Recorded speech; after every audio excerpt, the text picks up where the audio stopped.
Chapter 1051 Waves. Chapter 1051 Waves 1. The matters of the Grand Assembly spread more rapidly than a wildfire, reaching every corner of the universe within a few days. It was truly an action-packed summit filled with twists and turns. Many had already guessed that the gathering wouldn't be simple due to its purpose, but nobody could predict what actually happened. There were still several unexplained events. For instance, while the loss of several thousand young talents did hurt the universe's future, it wasn't enough reason for them to waste their forces and expose so many cards. There was even a holy land among the traitors. This information was hidden from the general public to uphold the standing of the remaining holy lands, but anyone with some power was aware of this fact. The Nox were deeply rooted in Grand Heaven's boundary to the point where the greatest influences couldn't be trusted anymore. Was their goal to breed this distrust? Or was there something greater that couldn't be grasped? Hassan's existence was known only to Damien, Pandora, and the prismatic sun Holy Master, and other than Damien, it wasn't certain if the rest understood his significance. Nevertheless, the mystery of the Holy Light Star invasion was forgotten soon enough, as a question without answers was merely boring to most people. What really attracted attention was the younger generation, and even more so, the human domain. They turned the Grand Assembly into their stage. Aside from Fang, who didn't have much presence next to his peers, the rest of the human domain's people made names for themselves that spread to every corner of existence. The rise of such geniuses and the power of the experts that backed them brought another wave of hope to the common denizens of this plane and filled all people with pride for their homeland. Most of the significance of the Grand Assembly was only known to strong experts and influences, and while they also started watching those who deserved their attention, they also had several conversations about the future. Now that the Nox had retreated, Heaven's army could begin scouting infected source worlds and preparing to attack them. There were 6 remaining targets, and each one would take meticulous planning to bring down. Tianyang and his fellow experts of the human domain stayed behind in Luxurian to participate in these conversations as those who'd achieved victory against such a target before. They definitely couldn't rely on the same strategy as before, but with Tianyang and Tang Lingzi's expertise, as well as Albius' experience living in Nibelheim, they had plenty to contribute to the conversation. The cogs of the universe were spinning into motion. They were slow and creaking from rust at the moment, but all that damage was flaking off with every passing second.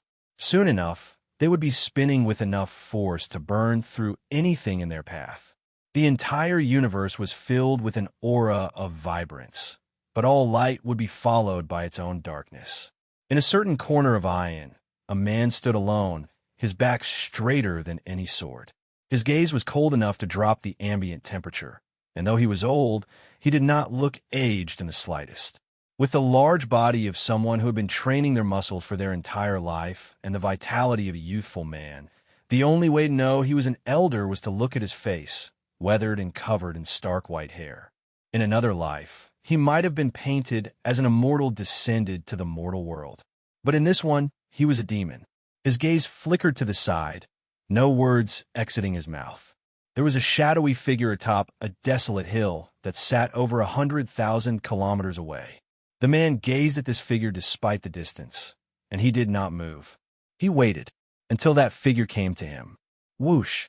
A light wind whipped as a small tornado of shadows swirled into the shape of a person, solidifying as he bowed.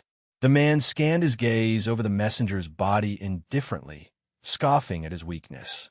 The messenger gritted his teeth but said nothing. My lord has stated that trust cannot be established so easily. The man turned his gaze to the horizon. Bang! The messenger exploded, black blood splattering across the ground below. The man continued looking into the distance as if waiting for a response. In a response he received, I see. With power at such a level, you still approach this venerable? A raspy, hoarse voice boomed through the clouds, parting them with their force. My purpose. The man crossed his arms behind his back, closing his eyes in thought. The voice was silent for a moment before questioning, the man said, his eyes sharpening and his aura flaring. The voice responded with the same coldness. The man repeated with a scoff, "There is no such thing as downfall for me." For the first time, the man smiled.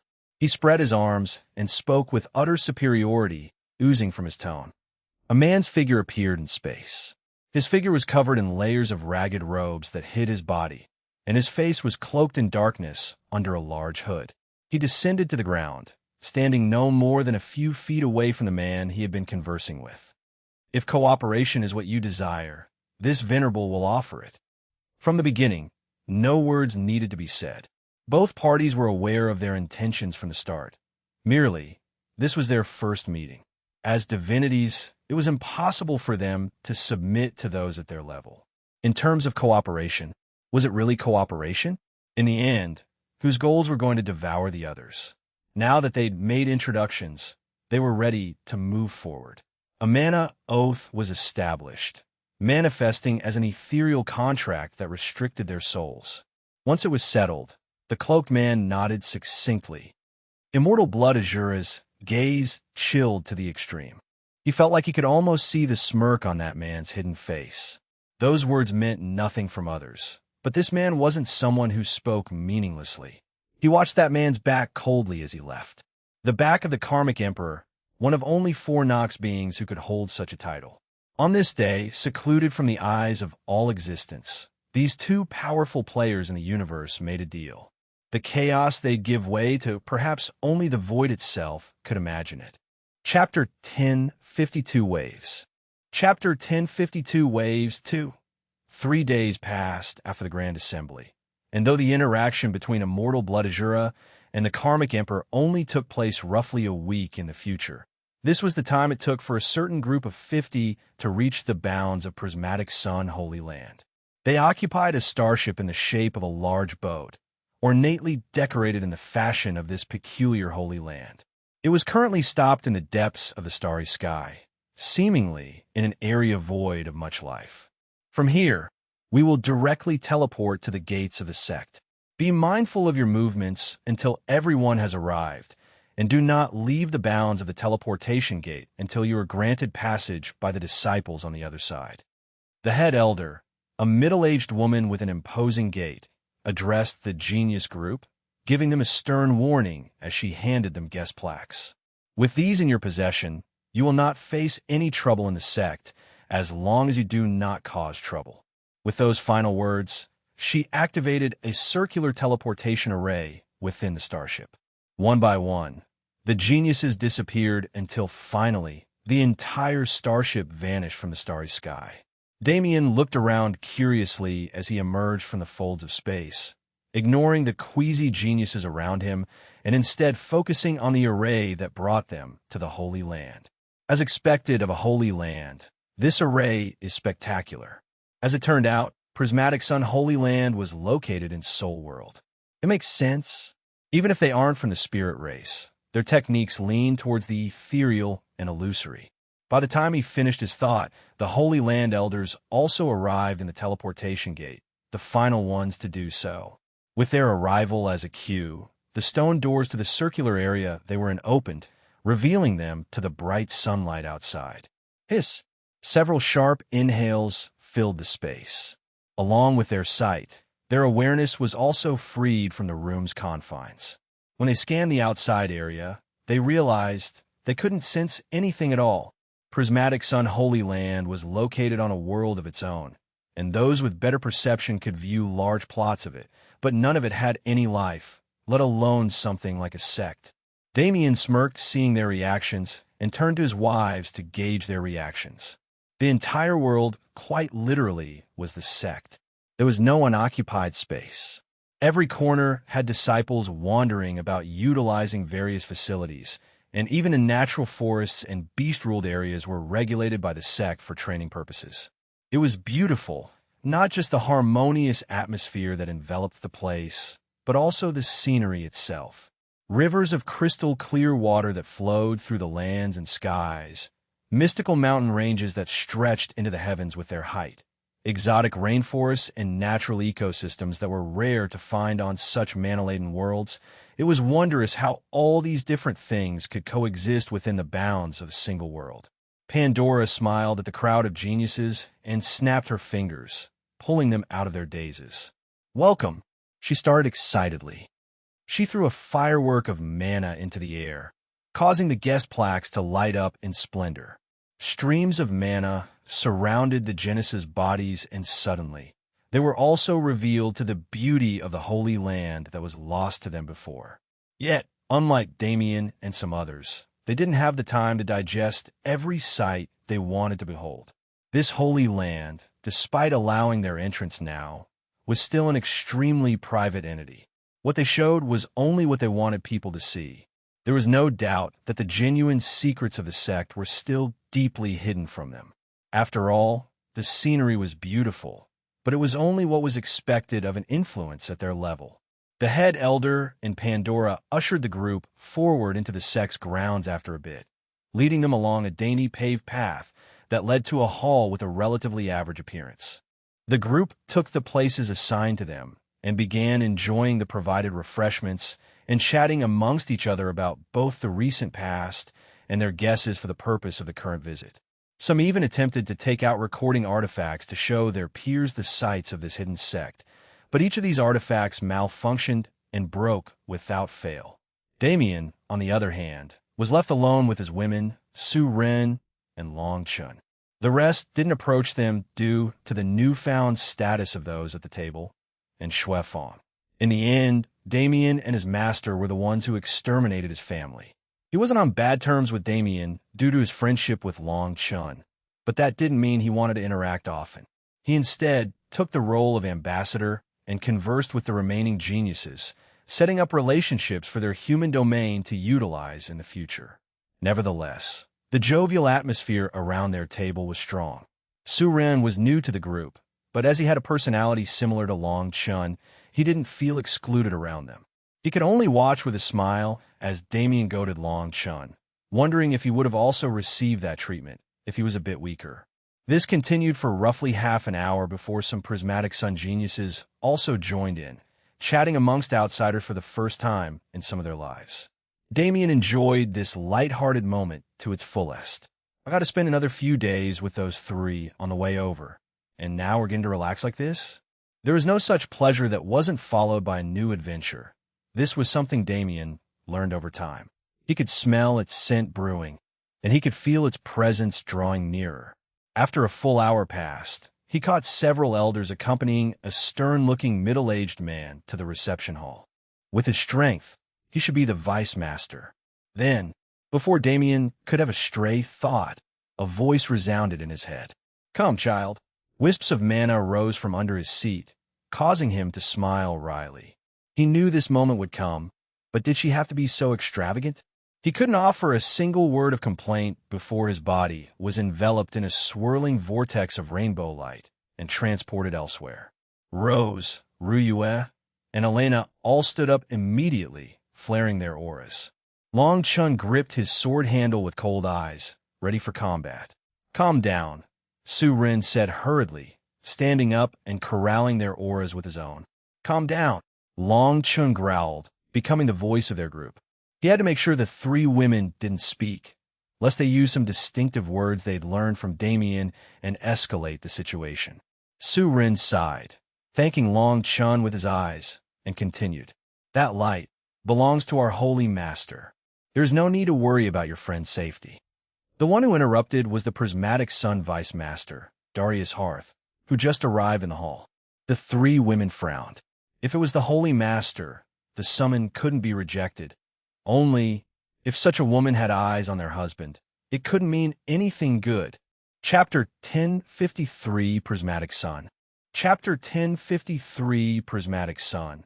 1. Unaware of the commotion that had almost been caused in the reception hall, Damien found himself once again materialized in a new space. Should it be described as a bedroom or a throne room? Damien couldn't quite tell. It was quite an ornate space, but it wasn't big enough to be compared to the throne rooms Damien had seen before. It was like the living room of a cozy house. A single hanging light illuminating it far better than any number of other apparatuses could. The floor was made of a marble-like material and covered in a fine rug that one would only expect to find in the highest class of society. The walls had a few nondescript art pieces hanging from them, and other varied decorations like some gold accessories sat on shelves that followed the wall's curves, creating an organized scene that subtly directed one's attention towards a single place. Centered against the back wall was a beautiful bed lined with the finest silks and fabrics. The being who lay on that bed was hidden by a thin curtain, but the shadow of her figure shone through that fabric, painting her in an air of both mysticism and undeniable charm. "Nice to meet you again," Damien said with a smile, making his way to the seating prepared a few meters in front of the bed. The being, the prismatic sun holy master, responded inquisitively. Damien shrugged. "According to your disciple, you've been watching my movements for a long time already." Damien took a seat and crossed his legs, leaning back to get comfortable. "Ido, my apologies, but that will not be possible." The Holy Master had a twinge of something strange in her voice, which made Damien curious, but now wasn't the time to focus on such small details. "Well then, let's save that for another time." Damien spoke casually and treated their meeting as a deal rather than a meeting between a demigod senior and her junior. After all, the two of them had already met when she was in Pandora's body. At that time, they'd exchanged greetings and made acquaintance, and Damien also gave her a reason to be curious about him. He didn't mention it explicitly, but she could sense the aura of something that definitely shouldn't belong to him on his body. It was more than enough to draw her attention. The two established the rules of their exchange and decided to throw questions back and forth. If one couldn't or wouldn't answer, they were required to give a piece of useful information in its place. The prismatic sun, Holy Master, went first as the current greater of the two. She asked, Damien smiled as he waved his finger and summoned some mana, creating a projection in the air. Since this was what the Holy Master wanted, he didn't mind giving it to her. Only, would she be satisfied once she saw it? The projection played out, showing the battle against the fifth primal sovereign from Damien's perspective. The Holy Master watched silently, taking in the human domain's god-slaying arrays and the extent of Damien's power back then. She didn't make a single sound or show a hint of emotion as the battle played out, making Damien doubt some previous assumptions he'd made. This continued until... Gasp! A small gasp escaped her lips. The scene was the final one, the scene of Damien being sucked into the void corridor. Its brutal swirling, the utter blackness within that made even the void of the dead zone look bright. The terror of its form was represented in full. This was not an event from Damien's own memory, but something he managed to obtain through other means. To the prismatic sun, Holy Master, this final moment of the projection connected many puzzle pieces. She had found Damien's existence when he first made his name known on the dimensional leaderboards, and unlike most other influences who were blocked from finding him by Fallen Star Holy Land and later hidden Death Valley, the eternally secret prismatic sun Holy Land was an exception. The Holy Master felt like she knew Damien personally after watching him for so long, and the one thing that always puzzled her most was a simple question. Just where did he come from? His mysterious power was something even primal sovereigns were attracted to, and his talent far surpassed any pre-established norms. A genius like this couldn't be unknown. Even after finding out the truth of his origin, his advent in the divine realm remained a mystery. And even after finding the answer to this question, the Holy Master was only left with more curiosity. A character like Damien Void. The thought flashed through her mind, cementing a decision she'd been hesitating on for a long time. And while she wanted to immediately interrogate Damien about a variety of things, their meeting was a two-way street. She'd have to hold back for a bit. Such an interesting boy. It's a shame, unaware of her thoughts and unable to see her expression. Damien put away the mana projection and leaned forward. He had just as many questions as she did, but the crux of it was a single question. This was the connection that brought the two of them together. Before they could move on, the nature of their relationship needed to be understood. The primal sovereigns, the Holy Master muttered, seemingly deciding how much she wanted to share. Words were only able to do so much. Regardless of what one said, The true essence of things was best represented by the actual experiences had with them. The Holy Master sent a stream of mana out of the curtain, showing Damien a projection just as he did her. Through it, he was able to understand how the relationship between the primal sovereigns and prismatic sun Holy Land began and how it evolved over time. It was more interesting than Damien thought. The best he could guess was some sort of ancestral connection, and he was partially right. However, not in the way he was thinking. The primal sovereigns truly were old existences. They'd lived so many billions of years that numbers became irrelevant. One would expect the rivers of time to weather their thoughts and emotions. It was impossible to hold onto such mortal connections when one's existence surpassed mortality. But who could have guessed?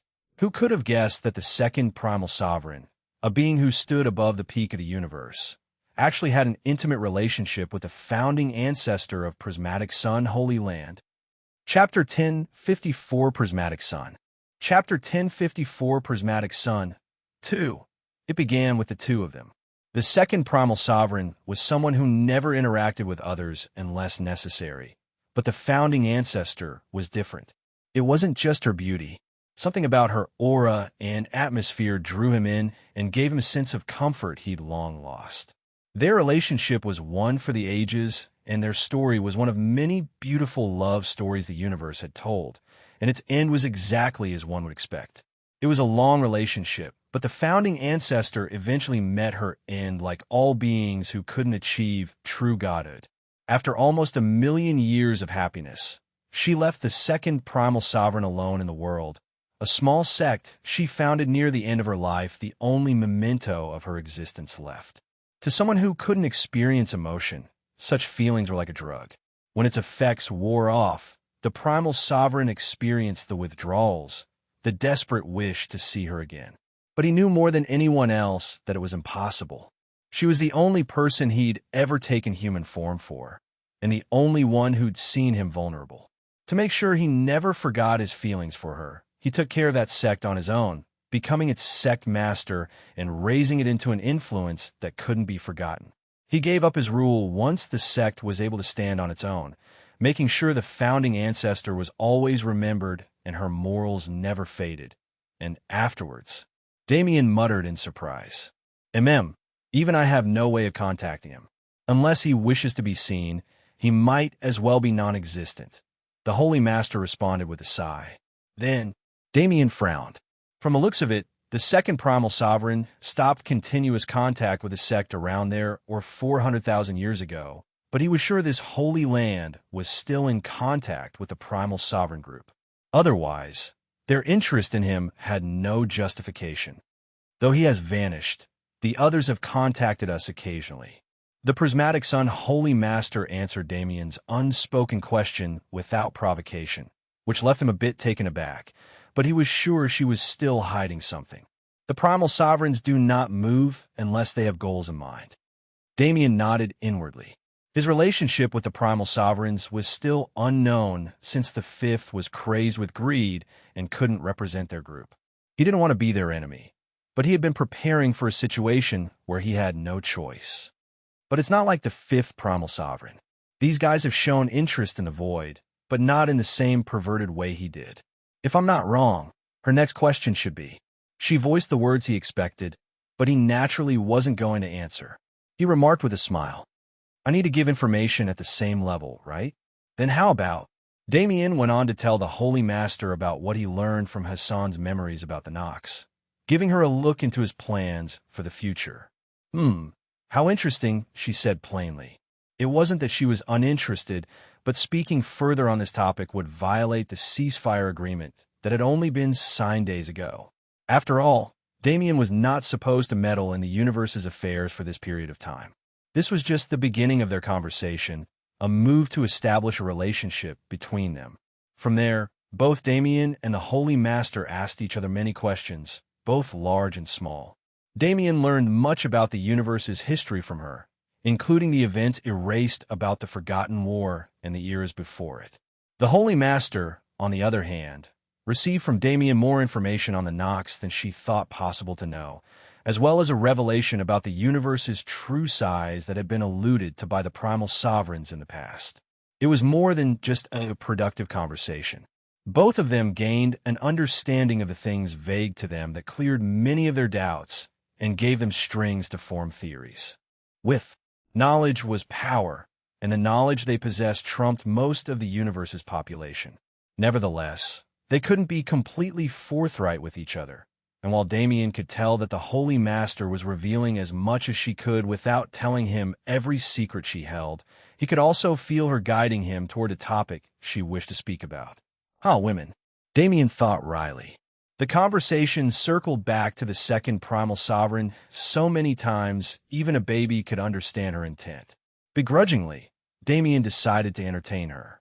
He asked with a sigh, "Oh, dear Holy Master, please grant this unworthy genius a quest of the ages." From his tone of voice, one might really expect he was a young and hot-blooded man, but the expression on his face betrayed his disinterest. I cannot say I am satisfied, but I will settle for this." "You really are no fun," the Holy Master quipped hatefully. Her tone changed immediately after, as she finally spoke into existence the very thing Damien so unenthusiastically begged for. "There's a place you must go," she began, letting her words become vague, mysteriously before continuing. Damien's eyes widened as her words flowed out. If what she was saying was true, then it was impossible for him to resist. If he didn't go on this trip, he truly could never say he'd experienced an adventure before. Damien and the Prismatic Sun Holy Master's conversation was reaching its peak, and at the same time, the remaining 49 geniuses were finally told the reason they were summoned to this hidden land. It was because, out of every young talent alive right now, they were the ones worth nurturing. Prismatic Sun Holy Land was one of the top contributors to the universe's victory in not just the previous war, but also the Forgotten War before it, and several wars that took place even before then. The source of their determination was unknown, but it wasn't possible to deny their contributions and spirit. For them to do something like this meant the universe was genuinely in need of its younger generation. It wasn't just a mere saying. Reality often showed that the younger generation rarely had time to blossom into their potential before they were needed, but this time there was no falsity in those words. Those who could see through the strings that formed the web of reality had already prophesied it. The end of all things, that is. Chapter 1055 Prismatic Sun. Chapter 1055 Prismatic Sun. 3. Most of those who came to Prismatic Sun Holy Land were given their accommodations and told to wait a day.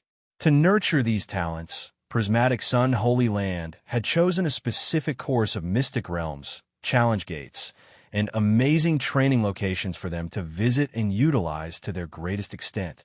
In the next 2 years, this program would turn them into peak experts who could make great contributions to the coming war. In fact, this program had been organized by the Holy Land in conjunction with a few other forces like Hidden Death Valley, who shared their purpose and had facilities that could aid their cause. Death Emperor Star would soon become a location these geniuses could abuse to the fullest, and under protection that'd assure they wouldn't die.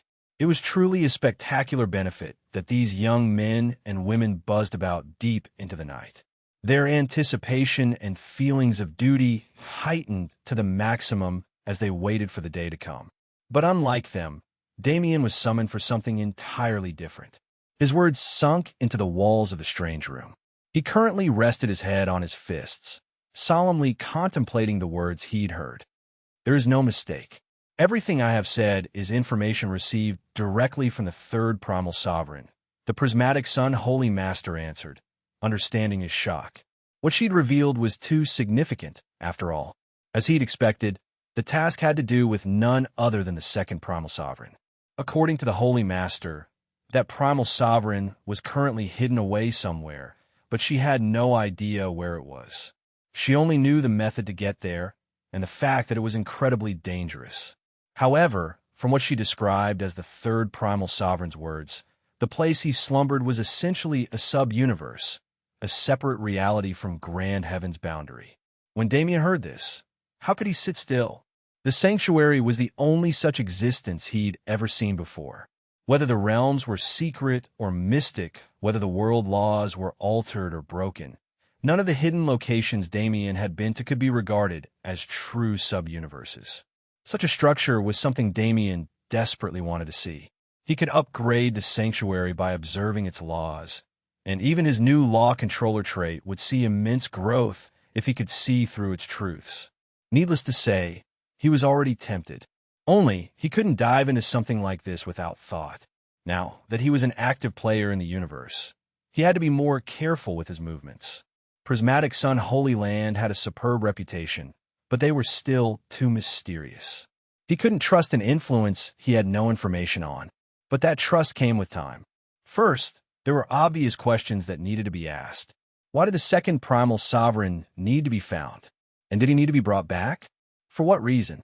It was quite a loaded question, but the Holy Masters seemed to understand the gist. The overall reason is simple: the continuance of our universe's existence. I cannot reveal exactly how he will contribute to this yet, but I will assure you that it will only be positive. The Holy Master responded evasively. That's not an answer I can accept, Damien immediately said back. The rest of their exchange could progress with some secrecy, but if he was going to risk his life, he wouldn't do it for an unknown cause. He could feel the Holy Master's gaze on him through the curtain, peering into his soul with evident intrigue. The air she gave off was strange, and the more of her being that he could perceive, the stranger she felt. Unfortunately, she didn't give Damien the time to think over the reason why. Very well, she said with a small sigh. Two Nox Emperors have been proactive in the attacks against Grand Heaven's boundary thus far, while the other two have taken a more secretive approach. Unlike the Saint Emperor and Inhuman Emperor, who make their presence known through various means, those two have never shown themselves, whether it be in this war or the last. As the Holy Master began, the atmosphere itself seemed to change. The room became gloomier, and a subtle temperature decrease put Damien's hairs on edge. The Karmic Emperor is a being with the power to control karma to the extreme. From what we know, he can easily alter the emotions of those he sets his sights on, manipulating them into his tools while they remain fully conscious.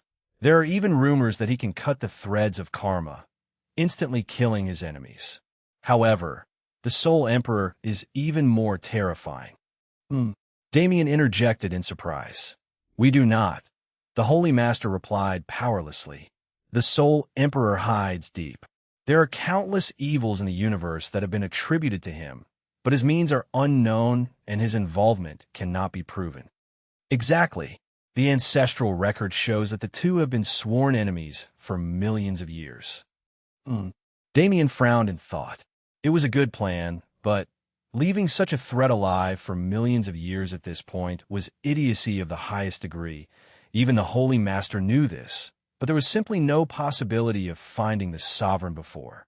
Your mysterious power is what attracted the primal sovereigns back to our universe after so many years.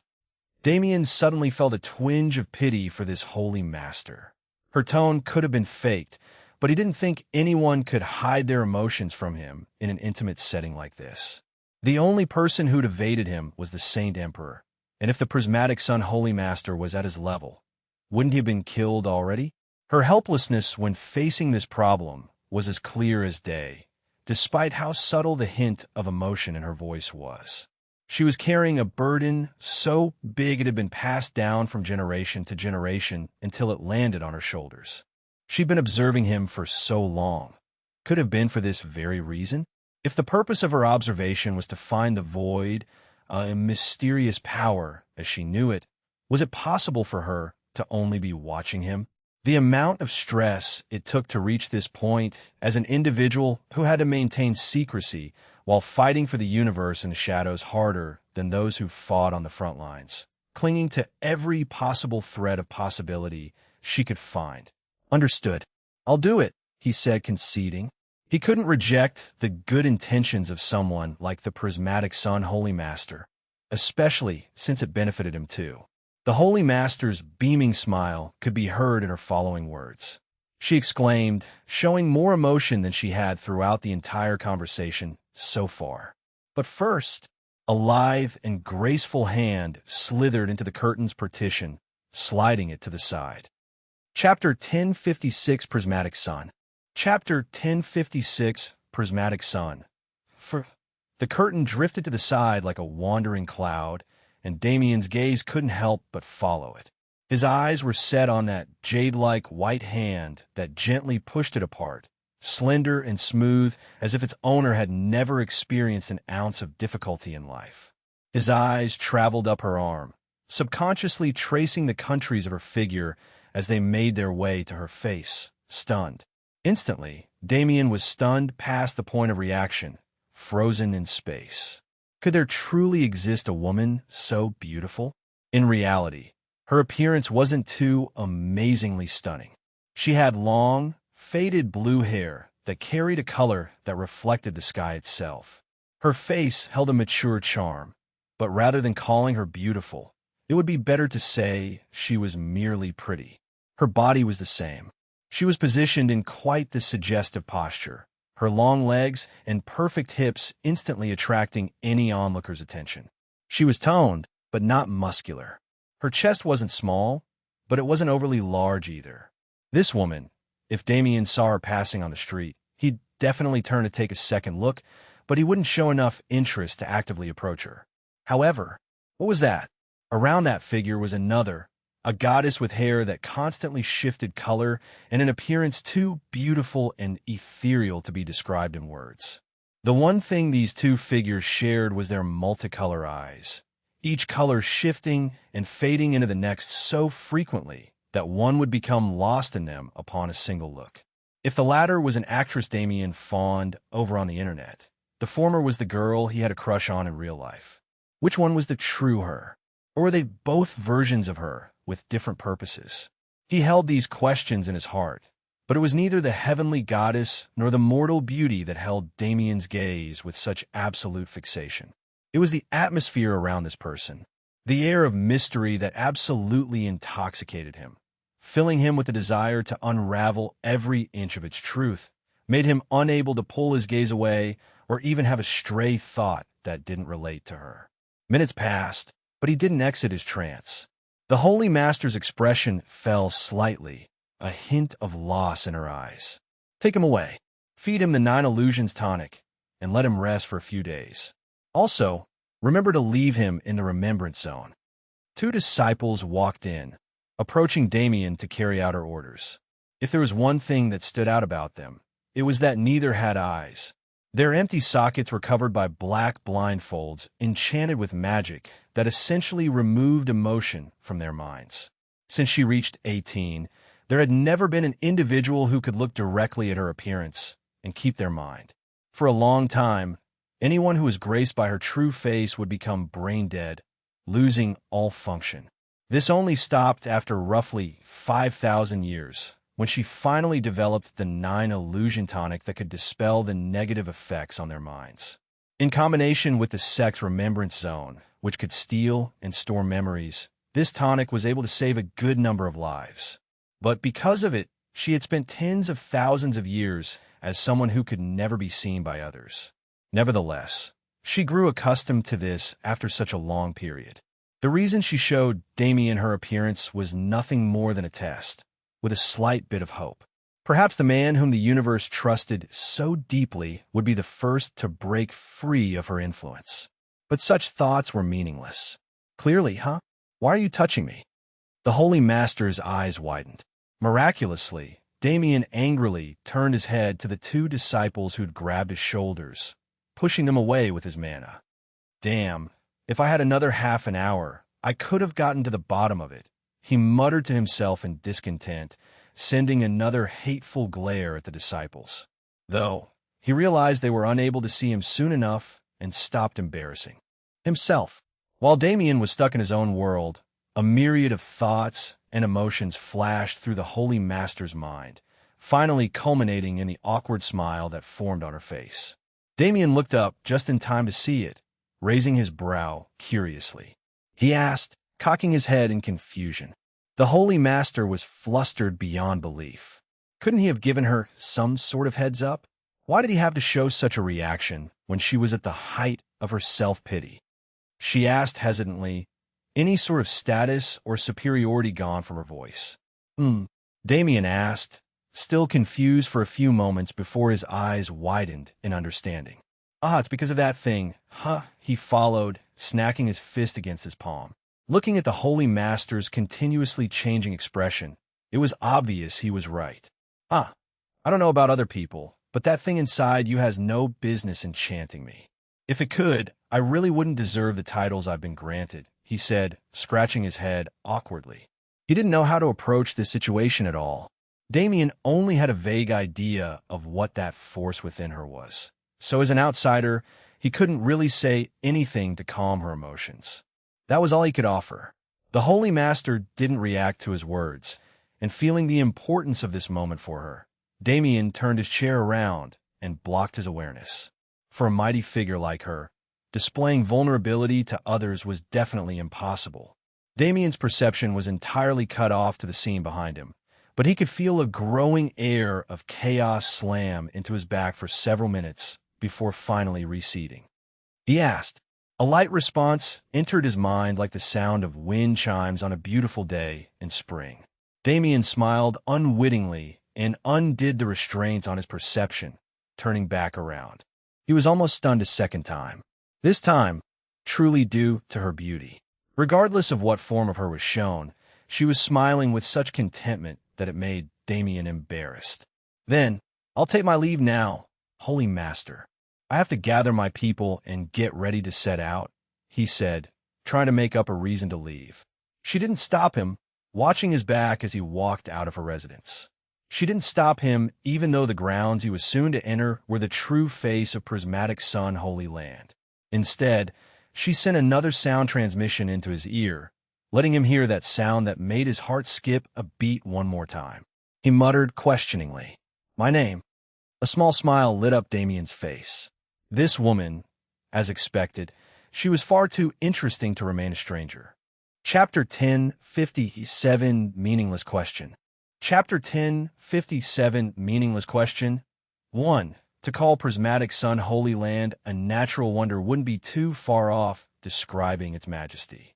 The true sect, hidden within the folds of space with ancient magic that even Damien couldn't completely see through, was a location entirely isolated from the hands of man.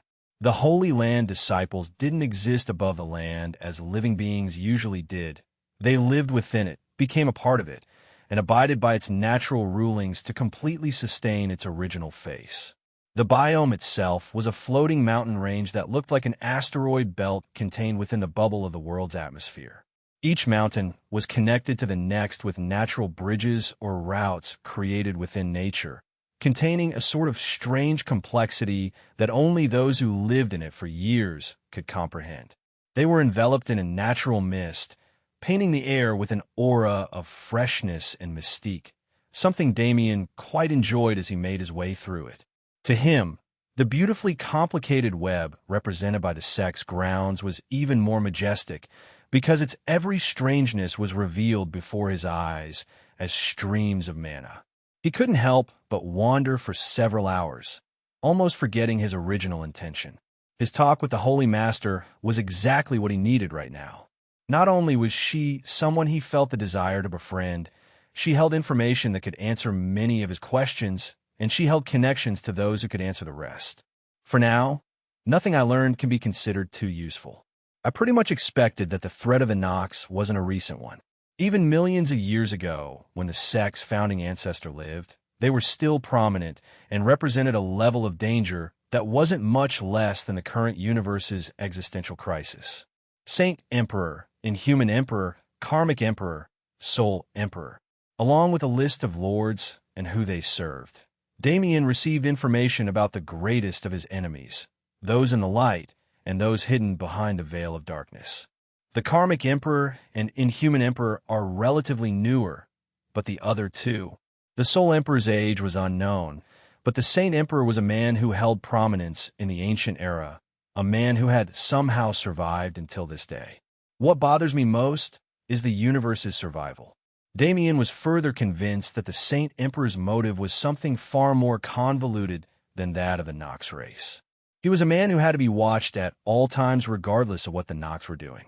Nevertheless, Damien was still too far away from his level. Once he stepped into his second revolution, he realized just how far away divinity was. Divinity wasn't just something that defined oneself, it also defined one's achievements. If it was about his mentality and the wholeness of his self-image, Damien would have cruised through the 9 revolutions. He had a relatively perfect grasp of himself internally, but what about externally? To this day, he didn't have enough information on the void, nor did he understand his path. He grew by fighting and improving through experience without much of an idea of what exactly he wanted to achieve. At this point, with space-time and samsara, Damien couldn't say he knew where the end of that path was. But he was aware that he wasn't nearing its end yet. There was more for him to experience, more for him to learn before he was ready to fight on the level where his vision sat. And the natural next step really did excite him. That woman, it's a bit uncomfortable calling her by her name for some reason. Damien suddenly thought about the Holy Master for a moment with a wry smile. He had never met someone who gave him such a feeling of wanting to know more about them. That mystical atmosphere he tried to dissect was unique in this universe, and perhaps even beyond it. Something like that was exactly what Damien loved the most. Now isn't the time for this. Damien grabbed his guest plaque and used it to locate the fake Holy Land where the other geniuses were, making his way over and calling his wives together. The question he asked was simple. I'm going on an adventure. And with the temptation of the Holy Land training regimen holding no weight at all, the answer came even simpler. Damien shrugged. Ryue repeated. Right. It's a matter of natural progression. Elena continued. Rose finished. The 3 women shot cold glances at him, causing tsunamis of cold sweat to stream down his back. Damien was flustered by their cooperation, and in all honesty, he'd forgotten that weddings were a thing before they mentioned it. At times like this, it was best to put the classic strategy into play. Deflection. Before the 3 could respond, he began retelling his conversation with Iris, filling them in on the details of their coming adventure. Well, at least the ones he knew. He still didn't know what method Iris was going to use to find the place, so he could only give them backstory. However, it was more than enough to distract them from the landmine Damien was doing his best to defuse. The expressions of the trio changed several times as they listened to him speak, and all of their eyes were glimmering by the time he finished. Damien inwardly sighed a breath of relief. Weddings, he had never given it much thought before, but perhaps it was about time? They'd been prepared some time ago.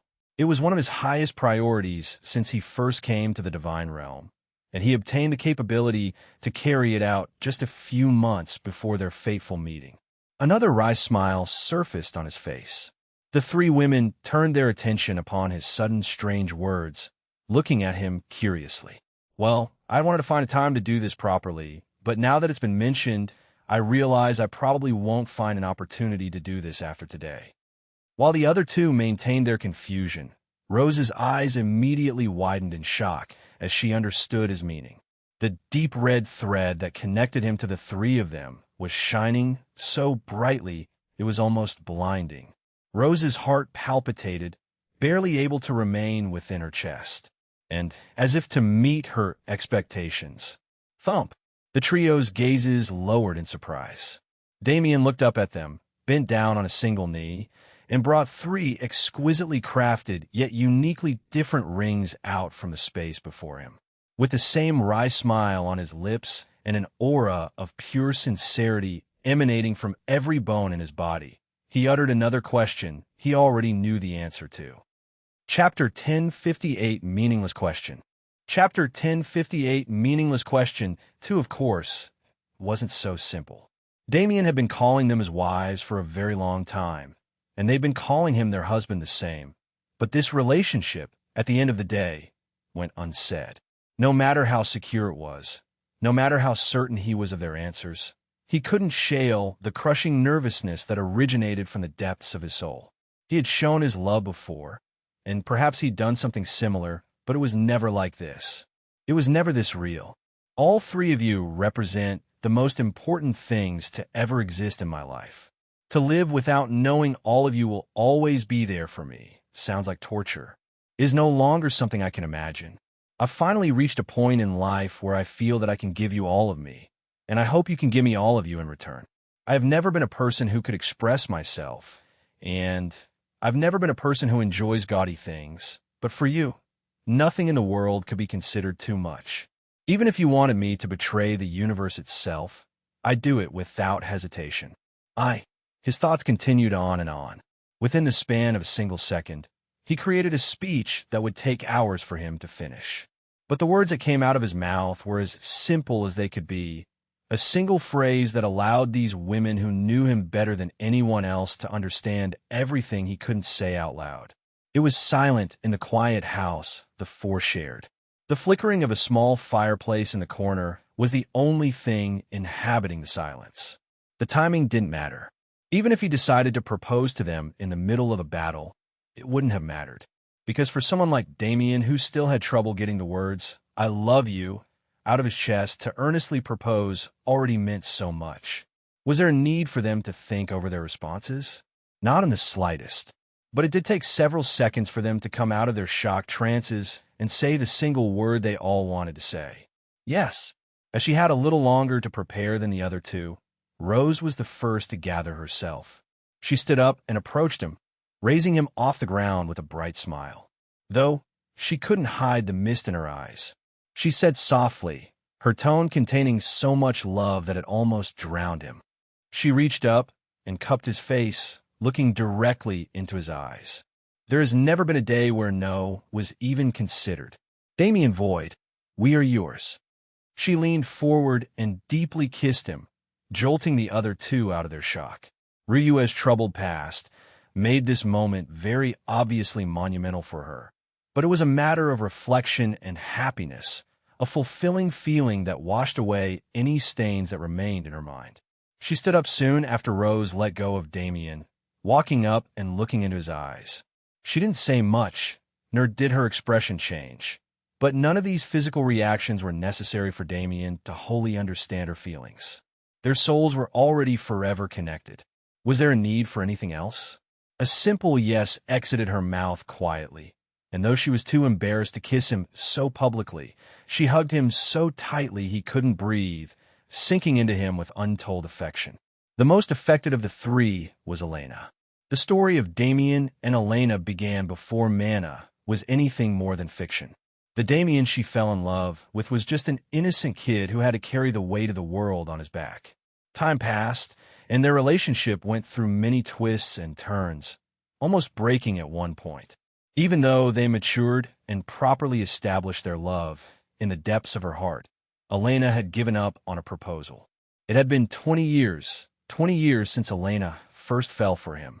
And now, 20 years later, that childish Elena who knew nothing of love but its purest form finally saw her dream come true. Even after a minute passed, she didn't recover from her stupor. Damien watched in worry, turning his head when he felt a nudge on his side. It was Rose, pushing him forward to confront it himself. Damien walked up to Elena. Her gaze meeting his as a shadow pulled her back to reality. He said warmly, smiling at her with eyes full of fondness. His expression changed, a taunting smile spreading on his lips. At times like this, why hesitate? We both know what you're actually thinking, fool. Elena's eyes widened. Those words, filled with an air of youth and teasing.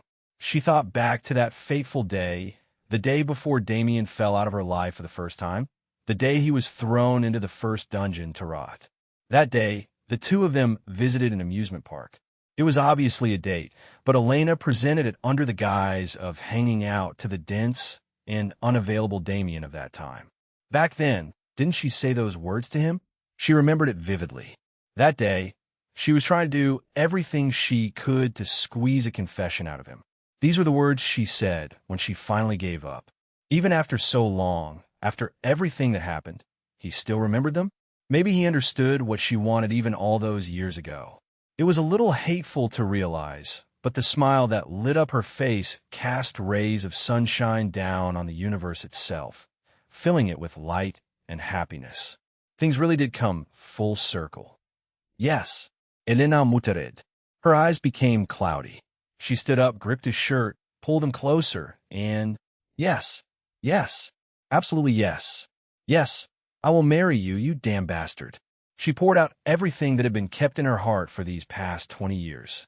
This moment, shared between the four of them, marked a point in their lives when not only their relationships became complete, they were finally given something material to represent their connection, something that couldn't be questioned by any being in existence, whether past, present, or future. And though they didn't know it, this seemingly symbolic action representing their union had a far more profound effect. The void held two sides. The breath of all things and the breath of nothingness together could barely embody this duality. In this case, if the breath of all things was translated to their physical union, the act that planted the seeds of the void in their bodies and made them void daughter candidates, then the step they finally took emotionally after reuniting was the breath of nothingness. The statuses that weren't able to totally cement beforehand found grounds to do exactly that. And, as a result, Rose and Ryue immediately stepped into the first revolution, the understanding they required to do so arriving in their minds like heavenly blessings. And while Elena didn't see an increase in rank, her comprehension of life laws saw a steep incline. Was there any better way to celebrate this moment? It seemed even the universe itself supported their backs. And if such was the case, there was no need to worry about anything. The only things left in their hearts were affection, love, security, and of course, anticipation for the adventure to come. Chapter 1059, Severed World. Chapter 1059, Severed World, one day arrived in prismatic sun Holy Land. The beautiful sun, which held the same fairy-like properties as the rest of the realm, shone through the clouds, meeting several layers of obstruction by various formations and structures and becoming a web of shining rays that cascaded through the sky. The heavens were unbiased, but even they celebrated at times. It was like this sunshine was reflecting the joyousness that filled the Holy Land's atmosphere the previous night. And in that sense, wasn't nearly beautiful enough. Damien and his 3 wives, now that they were officially engaged, spent the night sinking into their happiness without reservation. There were no provocative implications to their activities. Even at this time, none of the women were ready to partake in those things together. However, the connection between the 4 heightened again, and despite the ways they changed in the time they were apart, they reshaped and rebranded those indestructible bonds they had in the past. In the daylight that now enveloped the realm, the 4 of them walked together, appreciating the natural beauty. Damien was currently leading his women through prismatic sun Holy Land's true face, headed towards the Holy Master's residence hidden in a cozy forest somewhere on the floating mountain range. The other 46 geniuses, including Long Chun, Su Run, and Xue Fang, were also departing, their destination set for Hidden Death Valley. Damien naturally stopped to wish them well before leaving. He almost wanted to invite Su Ren and Long Chun to come with him, since they were far more talented and useful than the other geniuses, but he refrained. It had been too long since he'd spent time alone with his women, and he wasn't planning to sacrifice this chance. Nevertheless, that interaction took place over an hour ago. Now, as Damien smilingly watched the trio behind him admiring prismatic sun Holy Land, he brought them into that cozy forest, facing that same nondescript yet incredibly profound cabin. Knock, knock, knock, Damien asked, knocking lightly on the door. No need for formalities. Ira's voice came from the other side, prompting Damien to push open the door and make his way into the residence with his group. Iris wasn't behind the curtain this time, but her body was covered heavily in artifacts that could hide her appearance. However, even these artifacts were shaped like a beautiful dress, veil, and jewelry that painted her like an ethereal desert princess. Rose, Ryue, and Elena cupped their fists and bowed in greeting, while Damien smiled at her and nodded. She asked, her eyes flickering over the group. Damien responded with a grin. As expected of you, Iris said, a small smile forming on her lips. She guided the group to a large table that didn't exist in the room the last time Damien was here. On it, a large map was drawn, denoting various locations in the universe with a great variety of crosses.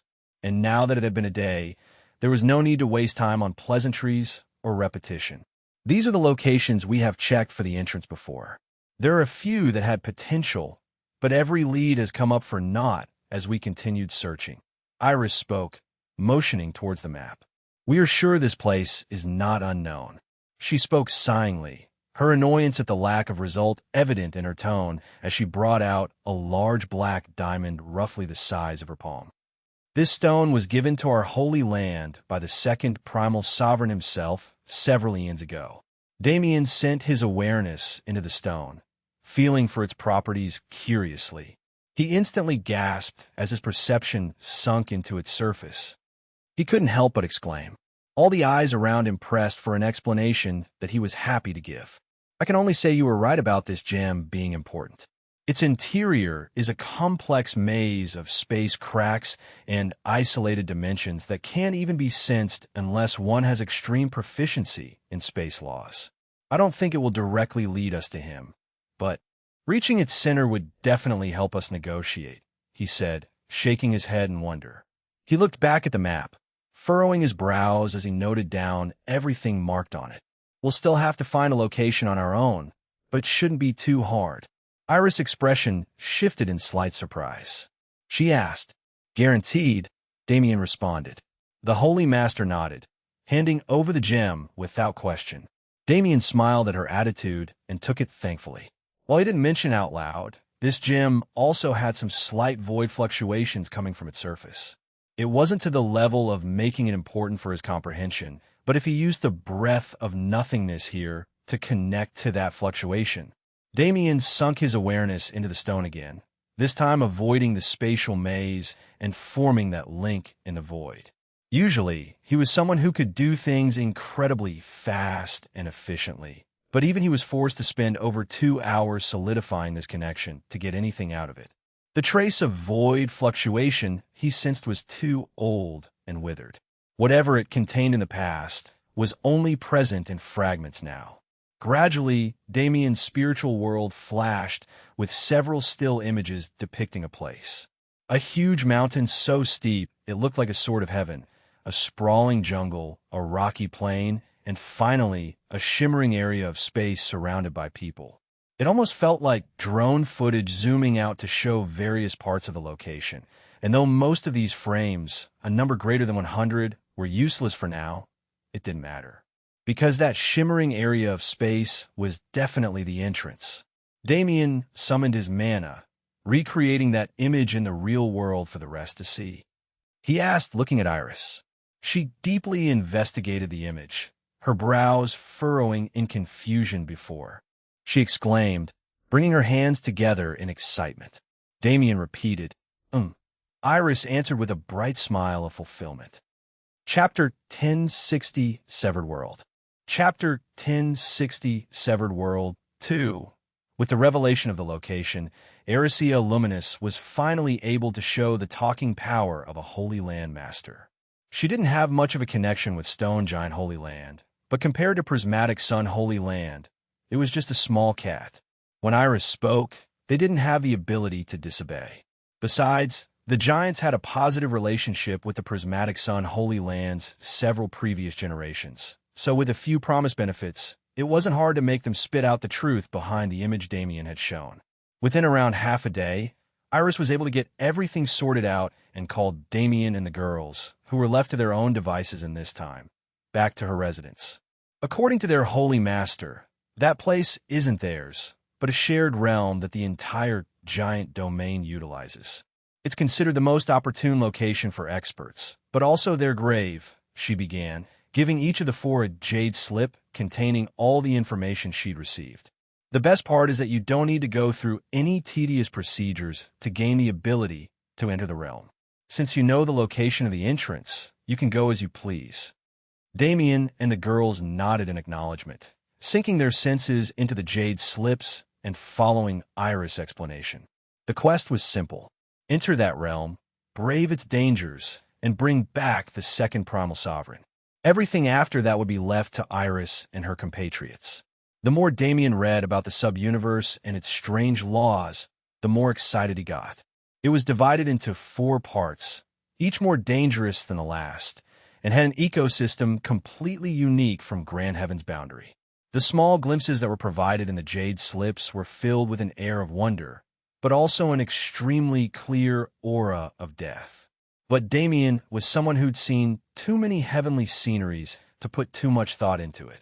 What really held his attention was a specific law of this sub-universe, one that would infinitely increase the danger and excitement level of this excursion.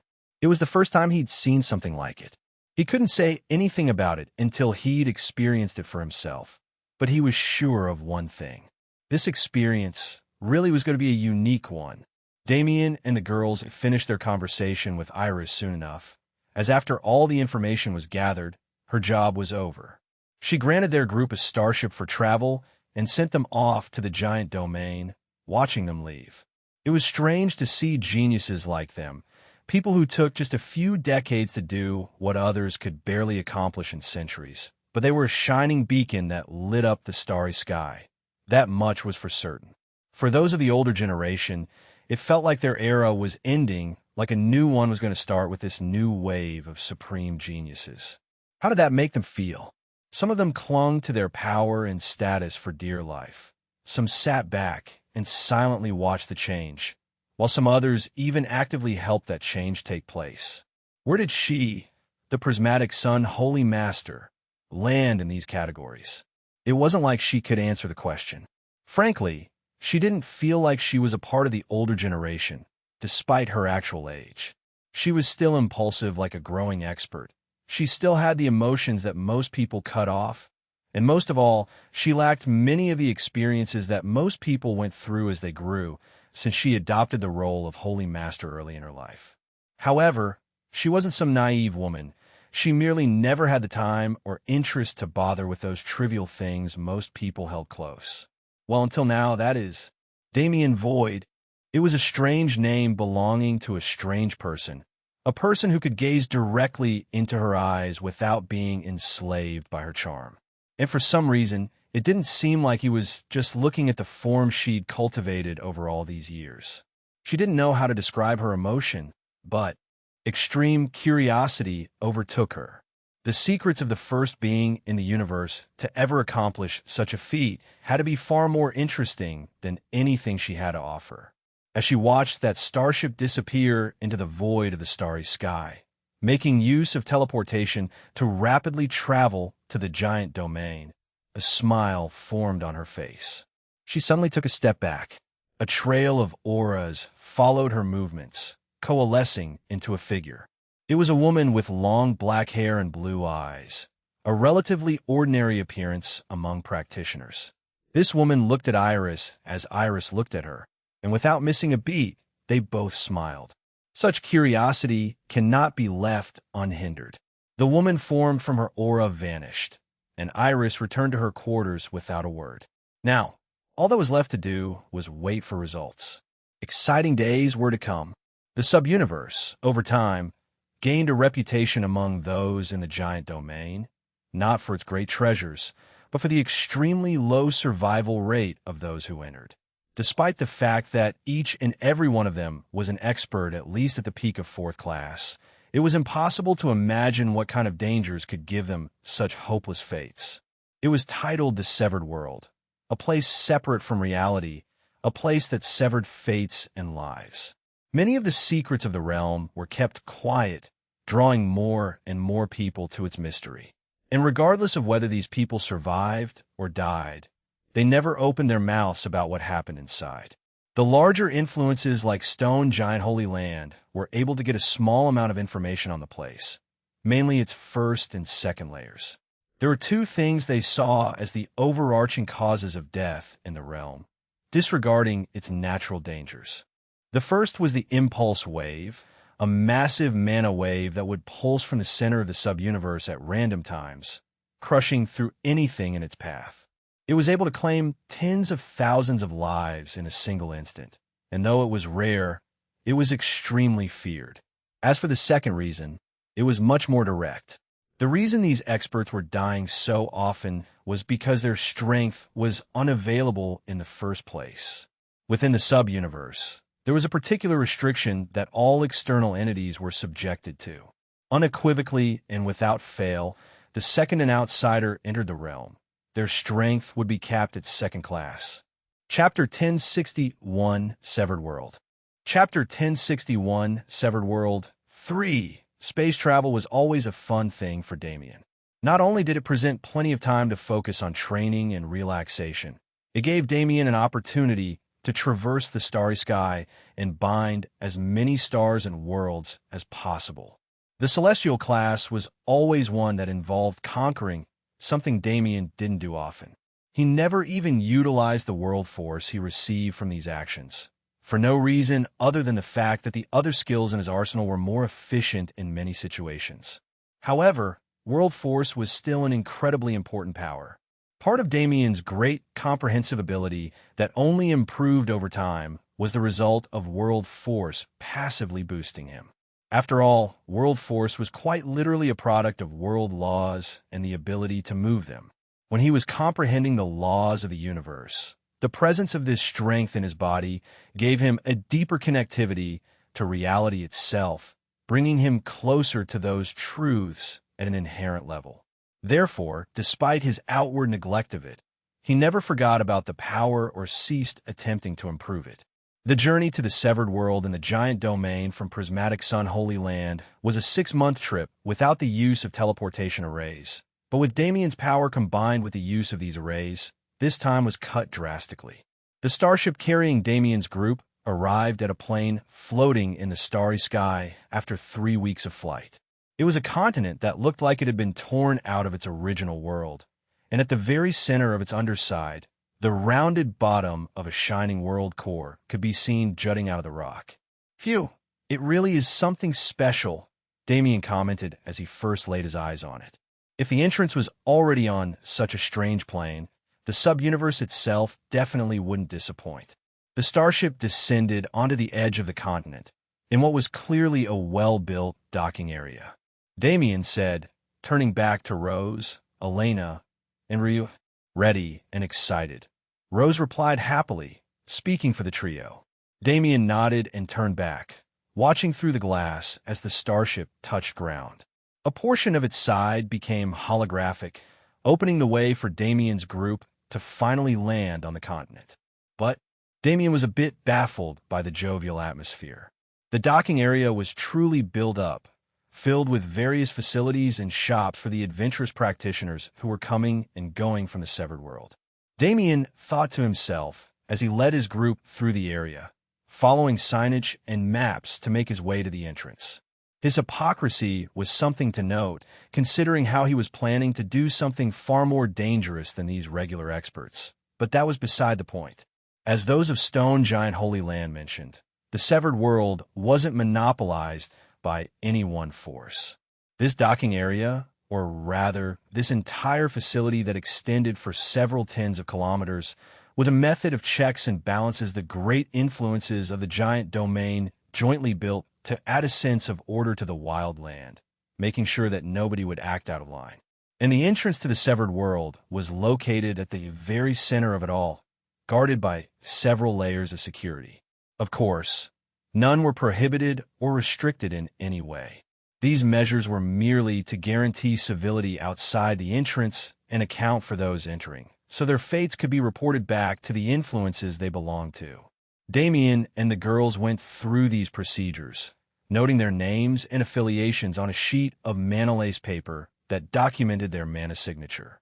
Afterward, they finally made it where they wanted to be. Was it surprising how many people there were? Or was it just a testament to the number of experts in the universe? Past the hallways that hid, it was a huge open area. It was circular in shape and filled with nature, as if everything in the expansive facility was built around it. And in fact, it was the same shimmering curtain of space Damien saw in his vision was now presented in front of his eyes. It was roughly 500 meters long and extended into the air as far as the eye could see. Though the entire atrium was filled with experts, this portion of space was empty, every single person intent on avoiding it. Because it was well known that entering that area before one was ready was a death wish. Damien and the girls spent a few minutes walking around and listening in on the conversations around them for information. The severed world's 4 layers. Each had its own name and represented unique ecosystems with its own dangers. From the mouths of these experts who had either been inside already or had been planning for months to do exactly that, only the first and second layers were really explored. They were called Ghost King's Valley and the Perilous Sanctuary. The 2 remaining layers also had names, but other than these names, they were largely unknown. Nobody dared to explore them thoroughly. After all, nevertheless, before they could even focus on these, they had to get through the easy part. Damien already knew most of what was being said from Iris information, but he wanted to hear it from people who had seen it as well. They were far more trustworthy than some words of unknown origin. But after listening to them, he had no choice but to be impressed with Iris' abilities once again. Whoever she got information from knew far more than most of these practitioners. There was no point dragging any longer. Let's try to be done with this before the ceasefire ends. I want to visit Mom and ask her some things. He shook his head and threw away the thought.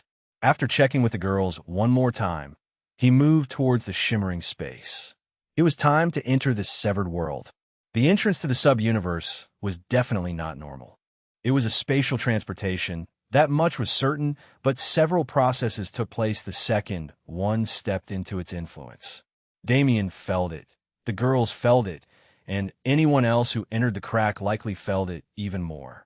The feeling of being constricted and restrained. Ethereal shackles gripped one's soul and suppressed one's legend. It was said that one's strength would be capped at second class when they were in the severed world, but that wasn't the entire truth. No, rather than being capped, it was better to say their strength was reverted. Damien gritted his teeth in pain as his legend left him. World force, void breathing, and any other skills he gained through the influence of his classes were locked behind countless walls of restriction. Now, Damien was no more than a small vector controller, nearly the same state he was in when he entered a Pyron for the first time. Chapter 1062, Severed World. Chapter 1062, Severed World, 4 Whoosh. A calm wind blew through the air, unobstructed. For pairs of feet touched ground on this rocky plain, their eyes darting around to assess the situation. There was nothing behind them. A cliff that dropped into a void of blackness marked the edge of the world. The only way one could go was forward. 1,000 kilometers away, the faint outline of a misty rainforest could barely be made out through the fog that obstructed it, and though the cliff behind the group only meant death, the one before them was their first hurdle. Ghost King's Crevice.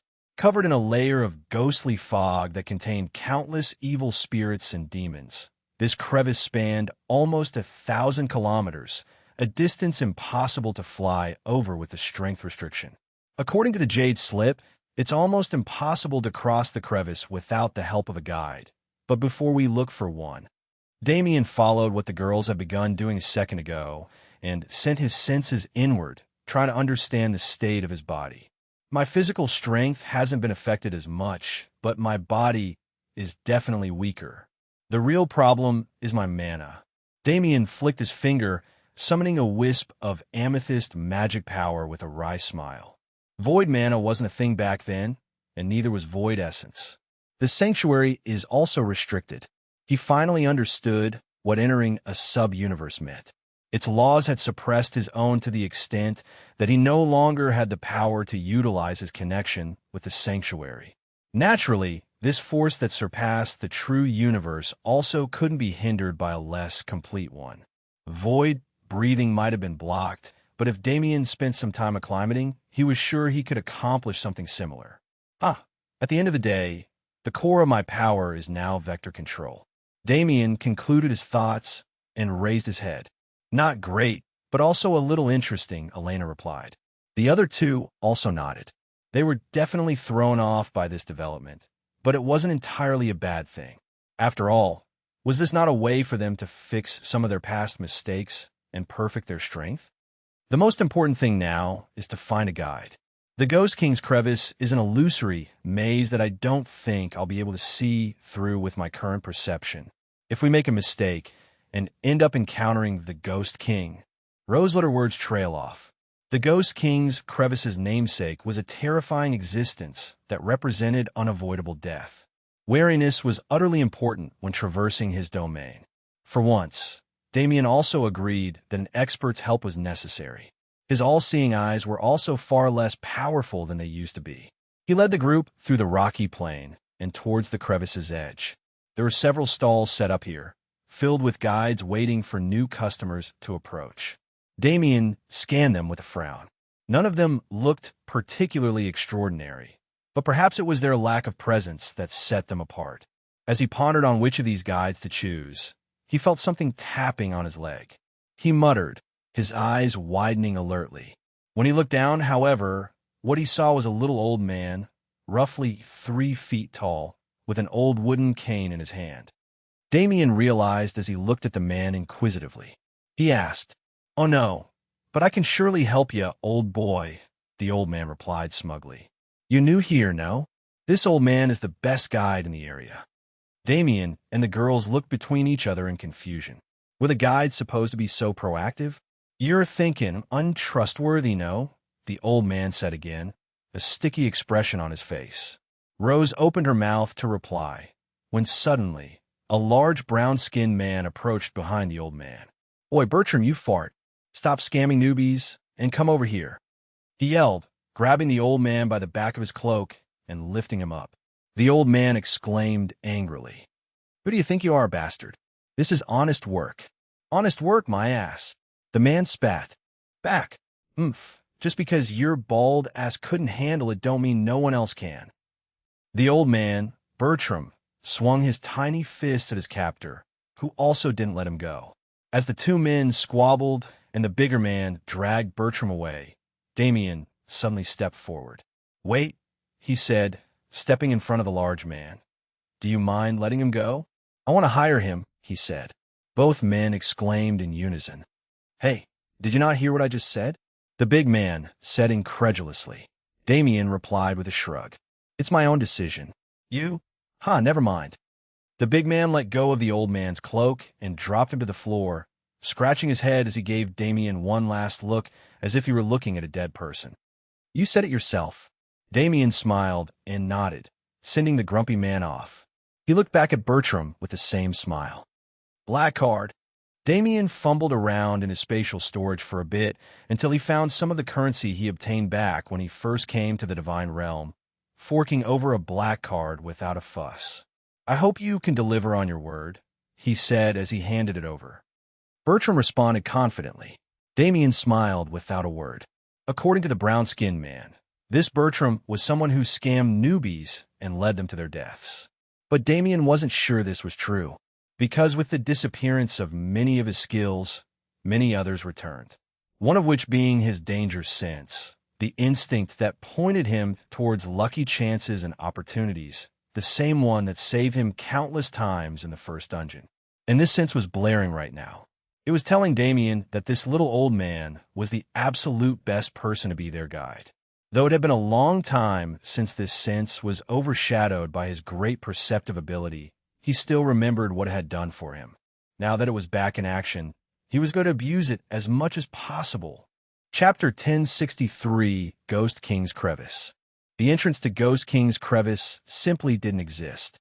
Many had attempted to reshape the land for convenience in the years this subuniverse had existed, but none of their solutions managed to remain present as time passed. Because the impulse wave was a truly destructive event. It tore the world apart and rebuilt it from scratch, remodeling the scenery in its natural form without the man-made changes that influenced it. The strangest thing was, the impulse wave killed everything in the realm until the very edge of Ghost King's Crevice. Unless one was deep underground or in the safe area before the crevice, death was inevitable and instant. Nevertheless, because of this unpredictable phenomenon, attempts to terraform the land ceased thousands of years ago. The only way to enter the crevice was to descend its steep wall. The ghostly wind strikes once an hour. For the 10 minutes it blows, the undead and netherworld spirits in the ravine go crazy and attack everything in sight. If you want to make your way down, we should go now. Bertram, the little old man Damien hired as a guide, explained the crevice's ecosystem to the group as he led them past the stalls filled with guides and to the cliff's edge. Falling from here with your strength capped is an easy death, old boy. You won't find a more peaceful way to die after this, he remarked with a grin, fearlessly standing at the very edge of the land. Damien raised his brow as he took a peek over it. The drop was an unknown distance, as fog covered the sight of what lay beyond roughly 300 meters down, but it could be imagined how deep it was from the aura of emptiness one felt when gazing into it. Damien in particular had plenty of experience falling through unnecessarily deep holes, and despite the fact that he could likely teleport himself to safety if he happened to fall, he didn't want to risk it. If there was a restriction he didn't know of at the bottom, he was in for a world of pain. He asked, looking curiously at Bertram. The old man responded with a grin. Bertram kneeled down and took a 3-foot-long steel rod-like object out of his spatial storage and stabbed it into the cliff wall below. Afterward, he took out another circular device and simply tossed it into the abyss. He stood up and put his hand over his eyes, watching its trajectory before nodding. Damien and the girls had no clue what was happening and could only watch with strange expressions as he hopped onto the narrow rod and kicked its sides, causing it to expand into a platform large enough to hold their group. "Hop on quickly," he exclaimed, ushering them forward. Damien shrugged and followed his instructions, and the girls did the same after seeing that his weight didn't affect the platform at all. They once again looked at Bertram in confusion, just in time to see him snap his fingers. "Good. We're dropping." DRO, Damien's eyes widened. The floor gave out below his feet. His senses went alert as he began falling through the air, the others not far above him. "Fuck!" Damien exclaimed inwardly, dreading the drop to come. However, his expression changed as he noticed that his body was actually falling in slow motion. No, it was like he was being lowered by a pulley system, yet far smoother. He said excitedly, yeah, he could fly, but levitation like this was something different. The thought process of a newly engaged man was really something. The smooth descent the group experienced didn't have any value to him from a technical standpoint. His mind was filled with ideas of various applications of aesthetic levitation, at least until they made it past the 300-meter mark. The netherworld fog enveloped them, sending shivers down their spines. The aura of death was suffocating, and very faintly, they could feel the screams of tortured souls boring into their souls. Elena released her life mana and formed a barrier around the group, shielding them from the deathly aura, but she no longer had the power to protect their souls. Damien glanced at her with a smile before snapping his fingers and creating a spatial wall around her barrier, filling it with vector points that reflected any fluctuation that impacted it. They met peace after another 100 meters of descent with these barriers in place, attracting a shocked gaze from Bertram. The descent into Ghost King's crevice was slow on purpose. Meeting the netherworld fog and experiencing the stress it caused was a baptism, a hazing for newbies entering the zone. It was meant to give them an idea of how dangerous the journey would be and make them aware of the importance of following orders. Experts who had spent so long developing themselves tended to have individualistic attitudes that didn't bend to the whims of others. But if they wanted to survive, and if the guides wanted to build a reputation that'd get them more jobs, they needed to do what they were told. A situation like this was rare. It was clear Damien's group hadn't done the extensive preparation most did from their attitudes, but their skills were enough to compensate for it. A group like this, with them, maybe Bertram could finally get rid of his scammer status. His routes weren't deathly, they were truly the best. But the best routes could only be traversed by the best groups. It was that simple. Thud! Damien's feet landed on solid ground after 5 minutes of calm descent. As expected, the circular platform Bertram put down earlier had expanded into a landing zone that supported the levitation effect. Damien spread his awareness immediately without leaving its bounds, scanning the crevice. Unfortunately, the netherworld fog didn't allow his perception to spread more than 10 feet away from his body. At this length, I won't be able to detect threats before it's too late. What are you doing standing around? Bertram's voice pulled him out of his thoughts. The old man and the girls were already off the platform and waiting for him, making him a bit embarrassed. Damien sighed inwardly. He walked off the platform and joined them while accepting the inevitability of the restriction, instead looking towards the walls. The first struggle of the Ghost King's crevice, human-faced spiders. They were deep black and blended in with the shadows, the only indication of their existence the faint sight of the smiling human faces on their abdomens that poked out of the shadows. Human-faced spiders had natural venom strong enough to permanently paralyze a third class, let alone a second class. And what made them terrible was the fact that they weren't individualistic, they were pack animals. If one attacked, at least 10 others were lying in wait for the perfect opportunity. Bertram especially warned them about the danger the spiders posed while leading them along the crevice's wall without going deeper in. We're going to trek a few kilometers to reach the entrance point into the fog. Damien and the girls nodded, accepting the millionth warning Bertram had given them in the past 10 minutes, and continued following him. But was it just them, or did it feel a little windy? Chapter 1064, Ghost King's Crevice. Bertram's face immediately paled. He said no more and moved his tiny legs at an impossible pace, running faster than most normal-sized people. Damien and the girls were alerted by his sudden actions, but didn't ask questions. Now wasn't the time to be overconfident.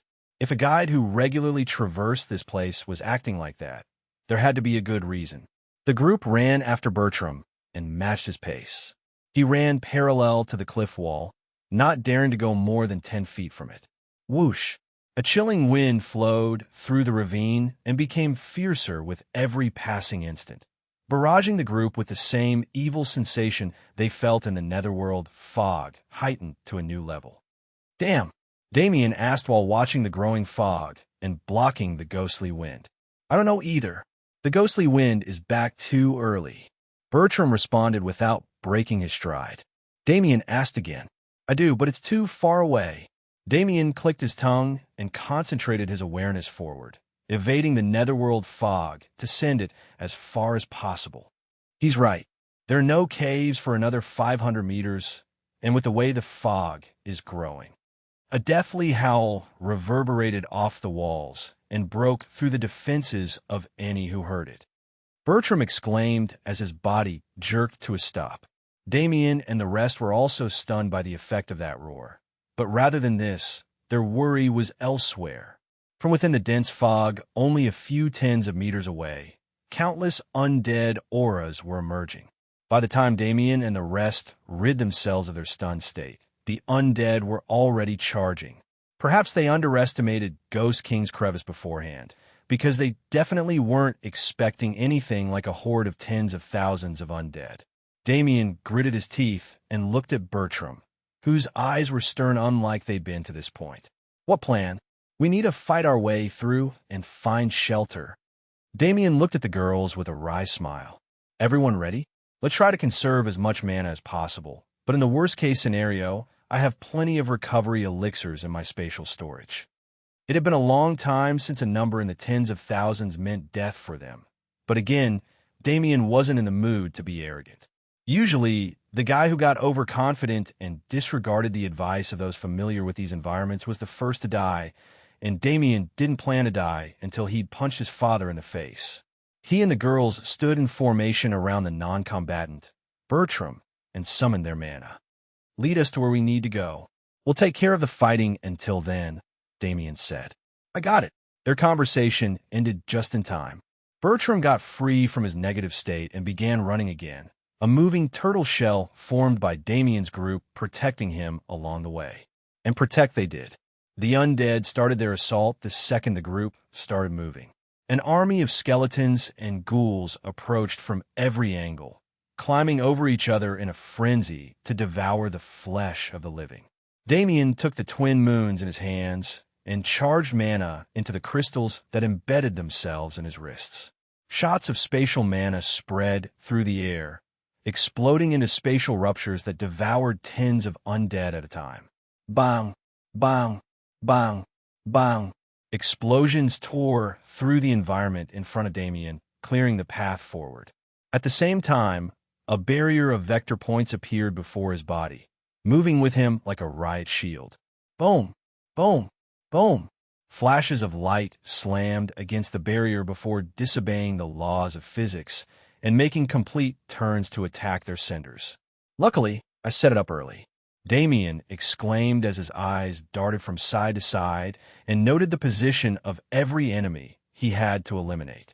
Damien obtained the twin moons when he was approaching his baptism, and compared to that time, his mana capacity had dropped several 100,000 units. Every shot from Freya and Hell drained a massive chunk of his mana, making it impossible to fire more than a few hundred before running dry. And to think just days ago, a few hundred shots from these weapons was nothing more than an opening move for him. Bang! A hole tore open in space, giving way to a black vortex that flew behind Damien's head like a halo. It flew into the air above him and expanded, sucking in every bit of mana in the surroundings to replenish him. Good. He'd prepared elixirs for the girls, but elixirs weren't enough to sustain his mana abuse. Along with this alternative usage of Devour, there was one more thing Damien wanted to try to sustain himself. His body changed into demon form, his hair white and his skin white as snow. He almost grinned, thinking he'd outwitted the universal law. But how could it be that simple? The laws didn't absolutely restrict his body like they did his soul, but it wasn't going to give him such an obvious advantage easily. The transformation Damien underwent was partial, and many of his bloodline abilities were locked. But for now, the ability he wanted to use was still available.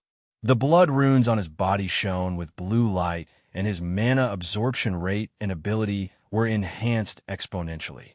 Damien nodded, his eyes solemn. Good.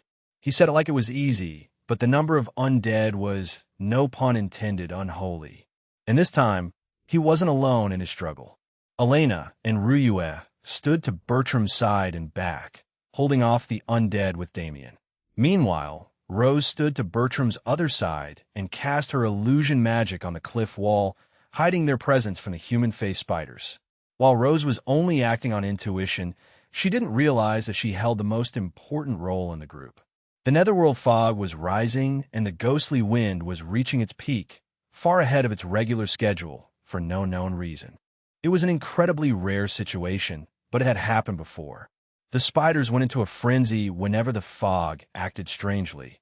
And what would adventurers do when the only safe zones in the crevice were suddenly turned into death pits filled with maniac spiders? The answer was nothing. They could only die. With luck and skill aiding their charge forward, the group continued moving against the undead tide, bent on overcoming the hurdles they faced. In the back of their minds, they knew it. This trouble was severe, but it was only the start of their grand adventure. Chapter 1065, Ghost King's Crevice. Waves of mana burst through the side of the ravine as Damien's group fought their way through the undead horde. The netherworld fog had grown to the point where it was impossible to see anything even a few feet ahead of them. And from this abyss of smoke, a never-ending stream of undead harassed them without pause. It was a horrifying sight to see. The massive number these undead represented could only be approximated by gazing into the deep tsunami-like shadow approaching through the fog. Damien's side was still going strong. While their numbers were large, it was lucky that these creatures were all in the second class as well. Otherwise, a siege like this would have immediately ended them. He still had the twin moons out, not changing his strategy to deal with enemies and only focusing on keeping the path clear and waiting for Bertram's instruction. The real spectacle was on Ruyue and Elena's sides.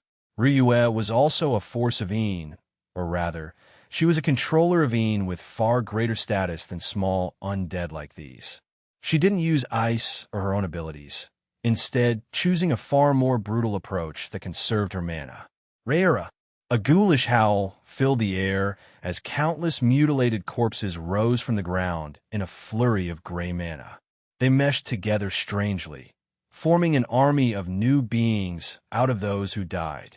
However, this new group of undead wasn't an enemy, but a product of Ruyue's machinations. She controlled the death aspect of Een, spreading her influence into the surroundings. She wasn't summoning her own undead, but reutilizing the death mana in the surroundings to revive them under her command. Actually, Ryue's second class didn't have such capabilities. The class she earned upon reaching level 50 was called Daughter of the Moon. It was focused on her moon affinity, which later merged into her base affinity and ice. It was also the origin of her spear art. However, Ryue's affinity with Een had always been extreme. The reason she was so limited in the past was because she wasn't able to realize it. Her new understanding, combined with her long-existing talent, allowed her to connect with death mana, albeit at a very subtle level. She abused this to create a horde to fight against the horde, taking a new replenishing supplement almost every minute. While Ryue and Damien had to get creative with their power sets to find ways to counter the army, Elena didn't share their worries. When she hit third class, her fighting style experienced a huge change. However, before that, the path she pursued was the limitless warrior, the path of a Valkyrie who never lost steam in the midst of battle. The life and light laws that had transformed into more ethereal concepts were reverted back to their foundation, where their only purpose was to sustain Elena infinitely. And she was making sure they did exactly that. Huge pulses of pure golden white and greenish white mana surrounded her body in a furious vortex as she slashed out with Yggdrasil's branch and swept away wave after wave of undead. Those who attacked Elena were mainly netherworld spirits, a ghostly race that absolutely abhorred life. Elena's powerful life aura made her an immediate target, but at the same time, netherworld spirits were the undead species most susceptible to her blade. Bang! Bang! Bang! 3 explosions rang out as one, coming from all 3 open sides around Bertram. Damien, Ryue, and Elena all let out a massive flux of power, blowing away another wave of undead. The cave Bertram was leading them to was only a few tens of meters away. Just a little bit more, and they'd reach it. They pushed. Boom! Damien gritted his teeth and poured out most of his mana in a single compressed blast from Hell's Barrel, a true implosion of space that tore even the netherworld fog out of their path. At the same time, Ryue slammed her foot into the ground and sent out a ripple of mana, molding her undead army into a huge chimera golem that tore into the undead horde and broke their waves. And Elena, she covered their backs so perfectly that her effort almost went unnoticed. There wasn't a single undead that could approach within 10 feet of the group without being exploded and purified by waves of light mana. "Get going!" Bertram exclaimed, blood rushing to his head in excitement. 50 meters, 40 meters, 30 meters. At a certain point, the netherworld fog started to fade out naturally, and even the undead stopped approaching with such ferocity. Before they knew it, a shadow covered their bodies. It was only then they realized they were finally safe. Damien exhaled a sigh of relief. He stretched his body and spread his awareness again, still not losing his wariness. This is... He realized almost immediately that they weren't alone in this cave. There were roughly 50 other adventurous practitioners present. Half of them were huddled together in their own small groups, while the rest stayed in each other's vicinity like a huge expedition group. Their conversations revolve around the strange timing of this undead wave and the hair's width they all survived by. But they all ceased the second Damien and the rest entered the cave. The adventurers all watched the group in scrutiny, assessing the new survivors who'd shown up in this place. Damien and the girls, however, paid them no mind. "Let's just get what we need to do done," Damien thought to himself, finding an open space and sitting down. The girls followed his actions, while Bertram carefully scanned the cave walls and jotted a few things down on a small notepad. He exclaimed sighingly as he took a seat near Damien. "Old boy, human-faced spiders only have one weakness: their eyes." Damien nodded, glancing at the ceiling with a frown. He shook his head, throwing away the thought. "No, a moment of respite is better than nothing. We've burned through over 100 mana elixirs in the past 15 minutes. This strategy lets us tear through obstacles, but it's too inefficient to last the whole expedition." Damien furrowed his brows in thought, pondering over different ways for them to save mana but still move with the same speed. Meanwhile, the attention of the groups around them seemed to fade, at least for the most part. Two groups in particular had their eyes on Damien and the girls for different reasons. The first sat in a dark corner of the cave, outside the perception of most. Unlike the rest, they were hidden by a thick veil of mana. Of course, this wasn't a strange thing to do in a place like the Severed World, but in their case, it was definitely malicious. Because behind that barrier, people sat in a meditative posture, unmoving like stone Buddhas. Their bodies were covered in human-faced spiders, the venom from these beasts flowing freely through their systems. But they didn't reject it. No, they accepted it wholeheartedly to further their training. However, their lack of reaction seemed to anger the spiders around them, an anger that spread from spider to spider and alerted every creature living in the cave. Their perceptions were joined together in a single web that translated their thoughts and allowed them to share vision. And through it, they reached a consensus. The new arrivals, Damien's group, were exactly the people they'd been looking for. Chapter 1066, Ghost King's Crevice. Chapter 1066, Ghost King's Crevice. 4. The second group was far less ominous. They were in the light, both metaphorically and physically, sitting near the middle of the cave and only around 10 feet away from Damien and the rest. They were also a group of 2 men and 3 women. However, the main group was only 2 men and 2 women, with the last being their guide. They chatted and laughed together more closely than most other groups, and the one who clearly led them was a man with bright blonde hair and blue eyes, wearing a crown-like head garment made of silver and sapphire colors. He glanced not at the girls or Damien, but at Bertram with interest. His eyes glimmered with interest, causing his party members to gain interest as well. One of the women asked. The man, Virgil, smiled in response. "You could say so. Sheesh, you always have to act mysterious," the other man said with a snort. "Haha, what can you do?" Their conversation continued. The topic dropped not long after it was brought up, but Virgil's attention never left Bertram for too long. In the end, he couldn't bear it anymore. He stood up, intent on walking over and getting an answer to the question in his mind, but at that moment, rumble, a tremor spread through the cave. Vuvuka'a, Ben. A mana barrier in the corner of the cave was blasted open. The 4 men inside couldn't even be seen within the mound of human-faced spiders present there. But those spiders were mad, extremely furious that they couldn't kill the prey they'd set their eyes on. And the only way to appease this anger was to kill. Scree! A cacophonous melody of high-pitched screeches filled the cave, shaking its very foundation.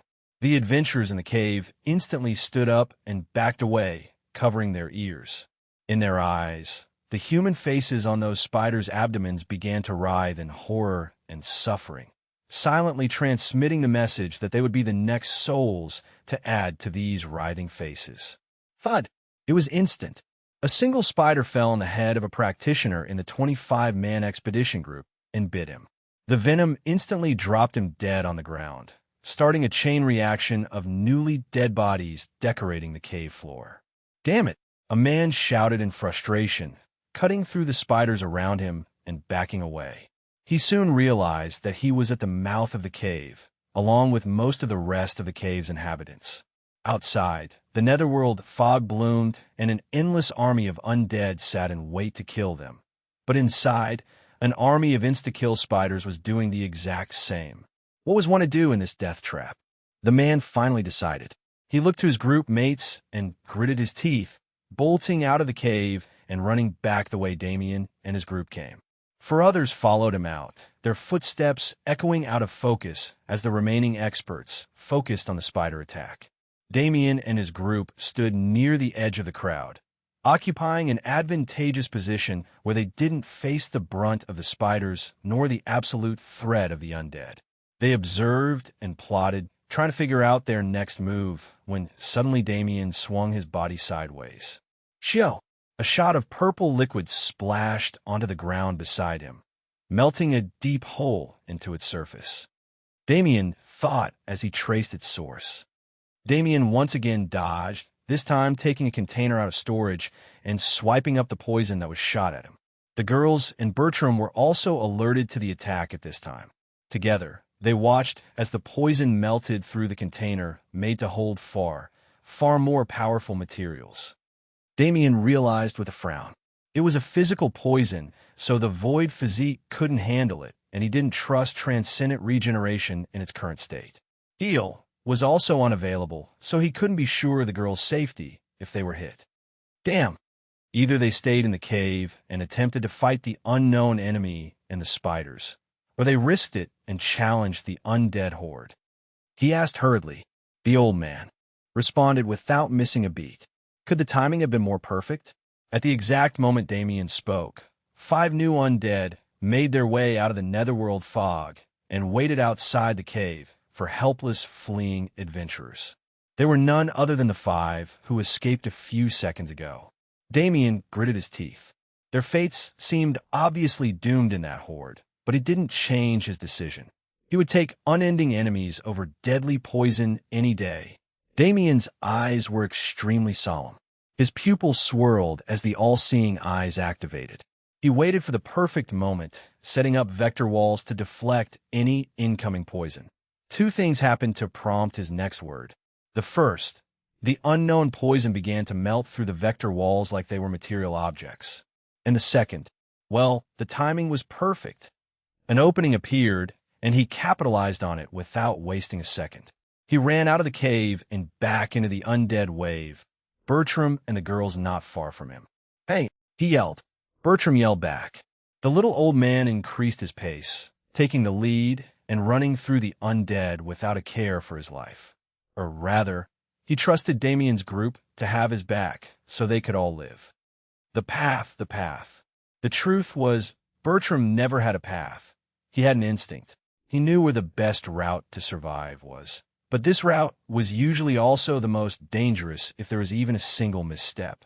Bertram focused on this instinct right now in his moment of life and death and found that path, finally running into Ghost King's Valley, the name given to the flat ground at the bottom of Ghost King's Crevice. As Damien left, another group also followed his footsteps, Virgil and his companions. They even left their guide behind, as she didn't believe leaving the cave was the right option. But Virgil's choice was to follow Bertram, because he knew that there was no better option than him. These 2 groups soon disappeared into the opacity of the netherworld fog. They were assaulted by the fog's properties at an exponential level compared to what they experienced at the edge, but they pushed forward. Explosions filled the air around Bertram, clearing the undead away from him. Those who couldn't see him could only follow the explosions and hope they were going in the right direction. But Ghost King's Crevice was that type of place. The second one left the protection of the edge. One's perception could no longer be trusted. Because of this, these 2 groups didn't know it all. The path to survival Bertram had found directly came in contact with the Ghost King. Chapter 1067, Ghost King's Crevice. Chapter 1067, Ghost King's Crevice. 5. Twisting, winding pathways. No, was there even anything like that? Didn't twisting, winding pathways at least have some semblance of direction? It became clear that Bertram didn't have anything like a set path he trusted once they began moving. His steps had no order, and the groups he led found themselves running so randomly they could have sworn they were just going in circles. But Bertram's expression didn't relax in the slightest as he pushed forward. The undead horde faded into a blurry fog. The roars of battle became nothing more than a whisper, and every single pit of his attention honed in on the ethereal path that was forming itself in his eyes. There was a question he always asked himself. Why did he consider himself the perfect guide when he hadn't established a trusty route? In his mind, anyone who trusted routes without question was an idiot, mediocre at best. Routes could be followed by anyone. So what was the point of a guide? If an adventurer was able to memorize the route for themselves, wouldn't the guide become irrelevant? The Severed World was a place that was constantly changing, and it didn't receive too many recurring powerful guests who'd be able to do these things. But it had plenty of opportunists looking for their entrance into the guide scene, so they could make quick money. Which routes would they use? Of course, They were the same routes trusted by the rest. Bertram wanted to be different, and he had the ability to act on this desire. His instinct allowed him to see not only the safest path, but also the most beneficial one. His reputation had been sullied over time, not because the paths he took were bad, but because the adventurers who hired him never chose the safe path. They wanted to chase benefits, and when he led them to those benefits, they died without fail. That was just the kind of place the severed world was. Bertram could have solved his problem by removing the option to take the beneficial path, but what was the point of doing that when his goal from the start was to be different? Adventurous spirits would be adventurous regardless of what he did. Therefore, the choice remained in their hands. For the first time in a long time, Bertram made his own decision, not to seek benefits, but to find the best path for survival. The undead army grew larger with every second, and the battle that raged on became hopeless. Even for Damien and his group, the usage of so many elixirs would definitely leave them endangered in the later layers. But Bertram couldn't pay attention to it. He needed to find the way out of the netherworld fog as fast as possible. He followed his instinctual path, and Damien and the rest followed him without question. They went deeper and deeper into the valley, their minds exhausted from the constant slaughter, yet completely alert from the threat of death. And that's when he realized it. Even if they got to the other side, wouldn't they still be in the domain of human-faced spiders? Was there a real way to survive? He doubted it internally, but his instinct never lied, so he threw away his negativity. If it was death either way, he'd rather try until the very last second than give up and accept it peacefully. This was the mentality that all of them adopted in this seemingly hopeless situation. Damien and the other practitioners were forced to accept the true greatness of the restriction placed on them. For Damien, at his original level, something like this undead horde could be dealt with in a single attack. Second class meant absolutely nothing in front of the second revolution. But now that he was back at this level, he lost almost everything that made him what he was today. The adventures he had during third class were his defining moments. What he was left with was a weak lightning affinity, the foundations of void sword art, and vectors that he barely had an understanding of. He had to think of ways to creatively utilize what he had to cover his weaknesses. But how could he do that? He barely had time to breathe. The swirling vortex above his head shrunk to a point, but its pull became far greater. The amount of mana in Damien's body was impossible for him to contain and still growing. It was a state that would be dangerous in any other situation, but his saving grace here. It was a real struggle for all those involved, a struggle that didn't pause once in the 15 minutes they'd been running. From a sound around them, there was no hope that such respite would be granted to them anytime soon. However, unexpectedly, this notion was incorrect. Bertram's eyes widened as he tripped over his foot and fell forward. He stumbled through the chaotic mana around him until he finally stabilized himself in heaven. He turned around to look behind him just in time to see Damien and the girls pushing through a shimmering wall of black light and stumbling into the same empty space as him. "Ha! Hugh!"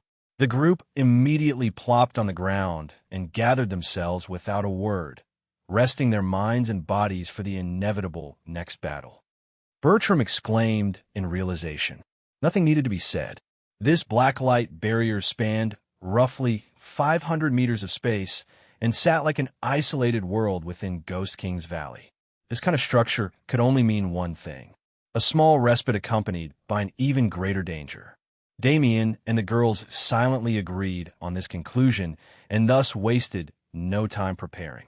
Meanwhile, Bertram collapsed on his butt, sweating profusely. "I'm dead," he murmured inwardly, accepting his fate. Maybe I wasn't cut out for this guide shit. What else could he do but wait for death? The current location was "let me in, damn it." A group of 4 pushed their way through the barrier and fell to the ground, sandwiching each other in the process. "Damn!" A bald white man among them sneered, wincing as the massive gash on his leg acted up. "Aren't we? This place looks pretty safe to me," the other man said, getting out of the pile their group had formed and standing up. The 2 women in their group sat to the side and didn't speak, but they looked at their party leader, Virgil, as if he were an idiot. "This place looks safe to you," the bald man roared, grabbing Virgil's shoulders powerfully for effect. Virgil's face fell. He looked between his group members. He looked at the others around them that he just noticed the existence of, and he saw how every single one of them was looking at him like he was brainless. He scratched his head awkwardly. "Oh, that's my bad then." Chapter 1068, Ghost King's Crevice. Chapter 1068, Ghost King's Crevice 6. The silence that followed was loud. Virgil looked around for help from anywhere, but in the end, he could only try to divert the topic and avoid it. "Haha, anyway, who are you guys?" he said, looking at Damien and the girls. Damien looked him up and down strangely, turning his eyes to the rest of his people afterwards. They were definitely an interesting group, holding such a dynamic even while realizing their situation. They acted like youngsters who hadn't even hit 20 yet, but that couldn't be true, right? Actually, it wasn't impossible for weaker people to enter the realm, since everyone's strength would be regressed the same. There were several advantages and disadvantages of both being weaker and stronger. "You can call me Damien," Damien finally said, nodding at the group with a smile. Rose and the girls introduced themselves as well, using the same succinct method as him. Virgil said energetically, bowing his head slightly. He suggested. Damien raised his brow. "Yup." Damien scoffed and rolled his eyes. Did this kid enter the sub-universe without doing a single ounce of research? The Ghost King wasn't an existence they could fight. From what had been gathered, he was at least at the peak of 3rd class, a level where he could squash them like ants. "I'll pass on that offer for now. We'll let you know if we reconsider," Damien finally said, shaking his head. The first strategy wasn't fighting, that much was certain. He looked at the girls, seeing the agreement in their eyes. They had a tacit agreement on what to do next. Their hands interlocked with the ones next to them, and their mana flowed between the connection they all shared. Space bent and refracted the light in the surroundings. An air of ease spread and disguised the area in fog. The auras of life coming from their bodies vanished completely. And finally, an illusory domain wrapped all their previous defenses up into a tight package of concealment that many would be hard-pressed to see through. Of course, Bertram wasn't left out either. Virgil exclaimed, "Huh, you can't actually be this stupid. It has to be a bit." "Don't tell me it's not," the bald man sighed in frustration. "Calm down, Marcus," Virgil hurriedly replied. "Yeah, well now isn't the time for that. Since they've hid, Marcus' words were cut off by a sudden tremor that spread through the ground. His face went ghastly white. He looked to the 2 women in the group, who hurriedly used their magic to cover their group in several barriers that separated them from the outside world. Boom! Boom! Boom! At the same time, the booming thudding of footsteps rang out in the near distance, approaching closer with insane speed. It came out of the shadows as if it was birthed by them. It was a warrior with skin as pale as a corpse. It was dressed in the clothing of a barbarian, with red markings forming ominous patterns on its skin. The bottom half of its face was covered in a thick beard, and it had a mane of long and wild hair. Its eyes were nothing more than white slits, and on its neck it wore a necklace made from the souls of those who invaded its domain. Marcus thought, his body trembling in inherent fear. The Ghost King. This was the Ghost King. He held a massive staff in his hand like that of a village elder, but the bloody cleaver on his back was enough indication that he was nowhere near sagely. The 9 living souls hiding at the edge of his territory held their breaths, even Virgil's usually upbeat face solemn. The ghoulish and deathly aura coming from the Ghost King was suffocating them through their defenses. It was a thought shared by everyone in the group of 4. The Ghost King raised his head slightly. Sniff, sniff. His nose flared twice, and boom. He moved, rapidly appearing at the barrier's edge and towering over the hiding spot of Virgil and his group. Bang! His massive arm slammed down, shattering every barrier set up to keep him out in a second. Upon Virgil's orders, the 4 spread in different directions, flying out and using the shockwave from the Ghost King's attack to boost them even further. We have to fight. With battle starting, there was no more conflict within their group. Perhaps Virgil was a brainless fool in normal life, but if it was battle, he was a peerless genius. It was this, combined with something more mystical, that drew these three to join his party despite his personality. And now was the time for him to prove their choice the right one. Virgil launched himself in a battle ahead of his peers, leading them without fear or hesitation. The two women in the group were named Amber and Diana. They took the left together and raised their staffs, casting magic that struck the Ghost King in the form of a large purple phoenix. Bang! The Ghost King barely showed reaction. He turned to the girls and swept his arm out, using the reach of his massive staff to stack them from afar. But at that moment, Virgil pounced, arriving behind the Ghost King and jumping up, slashing his sword in a complete circle to build power and slice the enemy's throat in a single move. Screech! Sparks flew from the sword's path as it connected with the target. The Ghost King took no damage, but it was sure that he was offended by their actions. Such mortals dared to attack him. Preposterous! The group of four had a good party balance, with 2 fighters and 2 mages attacking together. Whenever Virgil needed support, Marcus could always be there to aid him, while Amber and Diana could give them overarching support from the back and attack when they saw a chance. Damien observed them carefully, but spent more time dissecting the Ghost King's reactions to their onslaught. He didn't know if it applied throughout the sub-universe, but the way the Ghost King was moving definitely had a pattern. A close-up melee hit would be met with a stomp or swing, while a long-range attack was met with an attack from his great staff or mana. The cleaver on his back showed no signs of coming out, indicating something like a second phase. I heard all the living beings in this realm are killed and revived whenever the impulse wave passes. Could the reason be? Damien frowned as the thought formed in his mind. Was it a good thing or a bad thing? The only way to find out was to face it directly. Virgil's group was able to hold out for a surprising amount of time without taking too much damage, long enough for Damien to gain a basic understanding of the Ghost King's attack patterns. What better use was there for strange adventurers than bait? Now that he knew what fish he was trying to catch, it was time to start reeling it in.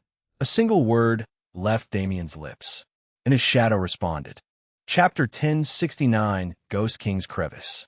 Chapter 1069, Ghost King's Crevice 7 Whoosh. A being rushed out of the hidden space created by Damien and his group and rapidly entered the battle. It shot past Virgil and Marcus, directly approaching the Ghost King and leaping into the air. A whoop! A dark howl filled the air as the black flash finally took form. The massive maw of a bestial black wolf chomped down on the Ghost King's neck, its sharp teeth ripping through his skin. The damage wasn't much, but it was the first drop of blood drawn from the creature since the start of the battle. Damien grinned. It had been a long time since she'd been able to leave the sanctuary, and her excitement was palpable.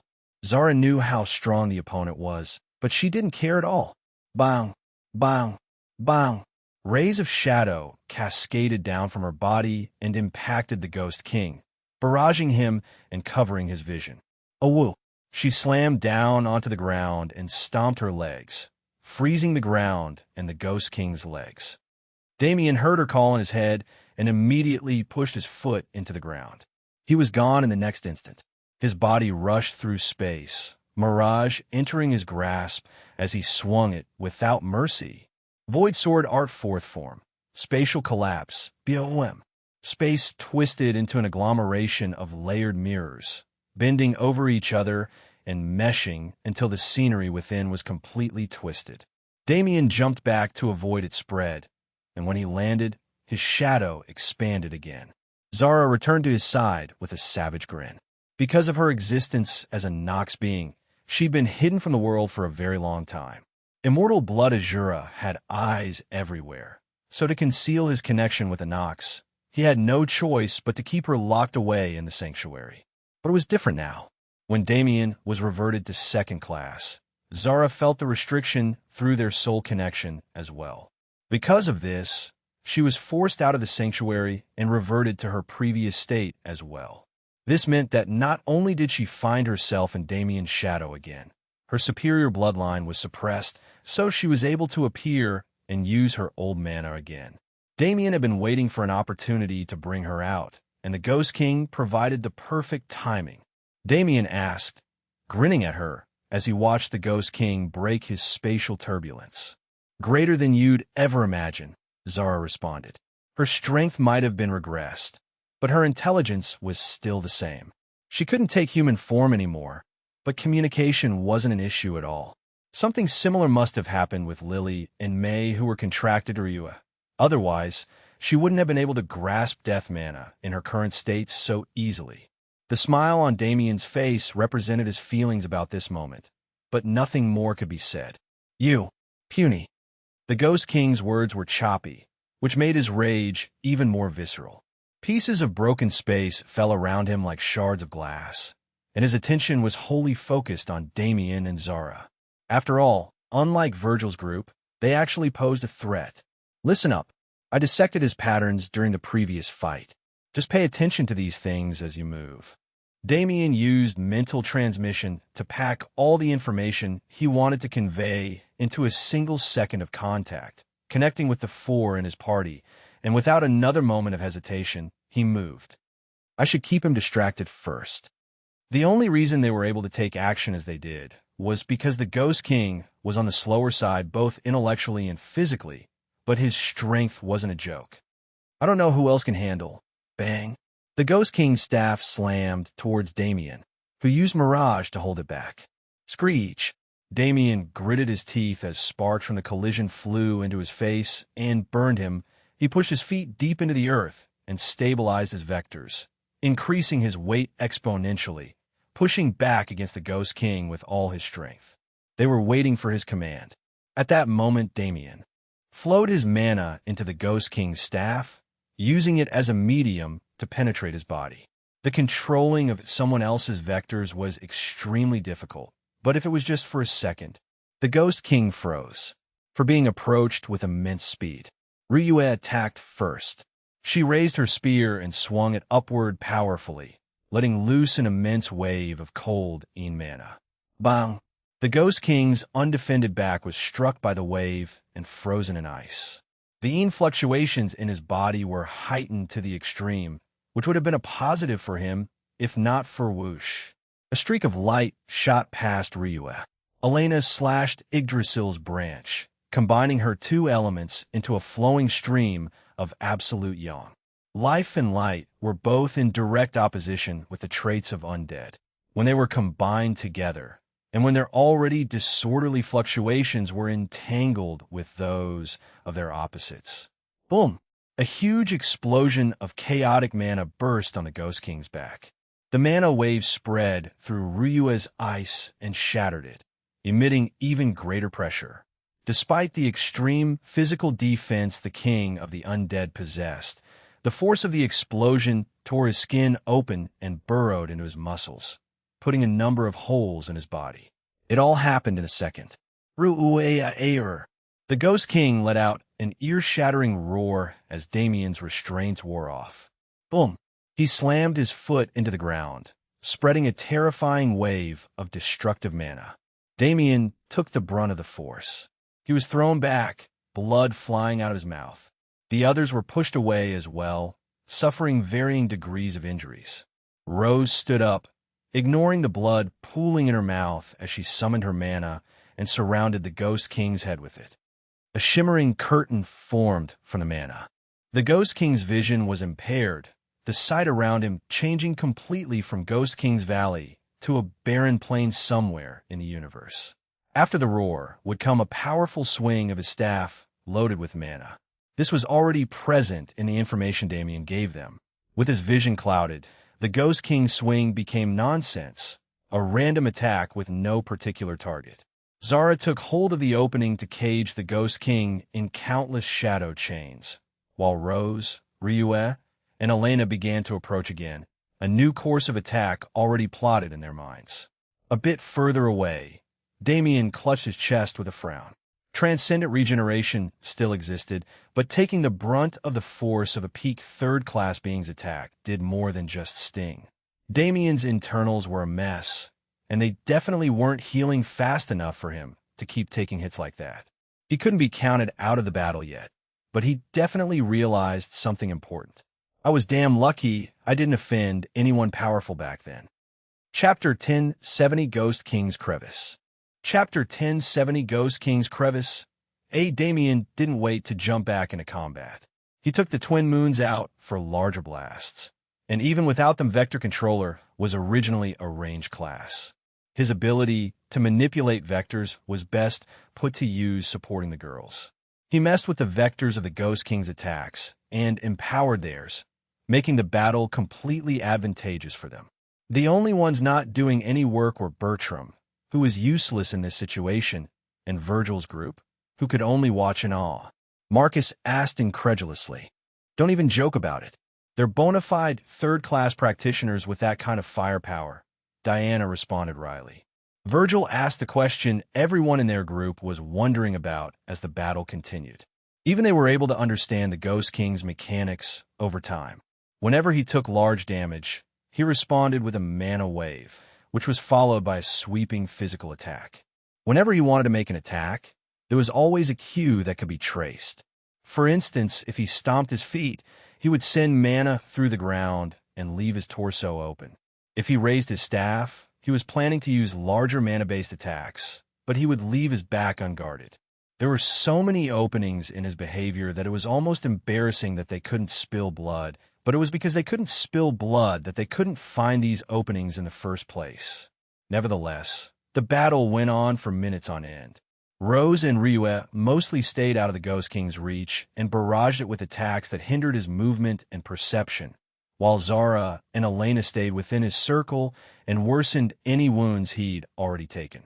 Damien's wounds healed after a few minutes of range combat, and he also joined them at the forefront, using vector control and spatial manipulation to harass the enemy and create new wounds on his body. Their synergy was perfect, without a single word exchanged between them. They understood their comrades' moves and thoughts with absolute precision and acted upon them without reservation. A well-oiled machine? No, even something like that didn't work as seamlessly as they did. Before anyone realized it, the Ghost King's armored skin had been ripped to pieces and most of his decaying muscles were displayed to the world. He had countless deep wounds on his chest and back, and blue blood oozed from several locations, dripping to the ground and forming a deep puddle. Grrr! The Ghost King let out a barely discernible growl as he withstood the onslaught. Mortals. Good. King. Must. Vumum. Deep red mana covers the Ghost King's body in an aura of slaughter. He raised his arm, disadvantaging himself, and giving Damien the chance to bore another hole in his torso. But he didn't care. Grip! His large hand gripped the hilt of his cleaver and unsheathed it from his back. Warriors. Shi-ying. It was instant, terrifyingly fast. The cleaver cut through space, whipping furious winds into the air, and the mana emitted from its blade obliterated everything in its path. Damien roared. His danger senses were ringing. Even he couldn't take this attack. He grabbed Elena, who was directly to his side, and teleported several tens of meters away. Zara used shadow teleportation to follow them, while Rose and Ryue also pushed away with all their strength. The cleaver light cut through 50 meters of earth, turning it into a massive crevice within the crevice. The brutal mana it held exploded through the atmosphere, turning everything within that radius to dust. Damien exclaimed, "Wasn't this too exaggerated of transformation? Oh boy, we ain't come here to fight that thing." Bertram's voice suddenly boomed in his ear, making him turn around. Right, since when was it necessary to defeat the Ghost King? The other option was an army of infinite undead, but dealing with that was easier than dealing with a boss that could one-shot them. Great. There was no need to be reckless right now. Damien and the girls instantly bolted, picking Bertram up along the way and dashing out of the black light barrier that denoted the Ghost King's lair. The undead horde surrounded them immediately, but unlike what they expected, they didn't immediately get swarmed. The few tens of undead nearby attacked, but once they cleared them, those outside a 20-foot range didn't approach. Bertram exclaimed, "The ghostly wind retreated, so the undead won't attack so crazily, but won't last 'cause you offended the Ghost King." Damien and the girls rapidly chased after him, and As he said, they only had to clear the undead in their vicinity to be safe. They no longer had to abuse supplements to make it through, at least for a minute. Ru'u'er. Mortals! A booming bellow echoed through the entire Ghost King's crevice, bouncing off the walls and spreading killing intent into every inch of its space. Brutal rage seeped into the bones and spirits of every netherworld creature in the ravine. Their auras flared, their eyes were dyed red in frenzy, and they attacked without mercy. Boom! Boom! Boom! Boom! Re'awa'ea! Scree! The ear-piercing sounds of these undead entering a berserk state were deafening, and the effects were even clearer. They didn't attack randomly. Every undead under the Ghost King's control attacked Damien's group specifically, even those hundreds of meters away. Bertram yelled as he pushed through the army. They moved and moved and moved. They abused their elixirs again and abused their heightening understanding of their abilities to counter the endless waves as best as they could. It was suffocating. They felt it so many times since they got here that it was becoming annoying, their own weakness, that is. Even after realizing they underestimated the Severed World, they still underestimated the Severed World. Every single second they spent here was a miniature apocalypse. Damien lost track of time. His body moved like a machine, pushing forward thoughtlessly. Skeletons, ghouls, spirits, liches, and any other undead that approached faded into a mosaic of enemies that needed to die. And time passed in this numb state of constant action. It was no more than 3 minutes in reality, but it felt like tens of eternities for them. Until finally, Bertram let out a strong exhale. The fog cleared. In front of the group was another cliff wall, high enough to fade into the horizon when they turned their heads up to look at it. Their feet unconsciously took them forward until they entered a cave, and its surface and the thread of human-faced spiders started to seem insignificant. There were only around 100 of them in the cave, and once they were dealt with, it would take time for more spiders to fill their vacancy. Meanwhile, tens of thousands of undead crowded the cave entrance, craving the deaths of its inhabitants, but unable to enter it. Because no matter how enraged the Ghost King was, he couldn't anger the leader of the human-faced spiders when he was so wounded. Scaling the cliff was the easiest part with Bertram's expertise and equipment, which meant Damien's relieved sigh spoke for them all. Chapter 1071, Perilous Sanctuary. The second layer, or rather, the true first layer. The Severed World was called a sub-universe because its rules were nearly as complete as a true universe, but it wasn't nearly as big. The entire realm was centered around a massive peak called Skyrim Mountain. With this in mind, Ghost King's Crevice was more of an entryway than a true layer of the ecosystem. After all, it was completely different from the rest of the sub-universe. Nevertheless, the second layer, the Perilous Sanctuary, was the stopping point for 99% of the practitioners who ventured into this world. While the caves and the cliffside leading up to it were filled with human-faced spider, the actual cliff wall was free of them. According to Bertram, this was because the human-faced spiders were prey for many of the beasts in the Perilous Sanctuary, and traversing the cliffside essentially made them sitting ducks in the eyes of their predators. It was the first taste of the sanctuary half of the layer's name. But of course, it wasn't called perilous for nothing. The Perilous Sanctuary's danger level was relatively low as long as one maintained wariness. Most of the beasts weren't hostile unless provoked, while the rest weren't strong enough to pose a threat like the Ghost King. More than this, the entire layer was filled with treasure. Heavenly resources grew like common grasses, and every beast possessed some quality that would be beneficial when consumed.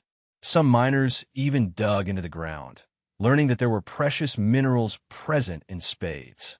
This was the reason why the Severed World was so popular. However, with every gain came a loss. The dangers of the Perilous Sanctuary were hidden, lying in wait for helpless practitioners who dropped their guard. For every treasure present, there was a fake. These fakes were sometimes beasts in hiding, sometimes deadly traps, and other times horrifying plants or materials disguised as beneficial resources. The more greed one possessed, The more likely one was to die in this area. Was it mere coincidence? Or was it a mechanic specifically designed for this purpose? Regardless of the answer, the truth didn't affect Damien. "Let's not spend too much time here," he said. At this time, the group had already made their way up the cliff and received an extensive breakdown of the perilous sanctuary from Bertram. Elena looked around curiously. The scenery was a lush, tropical rainforest that stretched as far as the eye could see. Several hundred kilometers away, one could see the trees darkening and far more beasts in the sky. But this area, for the most part, was just a beautiful rainforest. She asked, "Not really, but I do want to finish as fast as possible." "It's been a long time since we've been home," Damien responded. "Home, huh?" Elena frowned slightly. Could it be considered a home when she had no one waiting for her there? "How about we stay for the day and see what we can find?" Rose jumped in, breaking the sullen mood before it could form. "I also agree. We may not have time to return on the way back, and while the treasures might not be too useful, it would be nice if we could find replenishment for some of our supplies," Ryua chipped in. Damien nodded, realizing the truth of their words. Almost half of their recovery pills and elixirs had been used up in Ghost King's crevice. It was impossible to get out of that swarm unharmed. "I keep forgetting I don't have heal anymore." "All right then, let's split up and see what we can find. We'll meet back here at this same time tomorrow," he finally said, looking between the girls. They apple for a few more minutes, finalizing a few plans, and then split up, each taking a different direction so they could maximize their profits. The most excited out of them was probably Zara. After regressing, her bestial nature seemed far more prominent than usual, which made her more prone to her vices. Damien overcame his own bestial instinct easily with the mental growth he'd gone through in more recent years, but Zara had been trying to conquer her knocks. Side, which amplified her desires for a very long time and still hadn't quite won yet. Damien made a mental note to look out for her before turning around and facing the man behind him. "So this is where our cooperation ends, huh?" "It was an adventure, to say the least," he said with a grin. "Huh, that's it. I can guess what your crazy group is up to, and it sounds fun, but I like my life, so I won't join ya," Bertram responded, grinning back. "You're missing out, but I digress." The original agreement was for Bertram to navigate them through Ghost King's crevice, a task he accomplished with flying colors. During a time when no other guide was willing to take the risk for survival, he led them across the crevice and got them to their destination as efficiently as possible. It was a doubt whether the others were even still alive. Damien was interested in Bertram's eyes and held a little hope that the man would continue accompanying them, so he could study their function and use them, but it was natural that such a thing wouldn't happen. Wasn't Ghost King's crevice enough of a warning? Hell, even now Damien could hear intermittent screams echoing through the forest. Bertram was right. He and the girls were definitely the crazy ones in this situation. "Well, it was a pleasure working with you. I'll catch you another time when I have another job ready," Damien said, putting his hand out. Bertram reached up and grabbed it with the same grin. "Haha, good on you, old boy." The two men powerfully shook hands. After another short goodbye, they parted ways. Damien walked through the rainforest, his gaze panning the surroundings in search of anything interesting. He thought back to that place often. Perhaps, more than anything else, it was the place that created the man known as Damien Void. It taught and let him experience so much that other situations that bore similarities became incredibly easy to dissect. And whenever he found an environment that gave him the same feeling as that one, he always got excited. "I have a whole day to myself, but I don't really feel like treasure hunting." Damien looked around and found a nice tree. He smiled to himself and bent space, using an ability he'd long forgotten about. Telekinesis. The foliage in the surroundings morphed, cracked branches and fallen logs were broken down and transformed, and a small resting area was formed at the base of the tree. Damien walked into his creation and laid his body on the soft leaf bed he'd set up for himself. Chapter 1072, Perilous Sanctuary. While Damien sat back and relaxed as if nothing in the world bothered him, the girls went on a quest for resources. They were like true adventurers, exploring the lands at high speeds and grabbing any treasures they found along the way. Of course, each of them had their own measures for avoiding the layer's dangers, but they weren't completely safe. Each of them encountered the perils of the realm in their own ways. Rose met an illusion beast that was disguising itself as a precious herb. Ryue fell into a trap that caged her in the area and tried to consume her. Elena found a cluster of light-attributed materials, but later learned that they were extremely poisonous plants, and Zara found, well, the constant struggle between beasts to determine superiority. For a second, Damien felt like he was being a useless, soft, rice-eating husband, but he disregarded that thought. The girls didn't want his help. They knew he could support them, and they had trust that he'd be there when they needed that support, but they didn't want to hug his thighs and act like common women who were only there to leech on him. They hadn't really gone on an adventure all together before, and now that they were doing exactly that, none of them were willing to be baggage. Therefore, Damien's help would only be counterintuitive. Damien's spatial storage was connected to the sanctuary, which gave him essentially unlimited storage space. But as he found while he was fighting, he was still able to access it, bypassing the severed world's restrictions. In reality, his spatial storage was a separate dimension that used the sanctuary as a base, and in a certain sense, could be considered a middle ground between it and the real plane. If Damien allowed others to access this space, Elvira is really the greatest helper a man could wish for. Elvira deposited medicines in the spatial storage, which Damien could then retrieve. This was the simple yet totally broken method Damien found himself capable of abusing. And when it came to the sanctuary's ability to produce these medicines, there was nothing to be said. From the very start, Elvira had been raising alchemists who could support Thevel, and the amount of elixirs they had in stock was monstrous. It's hard to grasp it, since I created that planet, but it really is a thriving world now. Damien created it and turned it into a specialized environment for Astoria's training, but he'd cleaned it up by the time they left. Those special environments were still present, but they had their own places on the planet now, instead of defining the nature of the planet itself. That place was Damien's proudest and greatest achievement. His senses were suddenly pricked by the sound of leaves rustling. Thud, thud, thud, thud. Heavy footsteps approached rapidly. The sound of foliage being broken and pushed aside filled the air. Roar! The angered roar of a beast made the trees tremble, and Damien, without another choice, stood up with annoyance painted on his face. Damn it! There goes the mood, he muttered to himself, exiting through the leaf door of the resting area and gazing into the wilds. He could see it approaching. It was a huge panther with tight muscles that bulged with every step. However, its attention wasn't on him. Rah! A barely audible panicked roar entered Damien's ears, turning his curious eyes downward just in time to see a creature breaking through the tall plants in front of him. Before he could make a move, that creature rushed up to him and curled itself around his leg. Roar! The panther broke through the grass, not even a second later, screeching to a stop when it noticed Damien. Growling, it warily walked his periphery, growling and hissing as it assessed the threat he posed. Damien frowned. This place was resembling the first dungeon more and more, wasn't it? This scene reminded him of his meeting with Zara, which, frankly, annoyed him more. He opened his mouth and took a deep breath.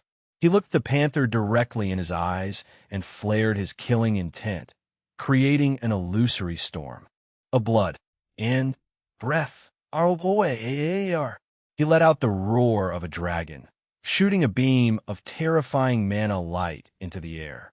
Empowered by the pure dragon bloodline present in Damien's current body, the roar had far more power than anything he could unleash in the past.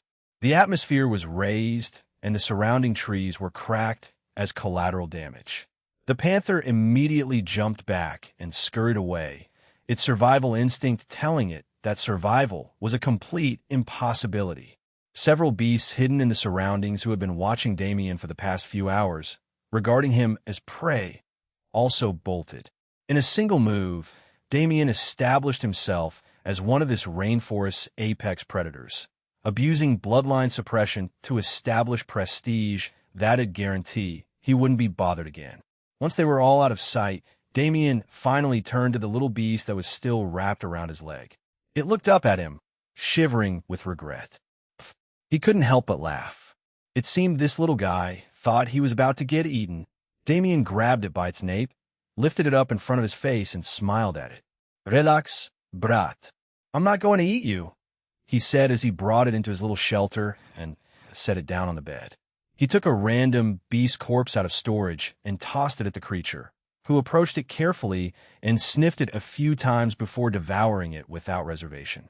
When it came to beast corpses, Damien probably had a few tens of thousands of them frozen in time in his inventory, but that was beside the point. It was definitely a curious little thing. It was a white tiger cub, but it was cute enough to be considered a kitten. There's no such thing as a cuddly beast in the wild. Plus, if a much stronger entity was chasing it with such fervor, Zara was chased by the 40th floor wyvern because it wanted to consume her bloodline, and this cub was likely also something special enough to be desired by the beasts in this ecosystem. He looked at the cub with an evil smile. It looked up at him warily. Whatever this strange-looking dragon wanted definitely wasn't a good thing. Chapter 1073 Messengers. Chapter 1073 Messengers 1. As was the case for most isolated realms and spaces, time flowed differently in the Severed World. Damien and his companions entered the sub-universe roughly a day and a half ago, but over 2 weeks had already passed in the outside world. Heaven's army was working tirelessly this entire time to remove any traitors they became aware of, and soon enough, the first infected source world raid would begin. It was a monumental time for the universe as a whole to be attacking these scourges they could never get rid of before, and anyone who had an interest in the survival of Grand Heaven's boundary paid great attention to the coming raid. Meanwhile, the man who brought them the ceasefire that allowed them to make such bold moves was Ak, struggling in other ways. Grah, a small white tiger cub climbed over his body like it was its personal perch, scratching and biting as it pleased. He reached back and tried to grab the cub off his back, but it very conveniently dropped out of his reach and scurried around elsewhere. "Huh. I knew it was a mistake," Damien sighed. "Haha. So this is the little cub you were talking about." Elena's voice cut off his melancholy as she picked the cub up and adored it. Rose and Ryue also joined in somewhat, standing around and curiously looking at it. Their group had met up just a bit ago after finishing their day-long hunts, and while they were going over rewards, the only thing Damien had to present was this little guy. "I don't know what his specific race is, but I'm hoping he'll evolve into a divine white tiger or something," he said, scratching his head. "Oomph. Exactly." Zara strutted around pompously, glaring at Damien in faux jealousy. Damien shrugged. "When did I betray you? You act like this bratty kid could ever be better than you," he told Zara with a grin, scratching her head teasingly. "Gur?" The cub's attention turned to them, a glimmer of intelligence in its eyes as it looked between Damien and Zara. So this wolf was its competition? Oomph. This brat. Zara growled. "All right, calm down," Damien interrupted before she could do anything. "He'll be traveling with us from now on, so you can always teach him a lesson later." They'd been standing around for a few minutes already, and they'd already checked their inventory and gains. The girls were truly able to find a great deal of treasures in that single day.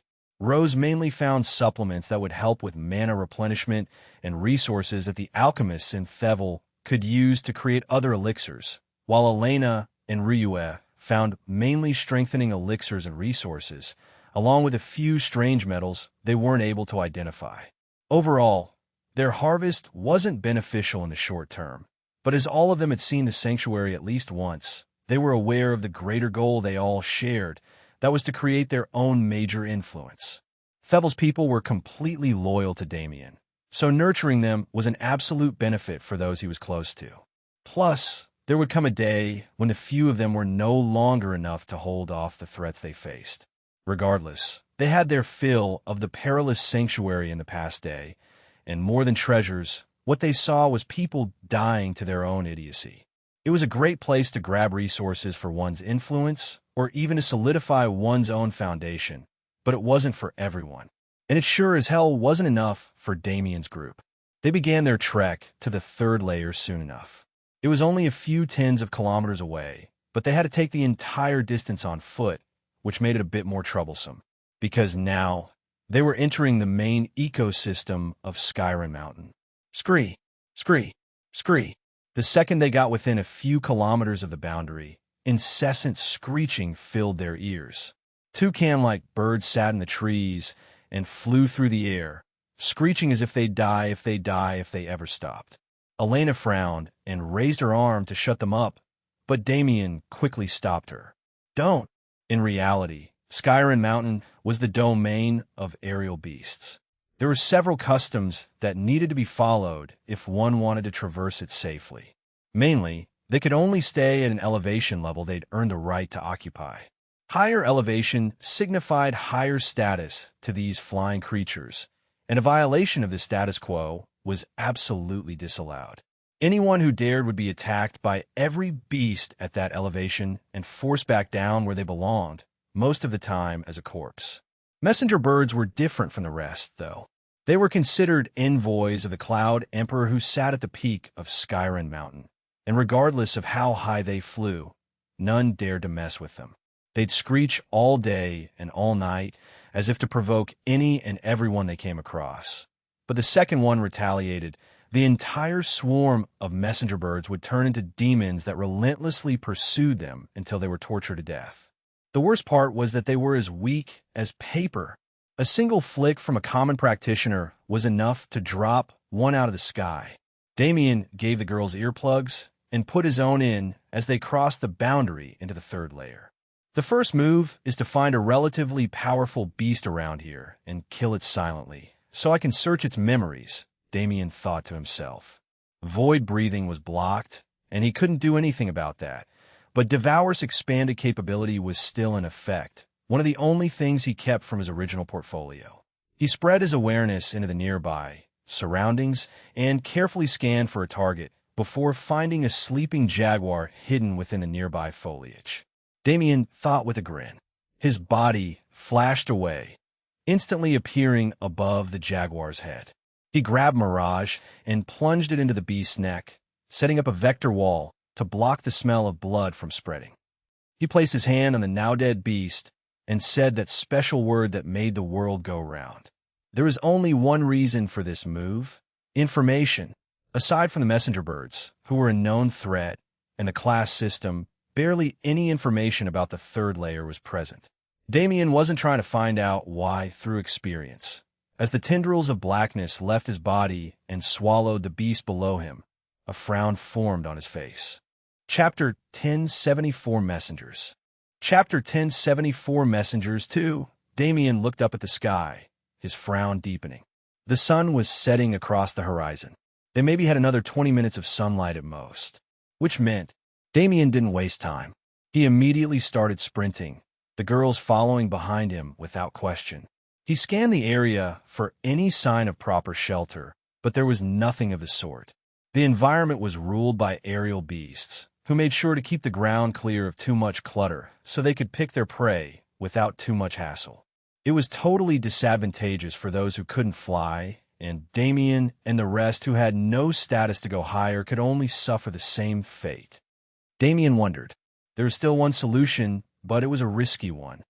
He said, sending a sound transmission to the girls to fill them in. "Let's take the risk," Ryue responded. Damien glanced at the other two before nodding. "Ah, fine." He pushed his foot into the ground and pivoted to the right, continuing his dash powerfully. His target was a grove of strange trees. Their leaves were like banana trees in the way they were long and floppy. But unlike those common trees, these were like bubbles of isolated space. The leaves extended bulbously all the way to the ground, forming a spherical shield around the tree trunk. And it wasn't an exaggeration to describe it as such, because each of these leaves was metallic and far stronger than anything Damien could cut through with his current strength. They were called Aegis trees, named after their barrier-like properties. It had already taken a decent amount of time to reach this grove, and the sky had darkened to an extent. Clouds took formation in the sky rapidly, as if they'd been waiting for the sun's retreat. Slowly but surely, drops of rain fell into the rainforest. Damien and the girls picked up the pace and reached the tree grove within a minute, pushing aside one of the heavy canopies of the Aegis trees and entering the bubble within. Phew! Damien put the lead back in its place and retreated to the tree trunk. And PSSSHHHHHH. The sound of rain hitting the metallic leaves filled the air. Scree! Scree! Scree! The screeching messenger birds turned maniacal. Their voices cut through the rain as if it didn't exist. Damien and the rest were shielded from them, unable to see as their eyes burned red and their gazes focused on every Aegis tree in the surroundings. Bang! Something thudded against Damien's tree's defense. Bang! Bang! Bang! Bang! Bang! It was the beginning of an onslaught. Without a care for their lives, the messenger birds threw themselves into the metal leaves of the Aegis trees, putting dents in their surfaces that were emancipated by their companions. Bang! Bang! Bang! Bang! Scree! It was terrifying to hear with no context. Aegis trees produce honeydew nectar, which acts like a drug for messenger birds. Whenever night falls, they'll attack relentlessly until they can get that dew, Damien explained. Rose questioned, warily watching the leaf walls. Because in the night, the frenzy rain comes. For normal beasts, it just makes them more aggressive and whatnot, but for messenger birds. Boom! Damien finished his words with a wry smile. The boom that interrupted him came from another Aegis tree that had been broken into.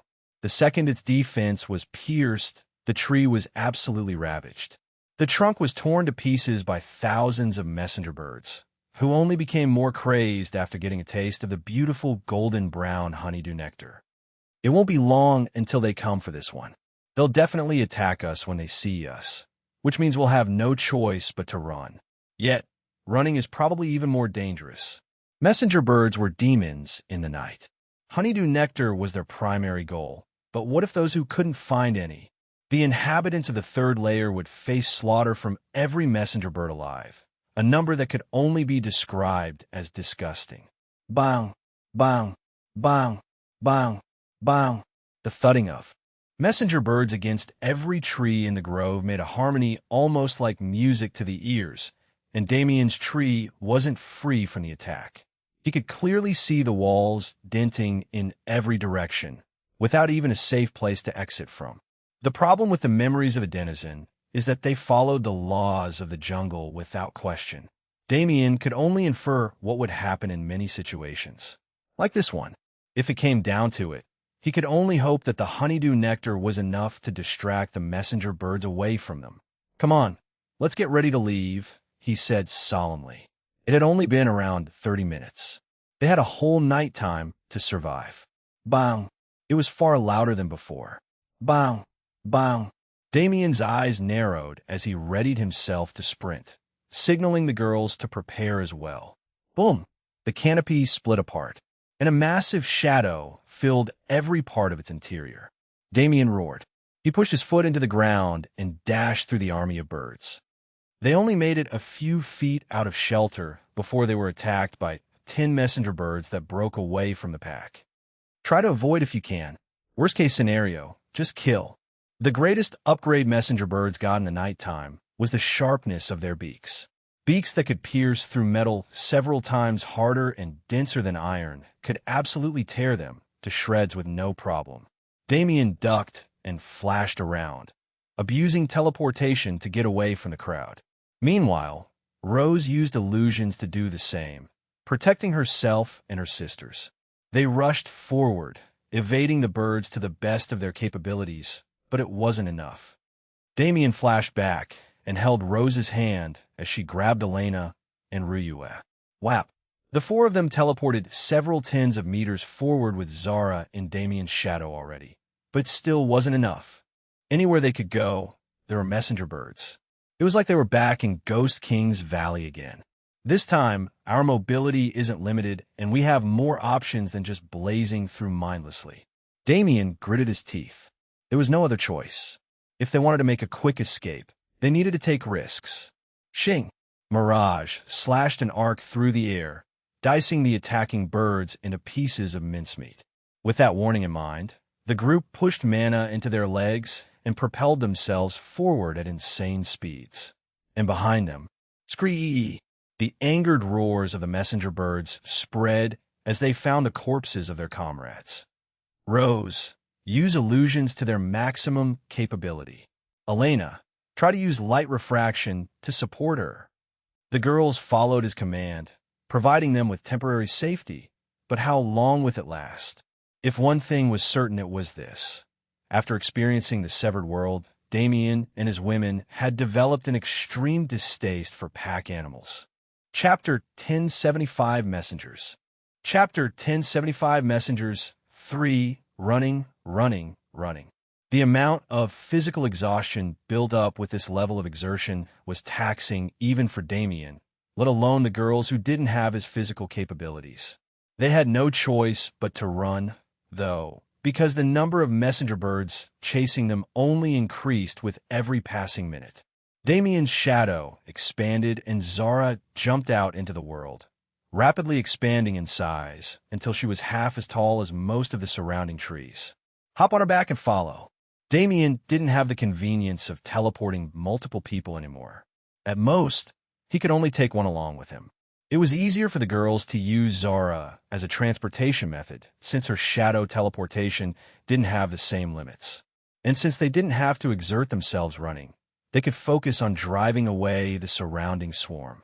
Scree. Relentless wasn't a strong enough word to describe the suicidal determination messenger birds held to get vengeance for their fallen. Damien underestimated them severely. He knew they'd chase, but he didn't think they'd all do it. Flash! His body jumped forward several hundred meters, followed by Zara and the girls who hopped between the shadows cast by the ambient moonlight. The same heavy defense we used to hide from the Ghost King should work in this situation too, but it takes time to set up. Damien wasn't running away without a plan. Unlike Ghost King's Valley, he now had complete use of his awareness and available abilities, as well as a large amount of space he could traverse without worry. Even now, he was moving with a destination in mind. His body barely existed in the real plane anymore, flashing in and out of the spatial layers so fast the messenger birds almost lost sight of him. But of course, that wasn't possible. A swarm of tens of thousands circled them in the air like vultures, and groups of a few hundred would swoop down at a time, aiming to impale the group with their sharp beaks. Rose, Ryue, and Elena were doing most of the fighting at this time. They used their abilities in tandem to make sure those that dove couldn't reach them, and even more so, to keep those circling above from attacking all at once. Minutes passed like this, with Zara using her connection with Damien to follow his untraceable steps, and finally, they arrived where they needed to be. Damien pushed aside a massive metallic aegis tree leaf and dove inside, slamming it shut the second Zara and the girls entered after him. Bang! Bang! Bang! Bang! The birds chasing them slammed into the heavy leaf and exploded into blood mist.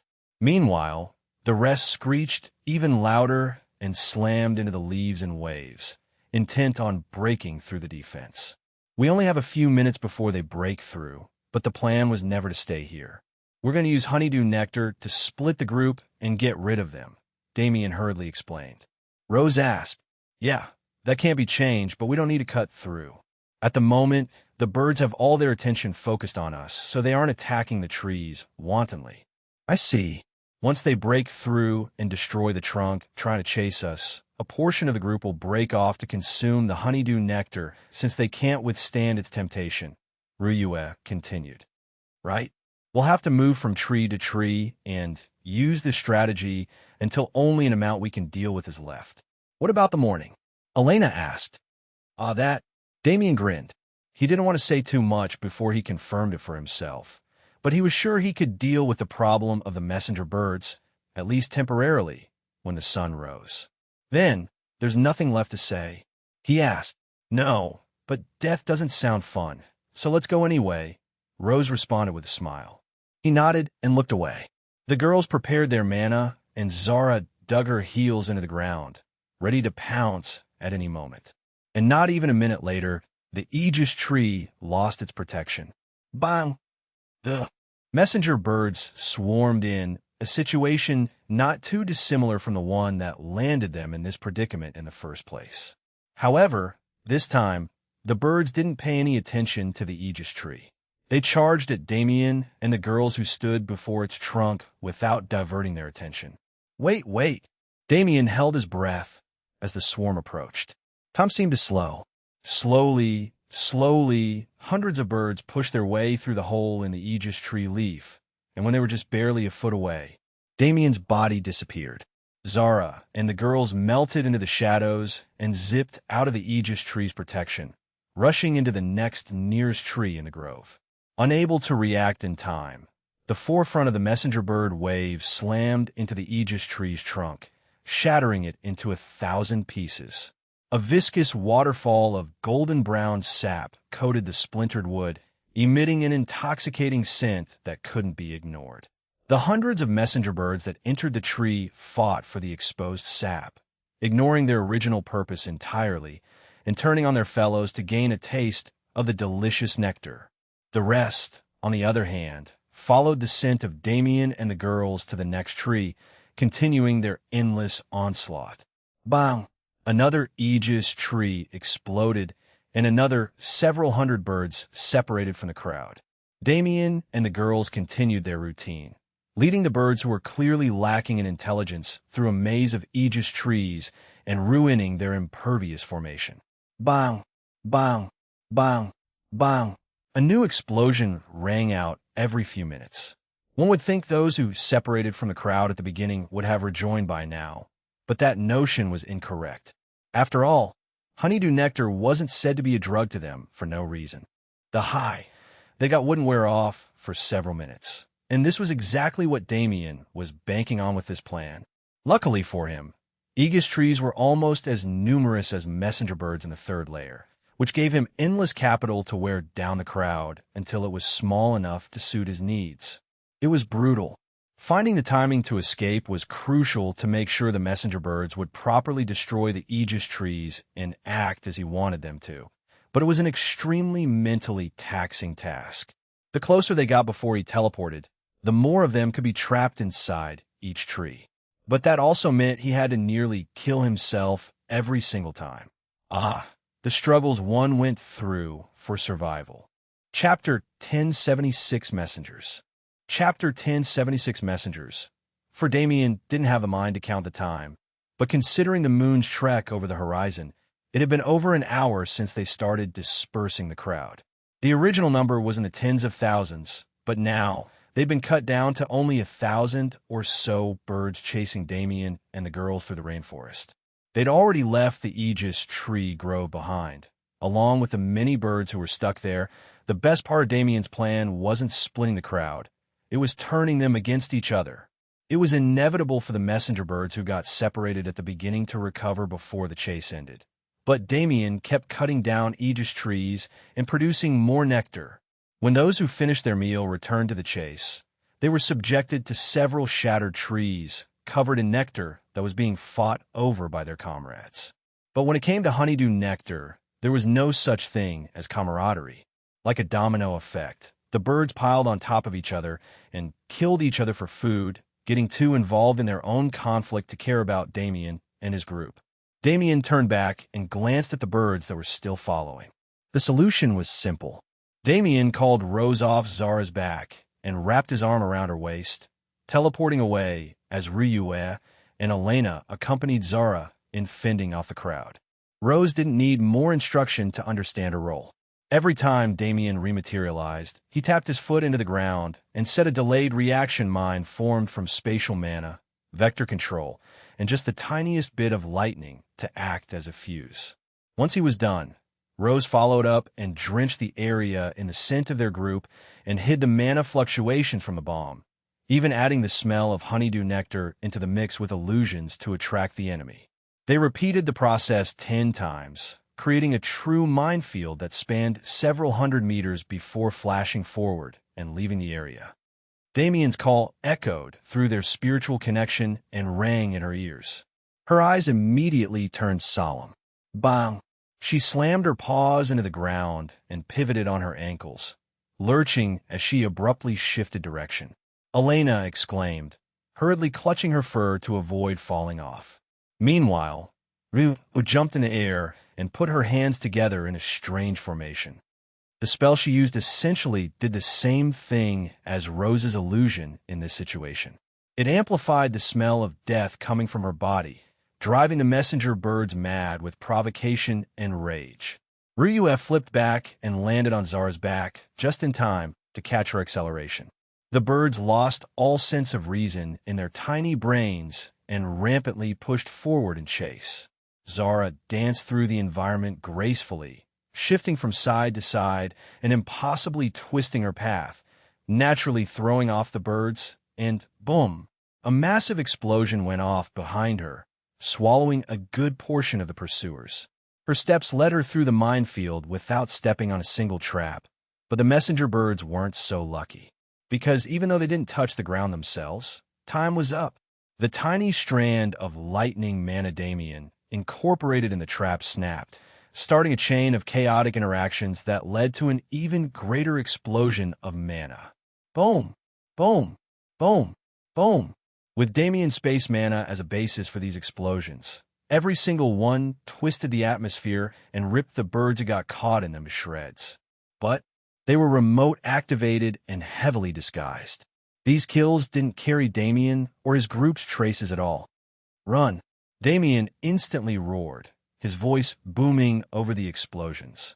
He dashed forward, angling his body slightly to the right, and moving almost 5 kilometers to the east until he found a cave hidden by foliage and naturally disguised in the forest. He and the girls rushed in, instantly covering its entrance with concealment formations. And without hesitation, they combined their power once more to create a greater concealment formation that could even hide them from boss-level creatures like the Ghost King. Ha ha ha! Heavy breathing was the only sound filling the air.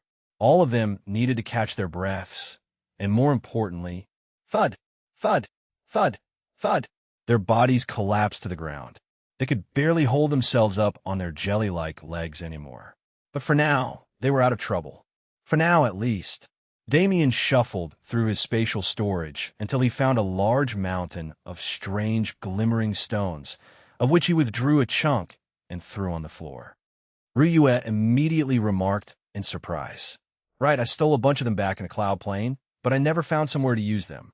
Since we have to conserve mana, we might as well use them now to power the formation," Damien replied with a shrug. "Haha, they might not have before, but did you forget?" Ryue nodded in understanding and stopped asking. Since it was taken care of, she could recover without worries. "Oh, right," Damien suddenly said. "You should be able to access my spatial storage through the engagement rings I gave you. If you ever need anything, just check in there." The engagement rings he gave them weren't common rings. In fact, they were rings he crafted himself with a very special functionality. They let the individuals they were soul-bound to enter the sanctuary without Damien as a medium. It was a method that could be used for self-protection, but also one that allowed him and the girls to meet at any time, regardless of the distance that separated them. Damien just remembered that accessing his subspace was also a byproduct of this connection. It would definitely be useful for them in the future to use his resources, especially since he'd hoarded so much in recent years. Damien shrugged it off and focused on recovery as well, conversing with the girls and watching the outside situation to make sure the messenger birds didn't find their traces. Hours passed.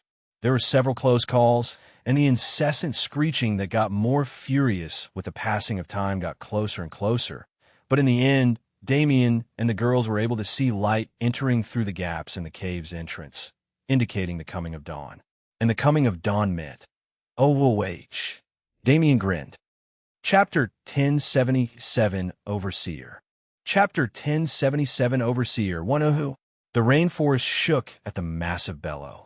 The sun was just rising over the horizon. Only half of its form could be seen.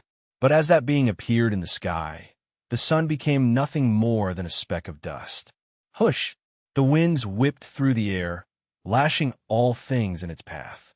A gigantic shadow blanketed the third layer, the form of a beast far greater than any mere messenger bird. Its feathers were deep black, almost blending in with the shadow it cast, and ruffled in the wind majestically. Its eyes glowed with red light, making it look especially feral, but it didn't attack mindlessly. This creature appeared like a mix between a raven and a vulture. Every flap of its wings was powerful enough to shatter the environment to pieces, and the bellow it released to let its presence be known immediately floored all beings under its gate. Boom! A powerful wave of suppression spread through the third layer. The beasts in the skies and on the ground dropped and kneeled before the massive creature. But the messenger birds, they screeched angrily, swirling up like an inverted tornado to attack the creature's underbelly. It let out another bellow, spreading its mana downward and easily dispersing the messenger birds.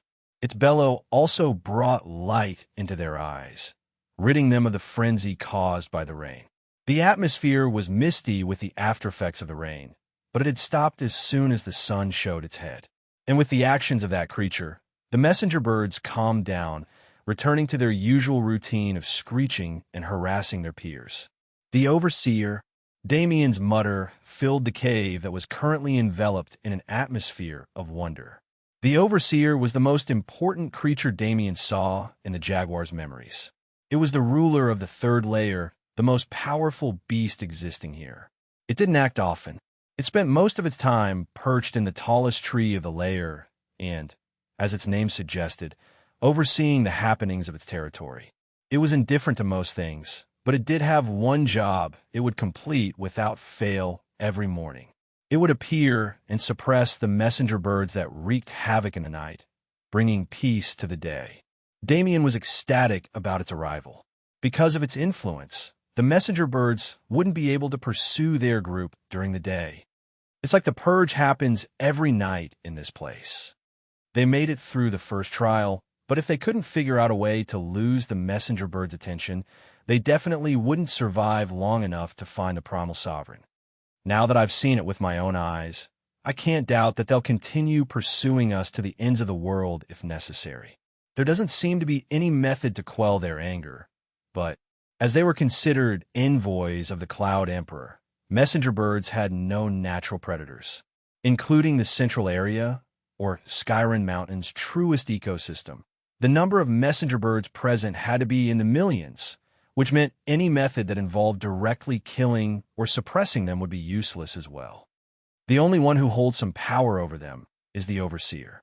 It would be best if we could bribe it, but it's infamous for its indifference in the face of all things. Damien frowned at the thought. There had to be something he was missing. There was no such thing as an inescapable situation for him. Damien suddenly exclaimed out loud, dropping his fist on his palm. There was one more interesting fact Damien learned from the jaguar. This was something that every being living in Skyrim Mountain's ecosystem knew about, but never reached the ears of an outsider before. Class was an incredibly important thing to the aerial beasts of Skyrim Mountain. If one couldn't fly at a high altitude, they'd be treated like and seen as nothing more than a weak peasant who could be bullied. But beasts were constantly evolving. Setting a class system that couldn't be changed was idiotic at the very least. The other option was endless slaughter to determine status, something the Cloud Emperor disdained. Therefore, he created the Ascension Ceremony. Every year, the aerial beasts of the mountain held this ritual to determine their positions. They gathered together in the fourth layer during a time of absolute non-aggression and took part in a ceremony where they flew up the side of Skyrim Mountain and faced its growing pressure, racing and competing with each other to get as high as possible. However far they could reach was the highest elevation they could occupy for the year and their status in the hierarchy. It was a simple mechanism, but it was of absolute importance to the denizens of this realm. And this very ceremony was going to take place in less than a week's time. The Overseer might be the most powerful in the third layer, but it probably stays here because it is just a part of the crowd in the central area. Every being had ambitions. If Damien could abuse this fact, couldn't he solve his own problem as well? All right, that's how we're doing it, he decided. He turned to the girls and began explaining his plan. Yeah, that's the best solution we have right now. Although it's only temporary respite, it should be able to keep us safe until the day of non-aggression. And that's when we can deal with the problem once and for all, Damien said with a nod. Can we deal with it? Elena asked. We can, Damien replied definitively. Even messenger birds have to abide by the laws of this place, as we saw when they were suppressed earlier. Damien smiled at Ryue's question. He said with a smile, any flying beast has the right to participate in the ceremony. All eyes turned to Zura, who was quietly resting in the corner. She raised her head, her wings flapping in curiosity. Damien and the girls grinned. The peak of Skyrim Mountain was likely where the second primal sovereign stayed, so participating in the ceremony was a must for them regardless. There was no better use for the phrase, killing two birds with one stone, than this. Chapter 1078, Overseer. Chapter 1078, Overseer 2. A plan had been formed. Now they needed to act on it. Rose, Elena, you take Zara and head back to the perilous sanctuary to find raw materials. If you find anything good, leave it in the spatial storage, and I'll have Elvira's people make some good stuff with it. Ryue and I will search the third layer to find any treasures that could help as well, Damien said, dividing their team to best accomplish their mission. Rose, Elena, and Zara had speed and concealment that surpassed Damien and Ryue, so sending them back would achieve better results. Meanwhile, he and Ryue could make themselves useful elsewhere. Understood, Rose said, accepting her role. That's the best-case scenario, but if it ends up too taxing, don't risk it. Got it, Rose nodded. Oh, wait. Damien stopped her and said, the messenger birds never enter the perilous sanctuary. I don't know why, but it's safe there. Spend a few days looking if you can't find anything today. Rose nodded, taking Elena and Zara with her as she left the cave's shelter. There was no time for idle talk right now, only action. Once they were gone, Ryue turned to Damien questioningly. She asked. It was a real concern. The messenger birds weren't kind enough to give them the respite they desired so easily.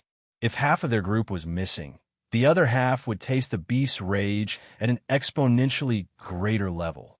However, Damien shook his head, telling her not to worry. I have a plan. If it works, we'll be fine, but if it doesn't, let out a slight giggle. What kind of plan was that? It could barely be considered a plan in the first place, but if it worked, right? Dawn was still in the process of arriving, which left them around 15 hours until night fell again. Ryue shrugged, accepting that this was how traveling with Damien always went. It was fun, and they always managed to survive until now, so it was fine, right?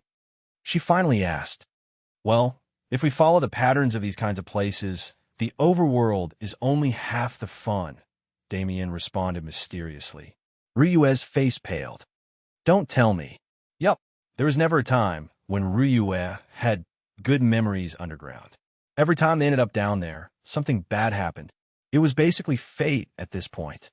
Yeah, come on, it won't be that bad, I swear. I mean, the alternative is scouting the overworld, which I don't think will be very fun. The messenger birds might have been docile during the day, but their grudge was still as great as ever. There was no way they'd let Damien and Ryue have an easy time doing what they needed to. Ryue sighed in defeat. Relax. No, you don't have to explain it. Damien smiled. A talkative Ryue was really his favorite thing in the world. No matter how much he wanted the conversation to continue, they had work to do. And what better place was there to start from than this very cave? Damien sent his senses into the ground, grabbing hold of several vectors and bending them to his will. Be careful. Right after his warning, the ground caved in. Damien had agitated the foundation of a circular area of rock below them, finding the nearest underground pocket and collapsing anything that separated them from it. Luckily, the target location wasn't too far away, so he was able to do it with his limited abilities. Rumble. The earth rumbled.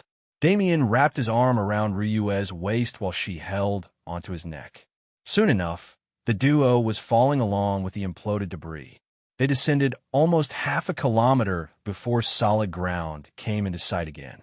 Damien let loose his mana, covering himself and Ryue in a small whirlwind of spatial mana that slowed their fall until, Talp, they landed in the underground space gracefully and spread their awareness to look around. Ryue muttered, No, it looks like one, but this formation is natural, Damien responded, feeling the cave walls. The cave was small, but it was connected to tunnels in two directions, like a mine, in Ryue's words. But no mine. Would be so clean. This was more like.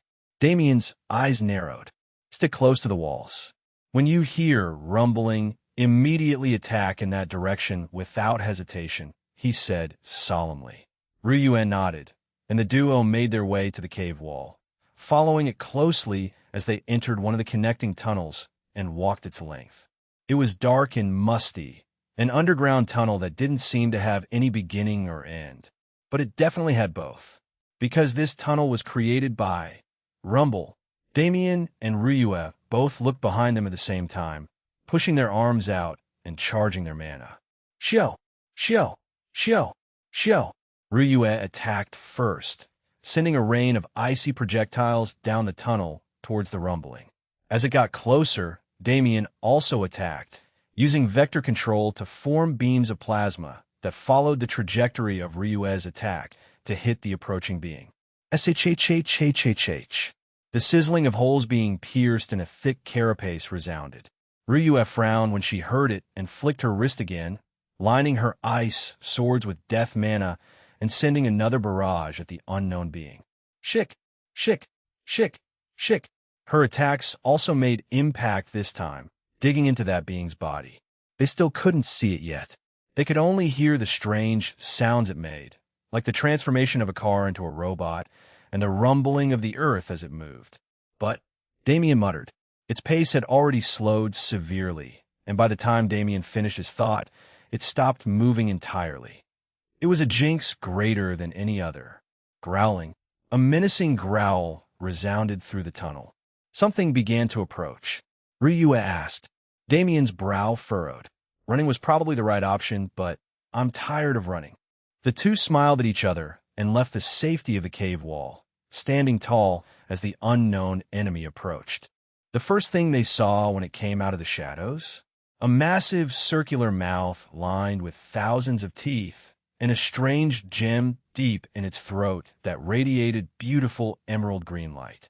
Chapter 1079 Overseer. Chapter 1079 Overseer 3. The creature's body took up the entire tunnel space, leaving nowhere for Damien and Ryue to go but backward as its massive mouth approached them. Damien thought to himself as he cautiously retreated. Bang! Bang! Bang! Ki-eek! Ryue formed a swarm of projectiles and shot them into the creature's mouth, making it reel in pain. Green blood spurted over the cave floor. The worm shook and stopped its movements for a second, giving Damien the perfect opportunity to strike. Bang! One shot from Hell's Barrel was all it took. A bubble of spatial mana exploded on the worm's body and blew its mouth to pieces. It dropped limp, all signs of life leaving its body. He originally thought they'd failed to kill the beast in their first attack, but was he wrong? A strange sound rang out at that moment. An emerald green light filled the air and formed a bulbous protrusion around the worm's bloodied corpse. And miraculously, its last string of life force suddenly boomed with vitality. Within a second, it had healed back to peak condition. Ki-yike! The worm once again let out an angered screech and charged forward again to consume its prey. From its reaction, it was clear that this situation was considered normal. Damien's eyes narrowed. He retrieved Freya and fired a barrage of mana bullets into its body again, watching with furrowed brows as the process repeated itself. Immortal body? No, it's... Ryue's voice suddenly rang out. Damien repeated. Yes, Ryue responded, her eyes glimmering in understanding. That gem in its mouth is a fallen heart jade. She killed the worm again as she continued. I read about it in an ancient text long ago. The fallen heart jade is a natural material with extreme regenerative abilities, but the conditions for its formation are extremely rare. Damien's eyes widened slightly. Something like that exists? Then, he rushed forward as the worm finished regenerating and fearlessly shoved his arm into its mouth. Kiik! The worm roared in anger and rapidly shut its mouth around Damien's arm, It closed like the petals of a flower, giving him no choice but to withdraw from its most important treasure. But unfortunately, it wasn't nearly strong enough. Damien's words were accompanied by a surge of mana, through which he forcefully solidified the space around his arm and made it impossible for the worm to continue moving. He wrapped his hand around the green bead attached to the creature's throat and ripped it out with all his strength, pushing backward and shooting it in the head several more times. Bang! Bang! Bang! Bang! Another river of blood flew through the air, and the worm dropped dead for the fourth time. But this time, it wasn't coming back to life. Damien observed the bead in his hand with all-seeing eyes, his interest growing with every second. I didn't expect something like this to exist. It uses mana similar to the heal trait to manifest effects that mirror transcendent regeneration. Unfortunately, the lifespan of this piece is mostly used up. Naturally, such a small piece accompanied by a weak beast that died far too easily wouldn't be able to last long. However, it was fused to this worm's body. Damien glanced at the worm's corpse and withdrew Mirage. Void Sword Art First Form. Bladeless, a gash spread through space, slicing the worm in two vertically. There wasn't much space to move around in the tunnel, so Damien had no choice but to walk through the worm's goo to find what he was looking for. And find it he did. A grin spread across his face as he cut open a glowing sack in the corpse, revealing 5 more pieces of fallen hard jade. Though they were dulled, they presented an interesting prospect. He turned to Ryue. If the rest of the species share this trait, we might have found what we were looking for, she said, voicing his thoughts. Fallen hard jade would be incredibly useful to possess during the Ascension ceremony. It was called a ceremony, but it was, in reality, a miniature war where all conflicts boiled over and bared their fangs. Every beast was willing to use any means necessary to climb higher, and if they couldn't keep going, they would make sure others couldn't get above them. Fallen hard jade was a piece of the puzzle. On its own, it wouldn't be enough to bribe the Overseer, but gave Damien an idea of what to do. Plus, with these kinds of effects, couldn't he restore his own regeneration to a certain extent? Damien quickly cleaned the worm fluids off his body with mana, but left a hint of its scent in his aura. With their target determined, it was time to start the hunt. The duo rushed through the tunnel, soon finding that it didn't intersect with other paths to form a system. They jointly spread their awareness and searched for a path anywhere nearby, and to their surprise, there wasn't just one, but many. These worms were clearly independent creatures. They were able to sense each other's presence and actively move to avoid each other. This was great news. It meant they would be free from the risk of a swarm as they hunted. Creating a path from tunnel to tunnel was easier than expected. Ryue was able to compromise the structural integrity of the rock far easier than Damien could, and Damien was able to rapidly destroy the compromised area to give way for them. The hunt proceeded smoothly from there. Most of the worms were weak, which also meant the amount of fallen hard jade they possessed wasn't much, but the few stronger beings had large chunks of the material in their bodies that made the fervor in the duo's hearts rise. Eventually, they'd killed over 50 of these worms and collected a decent amount of jade. And, judging by their internal clocks, night was soon to fall.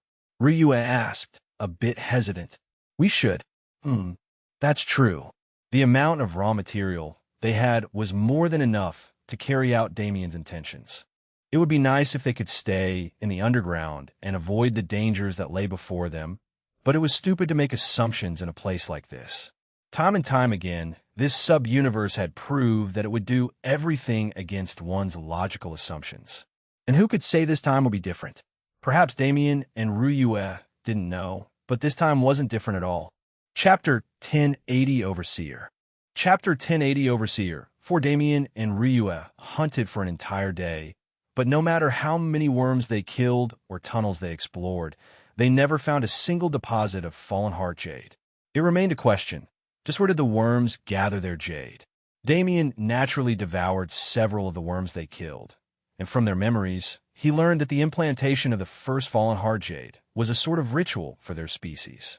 In those memories, he was able to see massive caves filled with fallen heart jade in monstrous amounts, But no amount of searching led to these natural areas, nor did the memories provide any clues to their location. But maybe that was a good thing. Fallen Heart Jade was such a mystical resource. Was it possible to keep it hidden in the subterranean world? Not many beings dared to venture into the depths in fear of the unknown ecosystem present there. But there was a specific species that held no such fear. They were, of course, the messenger birds. The Cloud Emperor's authority spread through every inch of the severed world, whether it be in the skies or deep below the ground. Regardless of where they went, messenger birds were almost guaranteed safety. They didn't have any interest in the jade themselves, since it wouldn't matter if they died in one hit despite its presence with their weak bodies, but they had their own reasons for collecting it. The subterranean world was not safe during the night. Most of the messenger birds would target aegis trees, but a portion of them would always attack the underground as well. The second the sun was replaced by the moon in the sky, they made their move. Their incessant screeching filled the air, the frenzy rain began to fall, and all hell broke loose in the third layer once again. At this moment, Damien and Ryue were rushing through the tunnel system they'd created, headed back to the hole they came through. From all around, they could hear thudding and thumping. Sounds like a horde of rats approaching. However, there were no rats, nor were they approaching. That was just how loud the messenger birds were, charging haphazardly through the enclosed tunnels. They didn't care about the worms. Anything they could provide was just scraps, so every worm that got in their way was instantly demolished by the force of the swarm. Their goal was the jade deposits hidden by complex natural formations and guarded by several tens of worms. If Damien and Ryue got caught up in the collision between the two forces, they were sure to have a torturous night. Luckily for them, the conflict was far away and didn't seem to be approaching them. They traveled through the tunnels and eventually made their way back to the original space they came through, walking past the first worm corpse Damien dissected. It doesn't look like Rose and Elena are coming back tonight. Let's hope we can be safe inside the cave again. But if it looks bad, prepare to run, Damien said solemnly as they approached the circular spot of moonlight signifying the exit. An environment where everything was a danger. It definitely wasn't fun to be a part of. That thought was definitely a jinx. Because right as the duo reached the exit, boom, the earth exploded to their right, forcing them to jump back and dodge. Yike, the screech of a jade heartworm, as Damien named them, a sound both he and Ryue were extremely accustomed to at this point. However, this creature was far bigger than anything they'd encountered before. Its massive body was already twice the width of the tunnel, and when it tore through, it directly punched a hole in the dense earth with its bodily strength alone. The duo watched warily as the worm's massive body slithered by them. Boom! Once again, the tunnel wall tore open and that creature's gargantuan mouth surfaced before Damien and Ryue. Its teeth rotated like a circular saw, giving it the ideal physique to mutilate its enemies in the cruelest way possible. It just passed by, and it's already back. Damien wondered as he moved to dodge. I wanted to just run, but if it can target us without any delay in its attacks, it won't be possible. Damien's eyes narrowed as he watched the creature's body slither, now in two different directions, and clearly on its way to becoming more. Why is it targeting us specifically? There had to be a reason. The most probable would be that, in the end, it wasn't a strange event at all. If one killed enough subordinates, one was bound to eventually face their leader. I didn't know worms could be vengeful, but anything is possible in this world. The massive jade heartworm had an equally huge chunk of jade supporting it, which would be a great treasure for Damien and the girl's personal use. We have to rip its jade out first.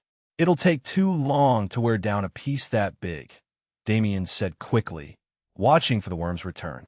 No need to say more, Ryue responded. Damien nodded gratefully and did exactly that.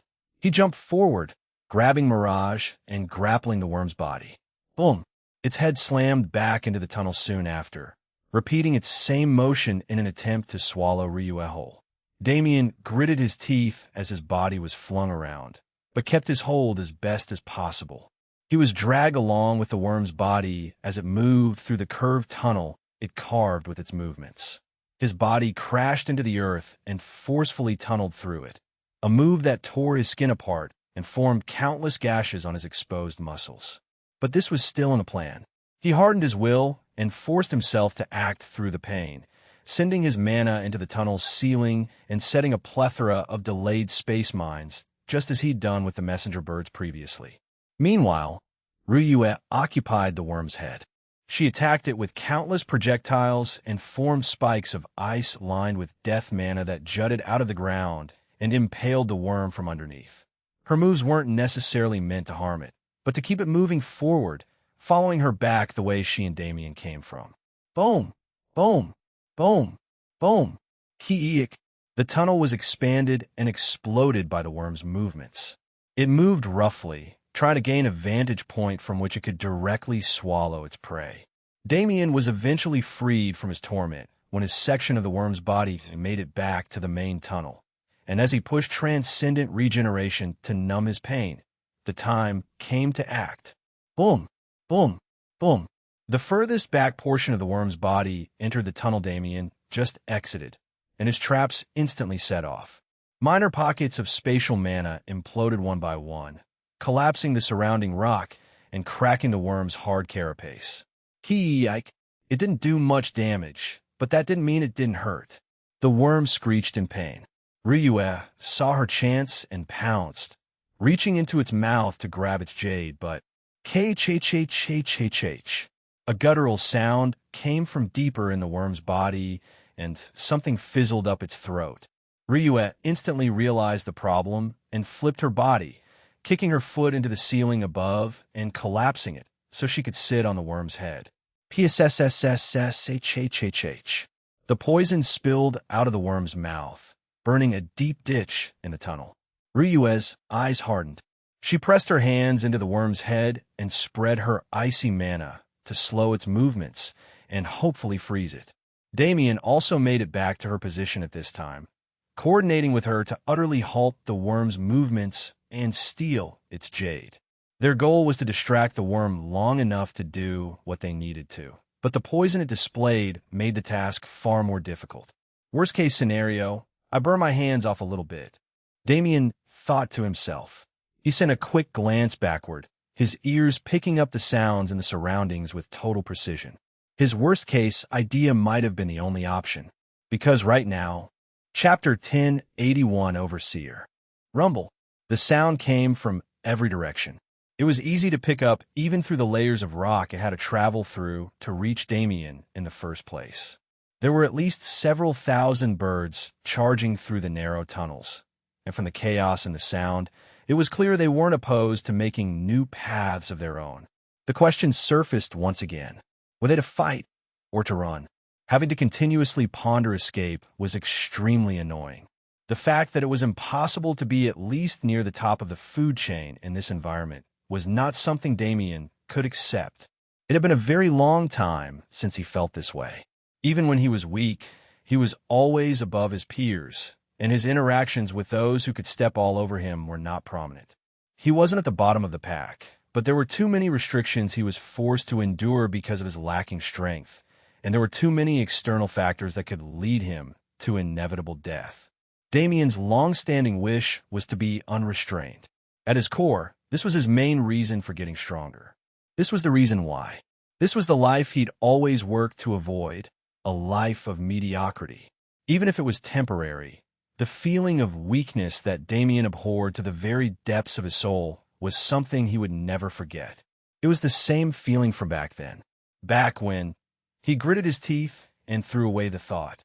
None of this mattered, because without killing the Jade Heartworm, they no longer had an escape route. Damien jumped back and slammed his hand forward, using vector control to halt the creature's movements. Ryue went on offense while he focused on control, a battle strategy that would produce the best results in the current situation. The only problem was getting the Fallen Heart Jade out of the poison lake that had formed in the worm's mouth. Damien gritted his teeth. The rumbling underground was only getting louder. At this rate, the messenger birds would be upon them within a minute. He realized, clicking his tongue. Ryue, fall back and keep its mouth open. He rushed past her and raised his foot in the air, slamming it down on the bottom of the worm's mouth and pinning it to the ground. Boom! Mana spread in every direction and formed a sphere of spatial influence around the front of the worm's head. Damien used this bubble to take away its ability to control its mouth and reach his arms out to grab onto the massive chunk of jade, only half visible within the poison lake. K. It screeched, sending air through its throat. The poison lake burst open, splashing on Damien's body. He hissed in pain as his skin began to melt, but he didn't lose his grip on the jade. From a few meters away, Ryue slashed her arm, using the pure mana of Een to attack. Her mana pushed through Damien's space bubble without resistance and attached to all parts of the worm's mouth. Freezing air filled the space, withering the worm's muscles. In the next moment, several tins of icicles spawned, impaling the worm's mouth to the walls and roof of the cave. Damien's eyes hardened. Now was the time. He pushed vector control and essentially fused himself with the jade, making his grip impervious. His muscles bulged and veins surfaced on his skin as he drew out every ounce of his physical strength. Poison splashed around, unfrozen by Ryue's attempts, and wrapped around Damien's hands and arms, melting his skin and muscles and causing him to experience extreme pain. But compared to some of the torture he'd experienced, this was nothing. Hawa!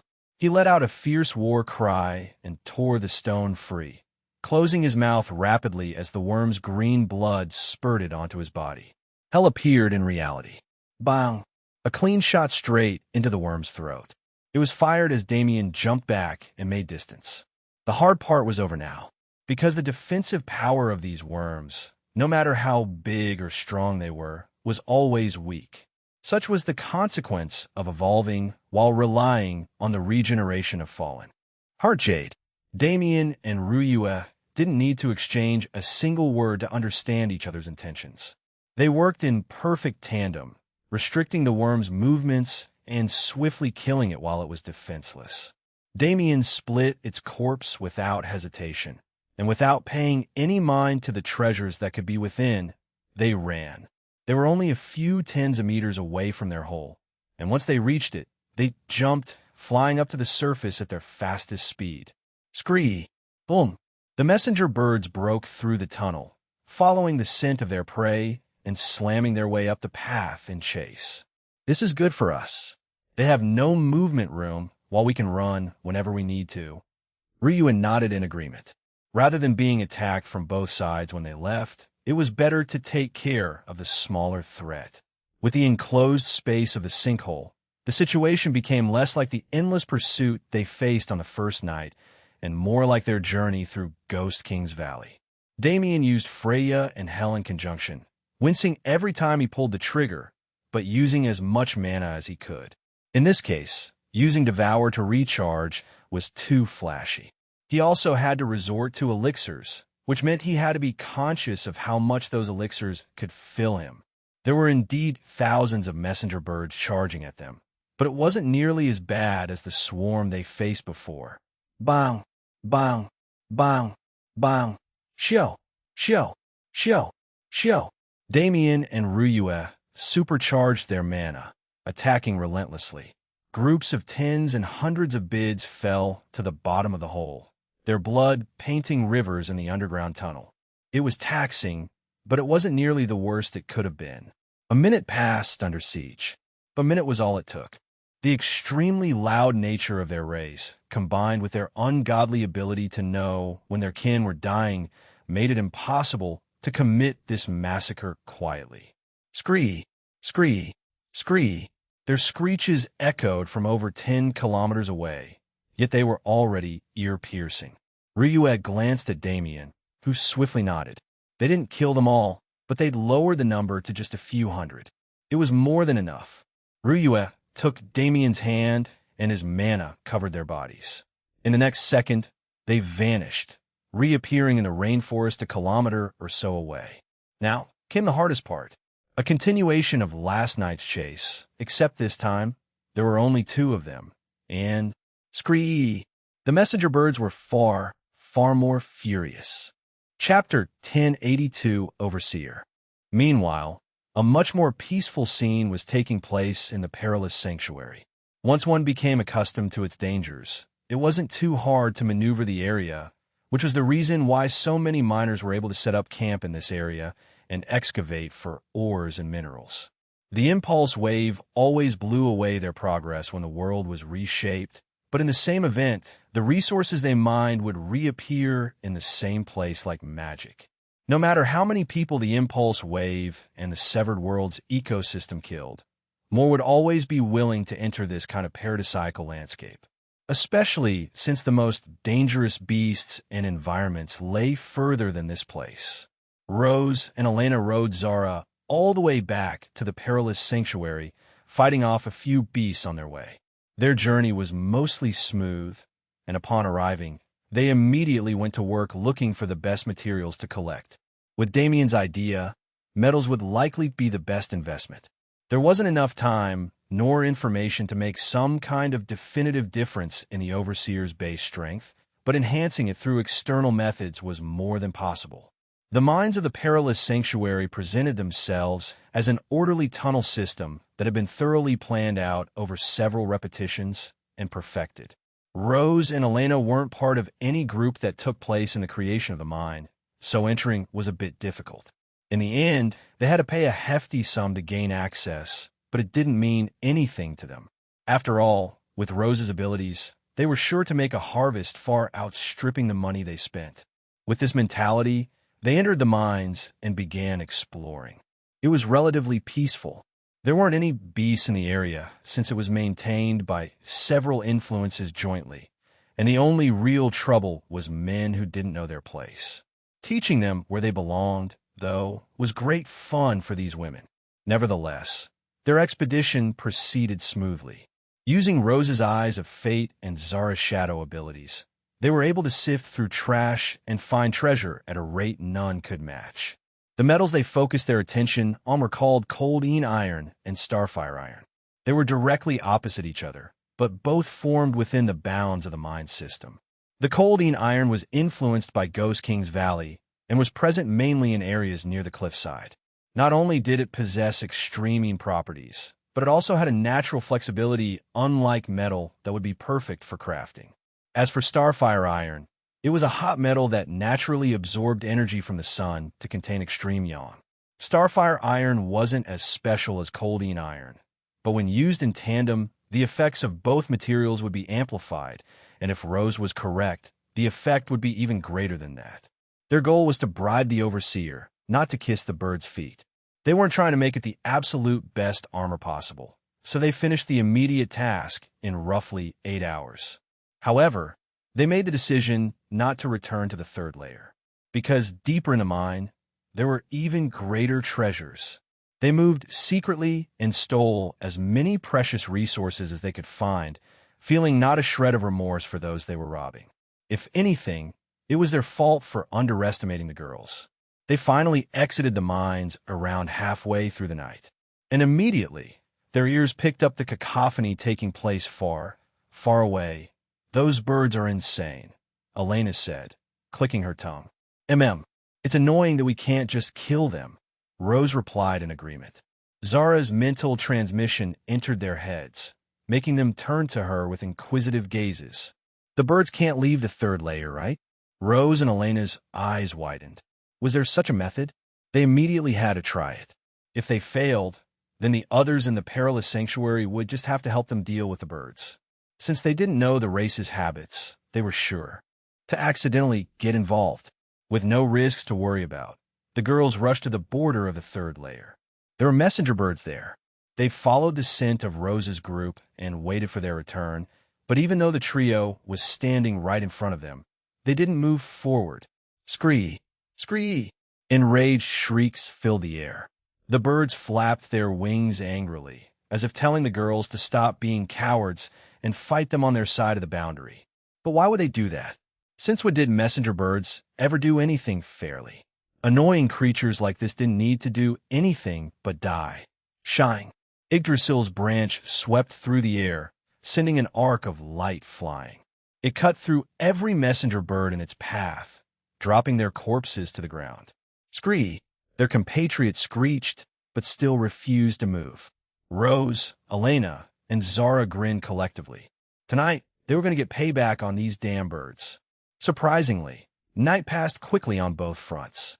Damien and Ryue found that the massive number of messenger birds got cut down without them having to do anything, leaving them with around 10,000 pursuers, which they could handle using the Aegis tree method.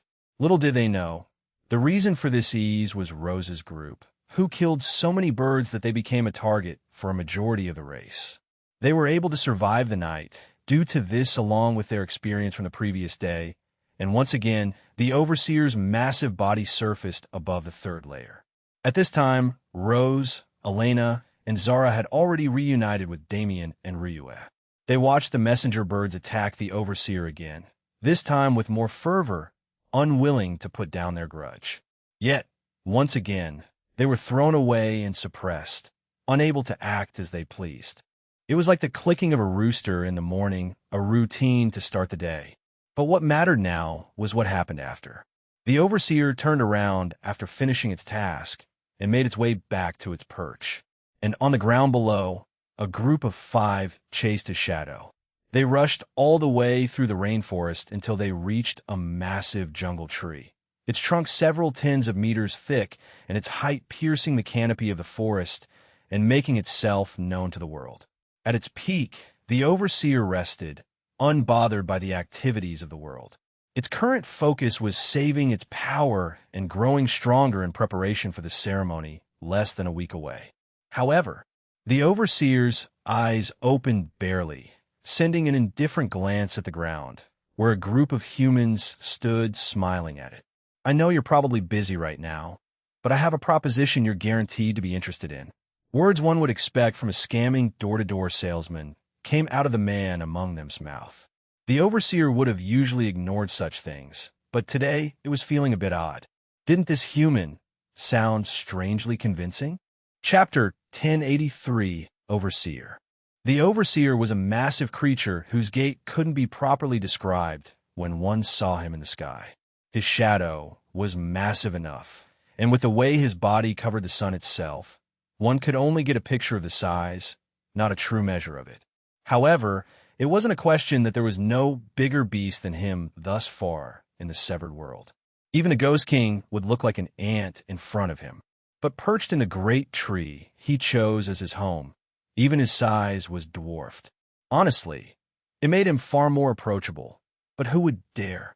The Overseer was notorious for his bad temper and utter disdain for the beings below him. If anyone approached him and tried to hug his thigh, they would inevitably die. But Damien had no such intention. What he'd come to propose was a trade. Overseer, I'm aware that you aren't someone who can be bothered lightly, but I've come with a proposition that will be beneficial for both of us, Damien said, projecting his voice up the tree. The Overseer glanced at him without a word. It was rare to see humans in this place, but it wasn't impossible. He'd been approached by several humans before, many of them holding similar expressions and auras. His words were absolute. The only thing he'd learned about humans is that they were avaricious creatures who would do anything for personal gain. He was already being nice, giving them a warning. I'm afraid I can't do that, Damien replied, shaking his head. I don't know what the cause of your hostility is, but it has nothing to do with me, and I have nothing to do with it. The Overseer almost scoffed, his beak clacking humorously. Human, you are prey to the messenger birds and wish for my aid, no? I will not help you solve the problems you have caused for yourself. Damien's eyes narrowed.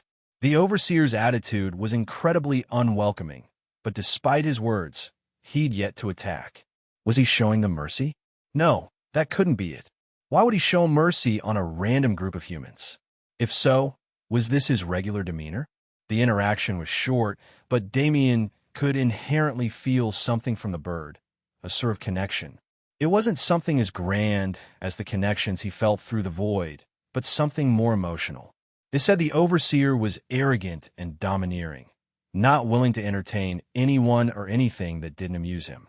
In Damien's opinion, though, he was just annoyed, and his reasoning was the same as everyone else's. He was annoyed he had to stay in this place where all beings were weaker than him. He was annoyed that the space he ruled was dominated by weak pests who used cheap tricks to bully all others. He originally had no obligation to suppress the messenger birds when dawn arose. He made that decision because of his dislike for their methods.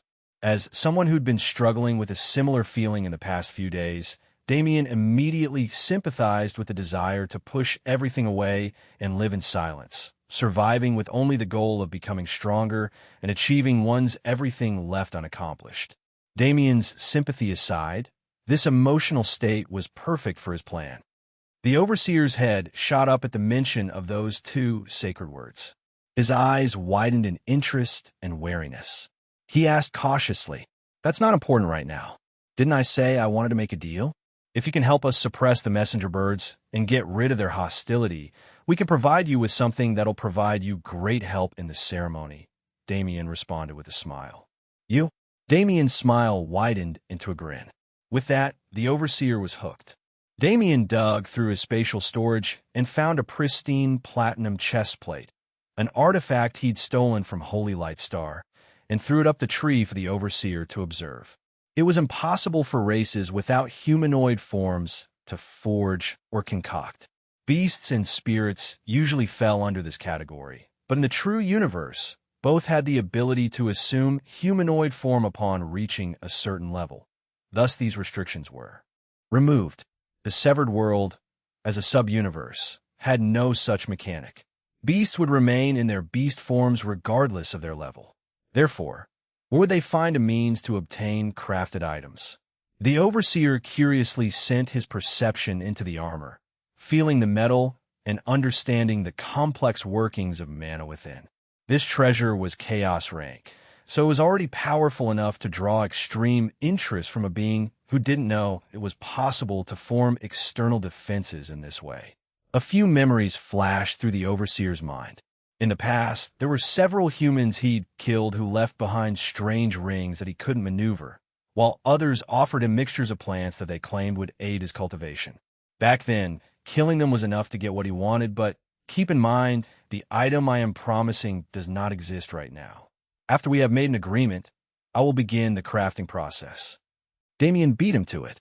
The overseer furrowed his eyes and glanced down at the group. He would have liked to pass up the offer like he'd always done, but that didn't seem realistic. The group had come at a time when he couldn't refuse them, and their knowledge of that fact made them even more elusive in his eyes. "I cannot remove their hostility for you, for they are hostile to me as well. Those insects serve under a king from the central region, my sworn enemy." The overseer stated a fact to gauge the group's reactions. Damien's brow raised slightly. The creature suddenly roared and raged. That damned beast dared to stain the holy name of Sir Cloud Emperor with his lies. Even he is not a lackey. Even he is not known by the Cloud Emperor. Damien uttered, "Boom!" It was an explosion in their minds. These beings they were being so cautious of, they were nothing but dirty cheats. Damien asked, his eyes cold, "I do not know. However, he is only somewhat more powerful than me." The overseer began bragging, but Damien was no longer listening. The overseer is strong, at least at the peak of third class like the Ghost King. What the overseer described seemed to be a racial advantage, while he lost in terms of true power. If it was a fourth class being, it might not be possible now, but entry-level fourth class isn't daunting to someone who far surpassed it already. It was a done deal. The matter of the Wind Spirit King, as the overseer referred to the messenger bird's ruler, didn't have any standing in their agreement. The overseer stopped ranting and scoffed. 3 days? Damien shook his head with a smile. "No. If you agree to these terms, we can declare a mana oath right away." The overseer's eyes narrowed. He looked over Damien and the group behind him. They were just humans and a beast, but they held an aura that other humans didn't possess. Inherently, the overseer believed their words. Closing his eyes for a second as he firmed his will, the overseer spoke. Chapter 10, 84 Fight. Talks proceeded smoothly from there. Damien coordinated with the overseer to understand what kind of artifact he wanted, putting in a little more effort to form a positive relationship with the bird that had come in handy later. And while this transaction took place, somewhere at the boundary between the perilous sanctuary and the third layer. Hot damn! The voice of a large bald man resounded through the forest. Calm down, Marcus. Another man calmed his excitement soon after. This group was none other than Virgil's party that Damien met in Ghost King's Valley. They had much more trouble escaping than Damien and his group, and faced the brunt of the Ghost King's hatred, but they were somehow able to survive and make their way up the cliffside. After spending a few days in the perilous sanctuary, they were ready to continue on. Virgil, are you sure about this? We don't know anything about this place. Why would we? Haha, it's about being a good person, Diana. That's true. The mage named Diana glanced to the side. There, a woman who wasn't originally part of their party stood, without a word, apathetically staring into the third layer. They found this woman being attacked by a beast while exploring the second layer, and because Virgil thought himself a hero, they ended up saving her. Unexpectedly, she was someone from some rich influence, because she rewarded their help with an amount of resources they never could have imagined. Afterward, the woman recruited them for a quest. She said she wanted to go to the central region where Skyrim Mountain was located, and if their group was able to take her there, she'd give them 10 times the reward for saving her. With that amount of resources, not just them, but everyone they knew would be set for a very long time. They'd be able to raise their families into practitioners with longer lifespans, so they didn't have to part, and they'd be able to gain high status in their sect for the contributions they could bring. With such a tempting offer, how could they refuse? Only, Virgil's reasoning seemed astray. The way he looked at this woman was not like a contractor addressing their client, but a servant addressing their lord. He was utterly infatuated from the first glance. Diana had this thought, but she couldn't really dispute that she didn't compare to this woman. She had unassuming black hair and eyes, and a cute appearance, but more than anything, her aura that melded in with nature was extremely alluring for some reason. Her chest was quite voluptuous as well, but that was beside the point. Diana was definitely nonplussed by this woman's presence, but she couldn't win over the temptation of rewards. By the way, we never got your name, Marcus said, turning to the woman. Unlike Virgil, he didn't seem subservient to her, but he was far more respectful than usual. The woman glanced at him for a second before turning away. What a pretty name. The woman named Sia ignored Virgil's quiet yet extremely loud remark and turned to the rest of the group. We should move now. They nodded in agreement and entered the third layer, moving similarly to Damien and the rest when they first entered the area. But Diana couldn't get her mind off that woman named Sia. She could have sworn she saw it. Whenever that woman looked at them, there was an almost indiscernible glint in her eyes, not from emotion, but from something else entirely. Whatever that thing was, it didn't make her feel good at all. Sia continued on as if she was unaware of the woman's feelings. Truly, she didn't care at all. This group only served one purpose, and that was to shuttle her to where she wanted to go. Because in this rainforest, there was currently someone she was very much looking forward to seeing. In another part of the third layer, Damien and his group were currently taking rest. Now that they had assurance they wouldn't be attacked through the night, they took time for themselves and explored the third layer to the fullest, not worrying about battle or threats. Other than the messenger birds, there weren't many immediately hostile beasts in the third layer. It was an ecosystem formed by collective hatred for their tormentors. This time might have seemed wasted to the observing eye, but it was more important than anything they'd done so far to Damien. All he was doing was sitting still. He was at the base of the great tree on which the overseer rested, seated in meditative posture with his eyes closed. Their deal was established several hours ago, and Damien already sent the materials to the sanctuary along with a rough blueprint of what he wanted. He trusted Elvira to get it done when he needed it and paid it no more mind. The reason he came to the Severed World was mainly for the mission Iris gave him, but his personal goal was something else. He wanted to understand the laws of this place, so he could improve himself. His law controller trait was currently sealed, but its effects on his connection with nature hadn't faded. Now that he had the time to calmly perceive the environment, how could he waste it? His perception was no longer tethered to his body at this point. The void acted as a medium, connecting him to the world at a fundamental level and giving him the ability to spread his senses through the world's natural pathways.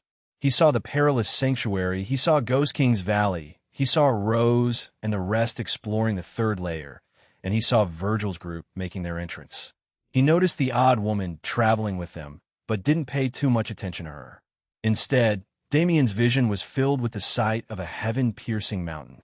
It was an incredibly steep formation, almost comparable to a cliff if one was willing to exaggerate. It made sense why flying up the side was such a difficult task. Vertical flight was far more taxing than ascending gradually, and when this effect was combined with the area's natural suppression, reaching its peak felt nigh impossible. But the central region was more than just Skyrim Mountain. It was beautiful and luscious, with great vibrant green trees everywhere one looked and a plethora of beasts far outstripping anything the third layer could produce. Damien smiled. Somewhat understanding the ecosystem before charging in was an advantage he was very happy to possess. And more than that, the longer his senses remained in the air, the more clearly he could feel the world itself. It was suffocating, these laws so complete yet so unfinished. To someone who pursued them, it was one of the most painful feelings in existence. Damien had the unquenchable urge to influence these laws and try to complete them, but he neither had the ability nor the fundamentals to accomplish such a daunting task. For now, I'm content with just comprehending their nature. It was a bold ambition, but he wasn't afraid to hold it. Nowadays, huge ambition was exactly what he needed. He couldn't keep being a passerby anymore. When the 2-year ceasefire ended, Damien was going to become the definition of purgatory to the Nox. This was his conviction. Chapter 1085 Fight. Chapter 1085 Fight. 2. What was the universal law? Damien had been chasing it for so long, but had he ever truly dissected it? It was common knowledge that universal law was the foundation of all things. It governed the way the universe functioned. Every little mechanism that the universe held was governed by this mystical law, from the greatest cosmic rebirths to the smallest life cycle of an ant. Earth science defined the function of the universe as the product of interactions between several forces, for in particular holding the most weight. With the introduction of mana, this science was skewed, but it wasn't entirely wrong. After all, humanity managed to get themselves in space with these laws as a foundation. Earth's human race achieved great feats using technology alone, something that wasn't mentioned often enough. What they'd done was observe a portion of universal law. They defined these concepts using equations and math, an approach lost with the esoteric nature of practice. They were correct about one thing. Universal law was indeed the result of interactions between countless forces. However, the process reached an ethereal level Earthlings couldn't perceive before the World Awakening. The universe was birthed from nothingness, bearing its own children in that moment, who took the form of planets and stars. There were many things determined at the moment of Genesis. The function of world cores and the world surrounding them. The foundational laws Damien had slowly been accumulating, and a few other things. But without the first instances of life, without the first instances of death, without the first instances of everything that had ever occurred, those laws didn't hold much power. Universal law was what kept the universe alive, and every time a new situation occurred, the law would evolve to accommodate it. Uncountable eons passed since that time, and the law that governed the universe now was far more complete, almost airtight and impenetrable by the senses of those residing within it. Because of this, universal law was regarded as the heavens, an untouchable existence by most. Damien was an outlier. The void pushed him in a direction even he couldn't imagine and made him pursue it as if it were normal without him even realizing it. He was already close to the universal law, holding an inherent familiarity with the concept, but that wasn't what he needed right now. If he wanted to gain control over such gargantuan concepts and utilize them for his own purposes, he needed to dissect them and thoroughly digest their parts. Inherent familiarity could only support this goal. So what was universal law? Universal law is a manifestation of the interactions between all things. Why did universal law exist? For the maintenance and protection of the universe. Then, was universal law another term for the concept of order? No. Order and chaos both have a place in the grand scheme of things. What would happen if the universal law shattered? Damien had to ponder for a moment about this question. If it completely broke down, the answer was obviously destruction. But what if it shattered, with some pieces still in motion and others broken beyond repair? Isn't that somewhat similar to the situation of the subuniverse? An incomplete universal law leaves room for anomalies and restricts the beings within in various ways. The Ghost King was a prime example. His range of action was limited. Therefore, he felt more like a game boss than an enemy to Damien. The impulse wave was the same. The world had a complete destruction and rebirth cycle that included the living beings within. Such a mechanism would be considered a glitch or a bug in a complete universe. If the severed world had proper laws, the first impulse wave would have destroyed all things living and non-living, and the world that appeared after rebirth would be a completely new entity possessing the same core. So then, what laws did the severed world have in place? I can't say for certain, but there is one thing I'm sure of. The foundational elements of this place mirror the true universe. This isn't something that can be accomplished naturally unless... Damien's eyes shot open. Flash! A memory surfaced in Damien's mind, swallowing his perception. The formation of a world. He'd seen it before.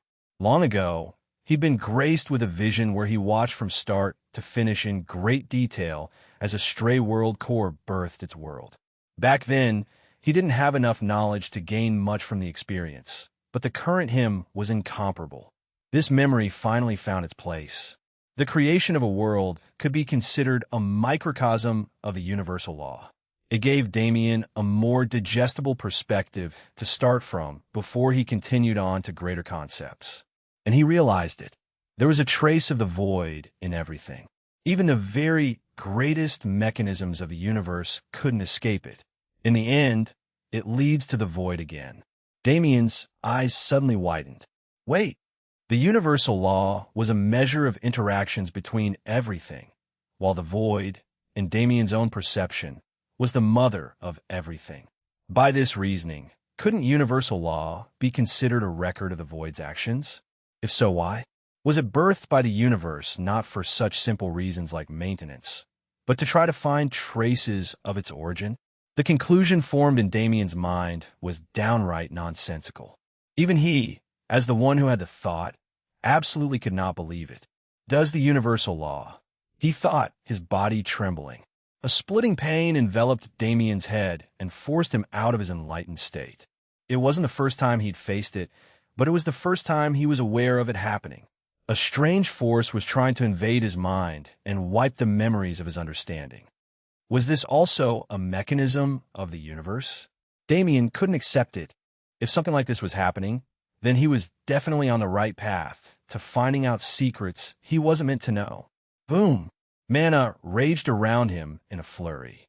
Damien encompassed himself in a thick cocoon of mana and got to work. Black threads of void mana spread over his body and into his spiritual world. He'd been trying so hard to figure it out moments ago, but now he faced a far, far greater challenge. Now, rather than comprehending it, he had to directly fight the universal law. Chapter 1086 Fight. Chapter 1086 Fight 3. What did it mean to fight the universal law? The strangeness of the concept had already been made so obvious. Regardless of its closeness, it still wasn't something that could be fully perceived. When Damien entered his spiritual world and scanned it for any signs of foreign forces, he found nothing. He rushed to his memory stream and thoroughly checked it, but he still couldn't see anything. Yet, he could feel the force. He could feel it trying to access his most recent memories and wipe them out of existence. TCH. He pushed void mana through the space and lined the sides of the starlit river-like stream of memories. Against this invisible enemy, the only thing he could do was build an impenetrable defense. Damien swiped his arms before him and summoned his mana, shaping it into a sphere made of connected hexagons that was then infused with void mana to become more ethereal. It was a second, more contained form of mind prison. The new structure flew into the memory stream and enveloped the portion representing the last several hours of comprehension, containing it closely. Damien instantly felt a pang in his head as the memories became blurry. But luckily, this structure wasn't nearly as airtight as its main body, and he was able to maintain an understanding of his current goal. The order he gave was received by the pitch-black mana-wisps filling the air. They rushed around the miniature mind prison and wove themselves into a secondary layer of protection that was far more impenetrable than its predecessor. Whoosh! Damien barely had time to wonder before he got his answer. A strange wind blew past him and brushed against his defenses. Instantly and unequivocally, a fourth of the barrier vanished. Damien panicked and hurriedly recreated the defenses, but his mind was shaken. He knew fighting this enemy would be nigh impossible, but the feeling was more palpable after that. Whoosh! Whoosh! Whoosh! Light winds whipped from all directions, swirling from high to low and gathering into a small tornado. Boom! It drilled down, piercing the void mana defense and directly crushing towards the hidden memories without an ounce of resistance. Was it over already? Was this all he could do? He'd tasted too many defeats in recent days. He wouldn't accept another one at a time like this. Come out! He roared with every bit of his being. Time froze in the spiritual world. The tornado was only a few centimeters from reaching its target. Even in this frozen time, it continued moving at a snail's pace, unwilling to give up on its target. However, Damien was done being passive. He reached out and gripped his fist in the air, grabbing something incorporeal. Rumble. The borders of his spiritual world shook. Hairline cracks spread in all directions from his fist, rapidly overtaking every boundary that existed. Mere incomplete laws like these cannot contain you. Boom! Void mana conflagrated from his body, rolling through the space like a tsunami. The tremors in space became louder and louder. The cracks expanded until they couldn't be contained anymore, and crash! The boundaries of Damien's spiritual world shattered into mirror fragments. It was like an apocalypse, like a protective wall breaking and revealing those within to the desolation they'd been blissfully unaware of. A deep blackness, a true void, seeped through the cracks. Damien slammed his arm downward, exerting his will on the void above and dragging it down. The descending calamity was reined in. The blackness twisted around itself like a swirling mass of shadows and formed a drill point similar to the universal law's wind. It all happened in less than a fraction of a second, an amount of time indescribable in words. In that time, Damien broke through the sub-universe laws. He didn't spare an instant. The void tornado crashed down and impaled into the universal law tornado. BZZT. Sparks flew through the air. The force so elusive to Damien was forced out of the shadows in order to clash with one of the very few things that could match it. Damien's sight took in the rainbow-like yet totally colorless appearance of the force. Every time it clashed with the void, two reactions took place as one. The universal law weakened, unable to stand the strength of its originator, but at the same time, it became more complete, as if it was taking something from the void. Damien's previous assertions about universal law being a record of the void were partially proven with this. But the void's support wasn't enough to confirm his victory. Perhaps the entity itself could wipe this enemy with a single thought, but the portion Damien could access could at most hold it back. I need to think of something else. It was a fine thought, but the void was his greatest weapon. In a situation like this, where would he find another path? A being's eyelids twitched. Its eyes were like two moons, slowly unveiling themselves to the world. Everything shook with their movement. It was almost like everything would be eradicated the second they fully opened. Fortunately, the being's eyelids stopped moving halfway through their arc hue.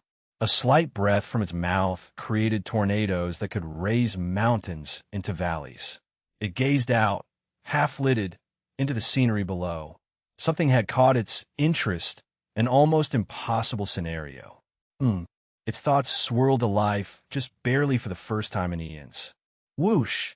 Its thoughts traveled through the endless skies, and something received its words. A presence within the realm wobbled slightly, as if considering something, and then darkened. Good. A second thought spread, and the being's thoughts stilled again.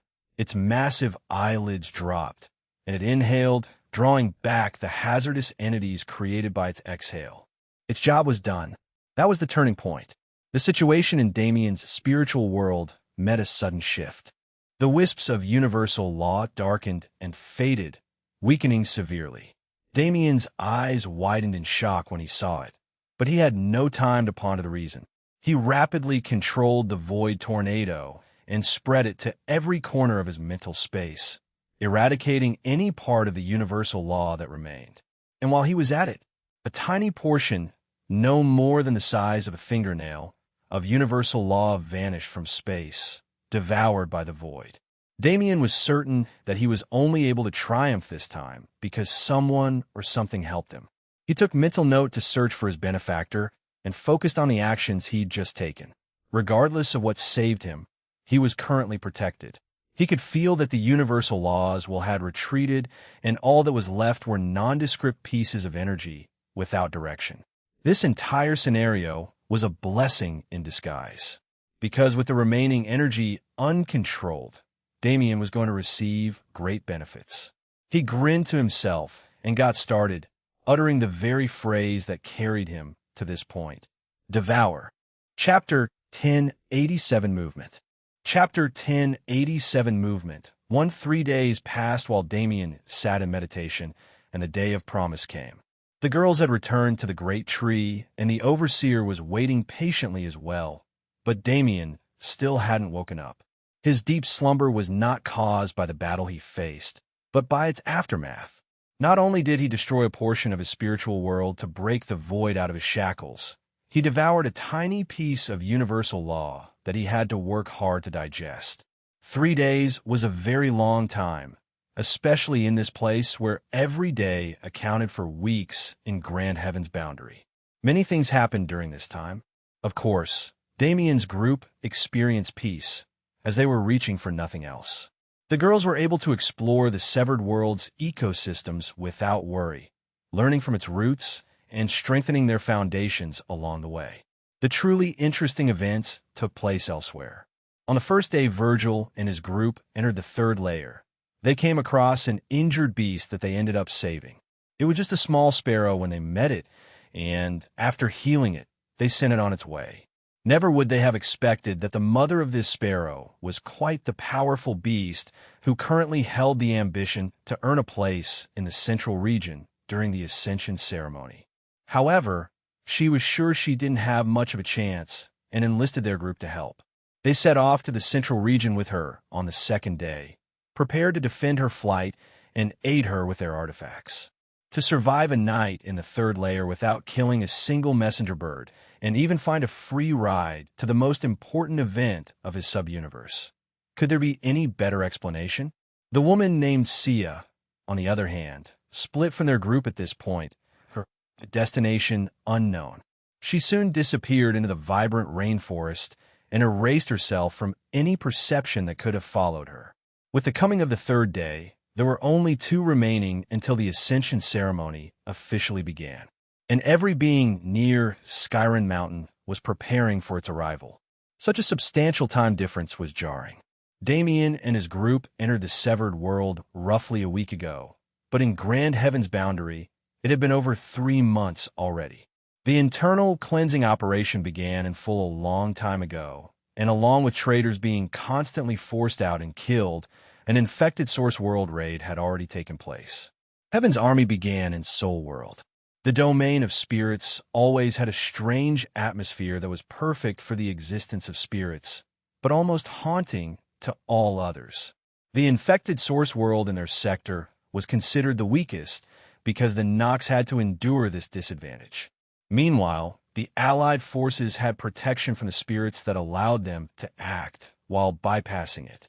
Infected source worlds were all different, but their base purpose was to act as farms. They bred lesser Nox and were supervised by higher Nox, but the strength of the enemies couldn't match the denizens, not without support from their main force outside the universe.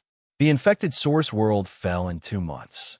Heaven's army sent elites to completely destroy it without a single hope for reconstruction, and they did exactly that. The world crumbled.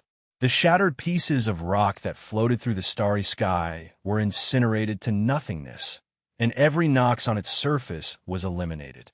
The only trace of its existence left in the universe was the wriggling black, corrupted world core that supported the world's actions. To this day, even the universe's demigods have been unable to find a way to get rid of it. Even if it was corrupted, it still existed as part of the universe's core system and couldn't simply be destroyed. The only method to deal with it was to purify the filth and let it rebirth as a normal world. It was safe to say no expert with such capabilities existed among their forces. Space for several million kilometers around the corrupted world core was evacuated, and experts filed into the area to constantly monitor the structure. If there were any signs of movement, these experts instantly moved to cut the roots. This world wouldn't be allowed to cause any more trouble. With the experience gained from the first raid, a second one began just half a month later. The next target was Hephaestus. The Soul World raid was a measure of caution meant to feel the strength of an average infected source world. Having this information, which was interpolated by the greatest of seers and scholars, the Allied forces chose not to waste any time. Hephaestus was the most important strategic point, as it was where the headquarters of Heaven's army was located. When the universe came together as one, they created 2 strongholds from which the core of their forces acted. These were Sky Castle Luxurian and the Heaven's Army main base. The former handled logistics, while the latter was the headquarters for all things related to combat. Luxurian already had a nigh-impervious defense, as long as someone at the Saint Emperor's level didn't intervene at least. Therefore, Hephaestus took priority over the Divine Realm. This raid was far more important than the last, and it had to be guaranteed there would be no mistakes. For the past half-month, Heaven's army had been sending scouting parties to the infected source world and fighting small skirmishes against the Nox station there, but they hadn't entered true combat yet. However, the day wasn't too far away. Grand Heaven's boundary was enveloped in war regardless of the ongoing ceasefire. And while this meant their forces would be depleted and exhausted, those who survived would be refined into diamonds before they had to carry the universe's very fate on their shoulders. The only question was, how were the Nox using this time? The answer was truly unknown. The 4 Nox Emperors didn't have any sort of alliance with each other.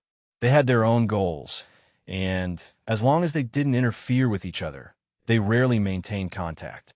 However, the Saint Emperor's actions this time forced them to come together. He was always stronger than them. In the depths of their hearts, they understood just how mysterious and terrifying this being who lived through uncountable eons was. Any expression or sense of personality he showed was fake. There was no such thing as a personality that could survive hundreds of millions of years without shattering. Every step he took was calculated. Every loss he took was taken on purpose. Even the Saint King, by Yuma, who he called his own son, this ceasefire was no different, a loss he knew he would take. And the terms he suggested affected their entire race. The only ones safe from his mana oath were the 3 other emperors, but how could they easily show their heads? This display wasn't just for the denizens of Grand Heaven's boundary, but for his fellow Nox as well. 4 Nox Emperors gathered in one place and hadn't moved since the ceasefire began. Their forces also remained still, awaiting orders. Whether it be the most common entry-level 4th class who just gained sentience, or a Lord-level character like the Marionette Lord, none of them dared to act recklessly, because the establishment of the ceasefire meant only one thing to them. The Saint Emperor was declaring himself their sovereign. Chapter 1088 Movement. Chapter 1088 Movement. 2 Back in the Severed World, the 3rd day of Damien's intense meditation was coming to an end, and finally his eyes fluttered open. He glanced around, noticing the number of people gathered around him, and smiled awkwardly. "Good morning," Elena replied. He scratched his head and stood up, stretching his body. It was okay. Ruyuet chimed in. HM? 3 days, Rose said, rolling her eyes. Ah, 3 days. Oh wait, 3 days means... Damien's eyes went to the top of the great tree to see the overseer was watching him with an annoyed look on his face. No need to speak. The overseer scoffed, but didn't have any actual negative feelings about it. The group had been gathered here for over a day waiting for Damien to wake up, so their expressions are justified. But unlike the girls, who thought Damien was just being a training freak, the overseer had a bit more knowledge. He didn't know what it was, but for a second, he felt a fluctuation from Damien's body that made him want to kneel and submit himself to the human. It was an instinctual response, which made it all the more surprising. The overseer gained an interest in Damien at that time, but for now, their business relationship took priority. Damien glanced into his spatial storage, hoping Elvira was able to get the task done on time, and as expected, she didn't fail to deliver. He swept his hand through the air and summoned a metallic pendant with a jade crystal in its center hung on a glossy black chain and presented it to the overseer. As promised, your treasure, he said with a smile. Swoosh! The overseer's body flashed down the tree and appeared before Damien, shrinking his body to face the man eye to eye. This is the treasure? This is not what we agreed upon, he frowned, scrutinizing the necklace. Don't worry about that, Damien responded instantly. The overseer nodded and followed his words. They were under mana oath, so he couldn't be lying, right? The necklace fit surprisingly well on the strangely shaped neck of the overseer. It rested with the pendant at the top center of his chest, and as he gazed at it, the overseer couldn't deny that it was appealing. It kind of looks like a dog collar when he puts it on. Damien chose not to voice that thought and instructed the creature to stream its mana into the pendant. A mystical scene took place at that moment. The green jade shined and the metallic casing it resides in expanded, consuming the overseer's body. When the transformation ended, he was draped in a domineering set of battle armor, and the aura fluctuations he emitted had gone up several levels. The overseer croaked, flapping his wings. My movement is not limited, but I can feel power coursing through me. Damien smiled wryly. It wasn't even that great of an armor, just low chaos rank, but in this place, it was treated like a heavenly treasure. Though, it didn't matter as long as it worked, right? Since 3 days have passed, the ascension ceremony should be starting soon. Damien asked. We've been waiting for you, Rose responded. Now that you're up, we should rush over. Damien nodded and glanced at the overseer. The overseer raised his brow, a strange motion from a bird, and considered it. He definitely felt a bit offended at the request, but Damien was someone he wanted to befriend, so he put down his feelings and accepted. His body returned to its original size, tearing apart some of the surrounding trees. Damien and the girl hopped on without hesitation, and in the next moment, WHOSH, a single powerful flap of his wings shot them into the sky with such velocity they almost fell off. Damien used vector control to stabilize them and stared down into the canopy below. The usual travel time to Skyrim Mountain was around a day, but with the traffic caused by the mass migration of aerial creatures to the mountain, it was inevitable there would be many clashes along the way. The overseer's flying altitude was around 8,000 meters, not bad yet not good. It was a level that was inhabited by many beasts, as the lowest level of the central region wasn't far from the highest level of the third layer. But the overseer had status due to his position, and beasts in this altitude didn't try to do anything to him. It was those above that were concerning. As they got closer and closer to their destination, the eyes on them grew more numerous. The overseer has a lot of enemies, Damien thought to himself, separately wondering if the central region also had an overseer. Damien's curiosity was drawn by another topic after a short bout of pondering. I remember seeing those kids making their way over when I first spread my perception. Damien closed his eyes and connected his awareness to the world again. After entering the state for the first time and breaking the subuniverse laws for a brief moment, he learned how to do so on command. He suddenly glanced just a bit below, around 10 kilometers in front of him. The sparrow creature Virgil befriended and his group were flying there, quietly making their way forward. Interesting. I should remember that guy, Damien noted. That strange woman who hadn't been a part of the group when they first met. Damien didn't pay her much mind, but he still remembered her. The strange part wasn't her existence. Rather, it was the complete opposite. I can't sense her presence anywhere. Damien's interest was piqued by the skill. He kept that woman in mind too, noting to find her and get to the bottom of her anomaly. But it seemed he wouldn't have to do that at all. Bang! A small explosion rang out on the ground below, and a projectile suddenly shot past Damien's group. His eyes widened as his gaze followed it. It made a narrow arc and descended slowly, landing on the overseer's back. The creature didn't even notice her presence as it kept flying. It was only Damien and the girls who were graced with this surprise. That strange woman had appeared, and in such a grand fashion. The remaining question was, who was she, and what was she doing here? Chapter 1089 Ascension Ceremony. Chapter 1089 Ascension Ceremony 1. The scene was utterly silent. Damien and the girls lowered their stances in preparation for combat, staring at the woman who decided to join them on the overseer's back. The strength she showcased to arrive here and conceal her presence from the very being she was standing on already made them more than wary. In a sense, it surpassed the restrictions set on outsiders exploring the realm. Damien frowned. He had no interest in starting a conversation with this stranger, nor did he want to recklessly engage. Yet, this person also seemed to have no intention of initiating.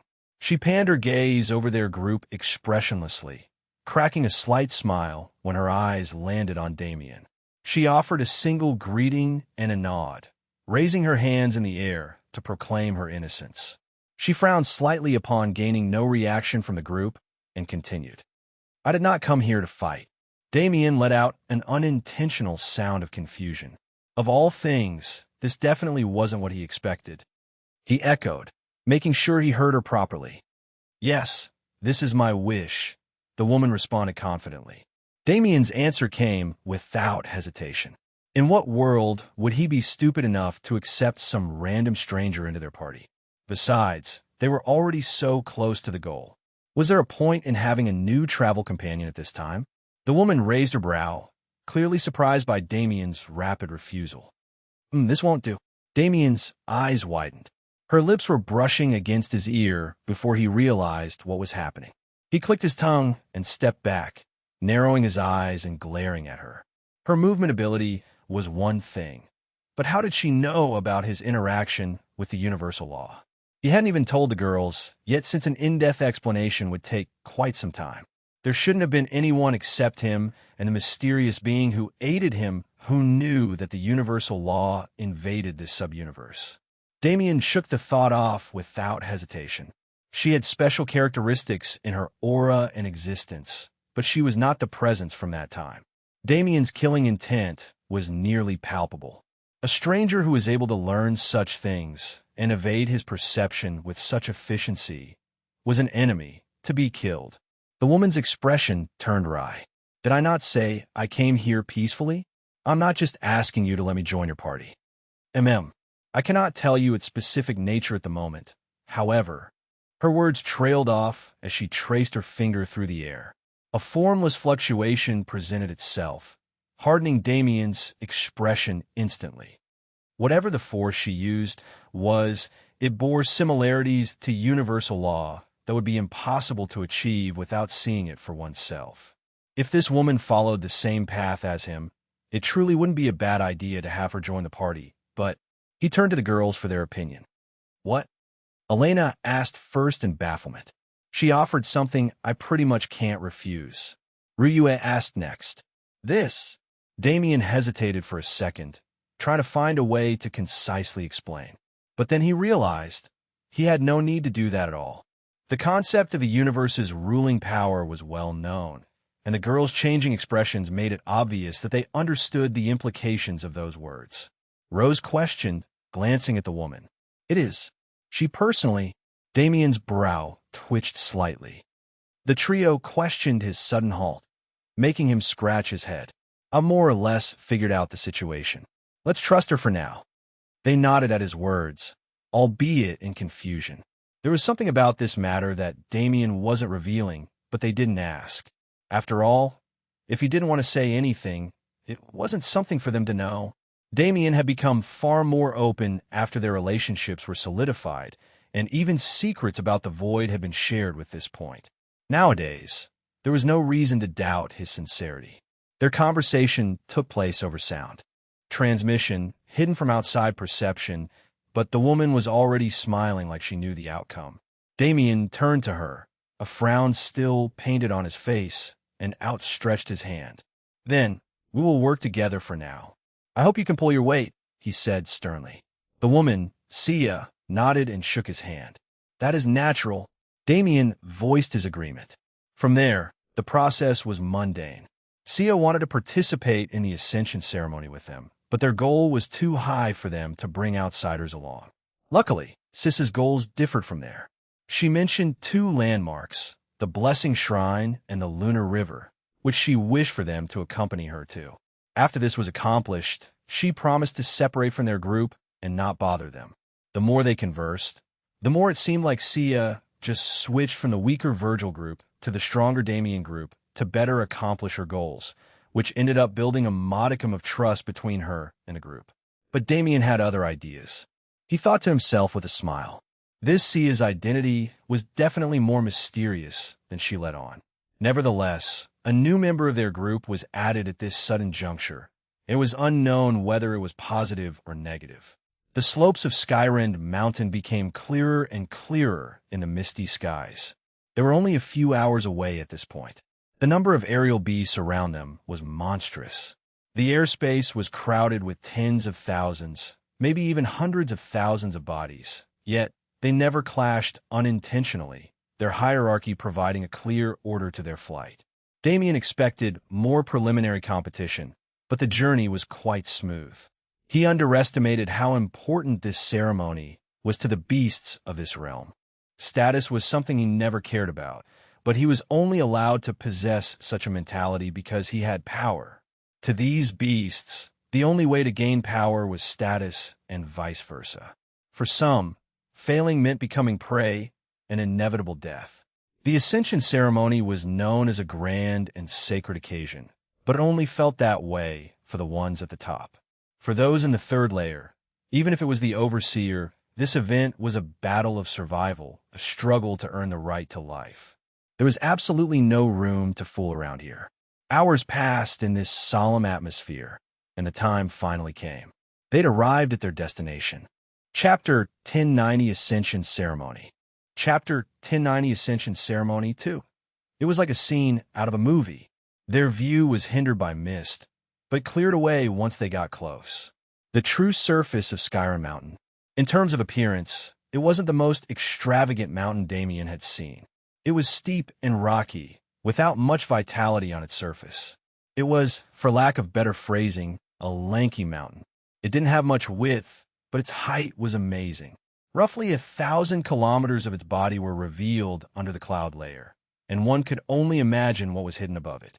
What stood out about Skyrim Mountain wasn't its actual surface, but its existence. It was a mountain forged by the Cloud Emperor as his perch, and it held such an aura that made the natives of this realm instinctually lower their heads. To climb, it was a sacred privilege regardless of one's personal circumstances. There were many who knew this would be their day of death, but they had no intention to hide away because of this fact. Any being with the capability of flight had arrived here, with the last groups making their way to the location now. The sky was filled with them, but as this was a ceremony, they did not push their hierarchy into their positioning. They formed a ring around Skyrim Mountain that spanned several kilometers, beasts of all orders hovering side by side in this formation without moving an inch out of their personal space. When could one see a sight like this in their life? In Grand Heaven's boundary, with such a widespread environment, many norms have been established, including the fact that beasts never showed their beast form after 4th class unless it was necessary. They viewed it as a matter of pride, and with that pride, rituals and ceremonies deeply entrenched in their culture were slowly removed and replaced with more humanoid traditions. The severed world's isolated environment provided a glimpse into the time before conformity, when beasts existed as nothing more than beasts. Perhaps their society was developed, but it was rich in a lovely atmosphere of history and tradition that couldn't be replicated in places where it wasn't cultivated naturally. Damien found himself consumed by this environment. He forgot everything, even the stranger who was now accompanying him, and got lost in the feeling. The beating of wings around him, it sounded chaotic, but there was a rhythm to it. A rhythm of excitement, anticipation, rivalry, and determination. The winds carried a certain smell, as if the world itself was preparing for the arrival of something great. Even the mana itself seemed to jump in joy, dancing around Damien's body like little spirits who'd found a new toy. His blood boiled just being in the presence of this atmosphere. He almost wanted to stand there forever and bask in the feeling. But such a thing was stupid. Why merely feel this atmosphere from the outside when he could experience it for himself? "Overseer, it's time for us to part ways. I wish you luck in your climb," he said, placing his hand on the large bird's back. "As to you," the overseer responded. "That's natural," Damien smiled. He looked at the girls and nodded. "I've been waiting for this since we got here." Damien's shadow expanded, and Zara's form appeared in reality. She didn't waste time and jumped off the overseer's back, expanding to her full size. She was bigger than some of the strongest birds they saw, a fact that quickly drew attention to her. But competition was competition. If they were going to do this, they had to do it right. Damien, the girls, and Sia jumped into Zara's back and bid a final farewell to the overseer, moving to a different part of the ring. After all, they didn't want to come into conflict with him when the time came. Hours passed. More and more beasts arrived as night fell and the moon made its way through the sky. When it changed places with the sun, the event would begin. Damien took this time to observe the competition, but more importantly, there was a large eagle flying around a kilometer away. Its body was surrounded by smaller birds, a race very familiar to Damien's group. Damien memorized his general location for future use and sat down in meditation. The night passed like that. The silence was jarring. The utmost seriousness with which this ceremony was treated became obvious. Those who tried to act arrogant or gain an advantage through tricks were killed before they could try to ruin the sanctity of the moment, and Damien rejoiced at the fact that their grudge hadn't affected them quite yet. The cycle of night and day held great importance in the culture of these beasts, and when the sun rose this time, something descended from the cloud layer. It was a pure white Pegasus with the head of an eagle. It wore ornate armor of white and gold, and its arrogance was strong enough to be felt despite the distance between it and the crowd. Its appearance caused a stir. Phew! It was an exhale that came from many directions as those participating in the ceremony steadied their breaths. The Pegasus looked at them, indifference painting its eyes, and raised its head into the air. Whoosh! The wind that whipped in that moment could be heard for kilometers. Wings furled and unfurled. Positions were taken. Final preparations were made. This was the final second. The final second before. AR. The Pegasus roared with all its power, spreading mana through the heavens. The horns of battle were sounded, and the troops began to move. Boom! So many wings slammed against the air at the same time that a sonic boom spread from one side of the ring to the other, absolutely obliterating the wind for tens of kilometers outside its radius. The aerial beasts charged forward, moving towards Skyrim Mountain, so they could climb to its peak. Bang! Zara shot forward with the crowd, ducking and weaving through the beasts around her with total precision and using her shadow abilities to keep her stably in the middle of it. They arrived at the mountainside within seconds. And then, whoosh, Zara flapped her wings and pushed her mana, steeply arcing into an almost totally vertical ascent. Damien and the rest stumbled for a moment before he spread vector control to keep them anchored to her back. He was honestly expecting some kind of grand entrance, but he was totally wrong. Beasts were simple creatures that didn't engage in sophistry. Once the time came, they did what they needed to do without a single word. Countless aerial beasts shot up the side of the mountain from all directions, creating a blanket that hid its surface from the outside world. Many observers watched from the ground, enamored by the ceremony they could only dream of, while those participating could focus on nothing else. There were already battles starting. The weakest beasts started to drop out, and in their final attempts, they tried to bring everyone around them down as well. Bang! Zara swerved to the side, avoiding a bird that exploded itself upon realizing its failure. In consequence, she bumped into the beast flying to her right, angering it and starting a fight. They'd only been on the mountain for a few seconds, and its pressure hadn't even started affecting them yet, but the competition was already so fierce. The Ascension ceremony had truly begun. Chapter 1091 Ascension Ceremony. Chapter 1091 Ascension Ceremony 3. The rushing wind, the sound of chaos, the bloody skirmishes. It could only be described as exhilarating. It was hard to imagine such a moment, enveloped in an atmosphere like war without truly having to fight a war. This was the purpose of the Ascension ceremony. It was impossible to hear anything over the winds and the screeching and roaring of beasts. In all directions, one could see impressive displays of both combat and non-aggressive climbing. It really depended on where one's abilities lay. The stronger beasts that didn't have as much maneuverability climbed higher by tearing others down and using them as stepping stools, while their opposites ducked and weaved through the crowded mountainside with utter precision. There was no such thing as pacing in an event like this. Even if one reached a high level, if they reached it slowly, they wouldn't truly earn their status. All those participating used everything they had from the start, not hesitating to show cards they'd been hiding for years to gain an advantage. There were a few specific parts of the mountainside where interesting things were happening. The strongest beasts separated themselves from the crowd quickly and started their own cold war at a higher altitude. But within the main pack, there were two groups that didn't quite fit in. The first was atop the back of a large sparrow. They surrounded her with shields and attacked when needed as she swerved through the masses and charged up. Meanwhile, the second group rode a winged wolf, a rare beast among the crowd, and didn't carry the same care for caution. Zara also used dexterous means to ascend, but there was no way newcomers like them wouldn't be targeted.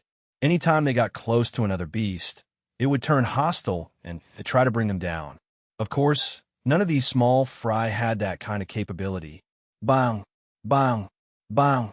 Freya and Hel showed their might again, emitting furious waves of spatial mana, combined with something much subtler and more deadly. Damien focused on the largest beasts around them, not necessarily causing damage, but forcing their paths to diverge and sometimes even regress away from Zara. The girls also did their roles. Rose's illusions were extremely useful in a large area filled with enemies like this one. She was able to mimic the appearances of some surrounding beasts and clone them with illusions, drawing others into combat with their main bodies and establishing grudges between the enemies. This was perhaps the most effective strategy. With everyone enveloped by the competitive atmosphere, their emotions were at an all-time high. Any slight provocation was enough to send them over the edge. Once they realized how effective Rose's illusions were, Elena and Ryue stopped acting independently and supported her. Arrows of ice and light spread through the opposition randomly, their routes so convoluted that none could find where they came from, especially since Damien and Rose worked together to shield Zara, creating a mirage that blurred her visage in the eyes of others. He couldn't speak for anyone else, but Damien was having a ton of fun. Ha ha! Higher, higher, higher! He roared like a madman, slinging his twin guns like a cowboy. You want to see my best? Zara responded, her sharp teeth glistening in the sunlight as she grinned. After all, her personality was heavily influenced by him. Even if she was more refined now, there was no way she wasn't enjoying something like this. She flew freely at a level she'd never been able to fly before. Her wings flapped gracefully yet with clear purpose, and her bodily adjustments were made with utter precision. The shadow that reflected her appearance on the mountainside stretched out and connected with those of her opponents. Whenever she found a perfect opportunity, whoosh, her body sunk into the cliffside and reappeared almost 100 meters higher. Damien slammed his arm through the air, sending a wave of mana at the beast Zara had just overtaken. Shine. It was like incorporeal, sword light that flew through the air. The beast in question had no chance of survival and was directly bisected. The greater part was the attack didn't disperse. It kept traveling down and cutting through any beast in its way until it reached the point they just teleported from, crippling several competitors. Damien's eyes turned to the last person in their group, a stranger who'd just been recruited. Her actions weren't as grand as the rest of theirs, but as promised, she was also doing her part. Damien could feel it in the air, that strange mana she showed him.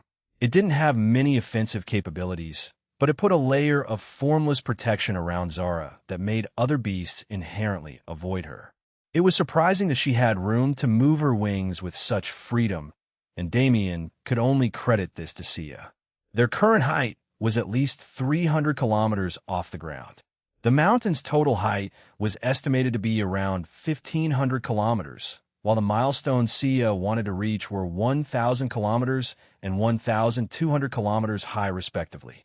If they made it to the 500-kilometer mark, they'd gain the right to enter the central region, while anything higher than that determined one's position in the central region itself. The mountain's pressure had begun showing its fangs. It pushed against the group's protective barriers and tried to drag them down, but this wasn't nearly enough to contain Zara. She'd grown as someone aiming for the divine. Some small pressure from a mere mountain? If she let it get to her, then she wasn't worthy of her ambitions. Of course, Zara could only hold this thought because she wasn't a native of the area. The Overseer's eyes were completely different as he inched closer to the 500-kilometer mark.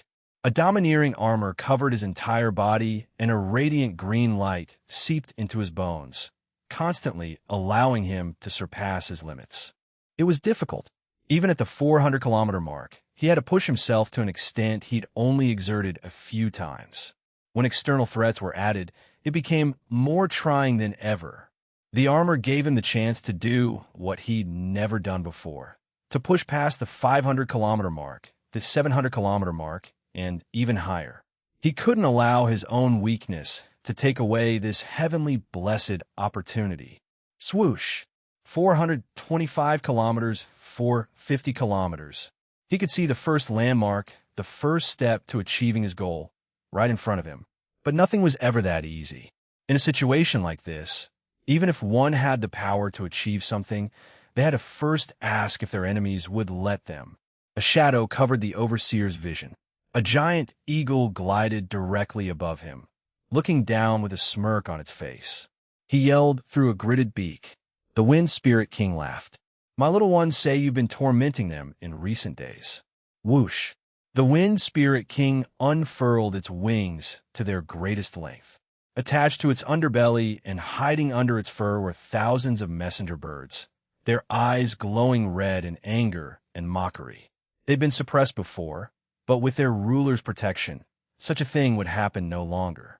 The second their eyes found the Overseer, they frenzied into attack. Chapter 1092 Ascension Ceremony. Chapter 1092 Ascension Ceremony. Never in a million years would anyone have expected messenger birds to show themselves here. They were the weakest of the weak and could only rely on mob mentality and tricks to defeat their enemies. In this ceremony, it wasn't possible for such a race to achieve results. But it was different for the Wind Spirit King. If he was able to ascend, the messenger birds would ascend with him and take their tyranny to even greater heights.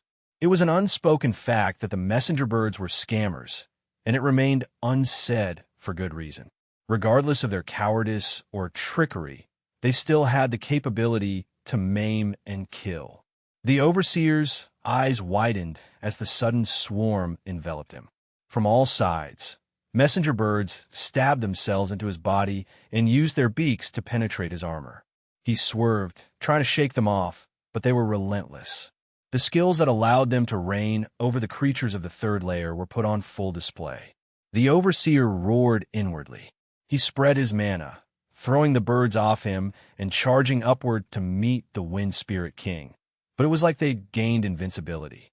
Somehow, They were completely unaffected by his attack and chased him, intent on not letting him go. Shio! Shio!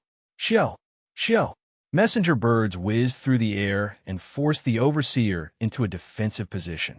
Killing them would just waste his mana and make him a target for other beasts, but escaping from them was also impossible. If there was a downside to being born in the Severed World, it was that the concept of laws was vague. The laws weren't complete in the first place, and the underdeveloped society didn't have enough education in place for the denizens to come in contact with these fragmented laws. Their power was mostly physical, and they only used mana to support this strength or put pressure on their enemies. Damien and the rest already had to use all their power to fight against these physical attacks, so they couldn't be looked down on. But in a situation like this one, it was an absolute negative. If it was just messenger birds, there wouldn't be a problem, but the Wind Spirit King was actively using the distractions they created to attack the Overseer and chip away at his defenses. They weren't even that different in strength. The Overseer could be considered something of a coward. He could have made it to the Central region years ago, but he refused to be under others again after experiencing kingship in the third layer. His real strength was it not weak among the beasts of the Central region. The Wind Spirit King had a territory of his own and experienced the bliss of power as well, but the environment of the Central region allowed him growth impossible for his counterpart, which always put him a level above. Still, the Overseer wasn't slacking in his training. The duo began a splendorous battle as they climbed the slope.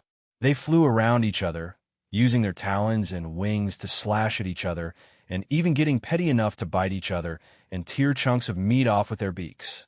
It was a brutal battle that didn't seem like it would have a winner anytime soon, but if others intervened, the result would be obvious.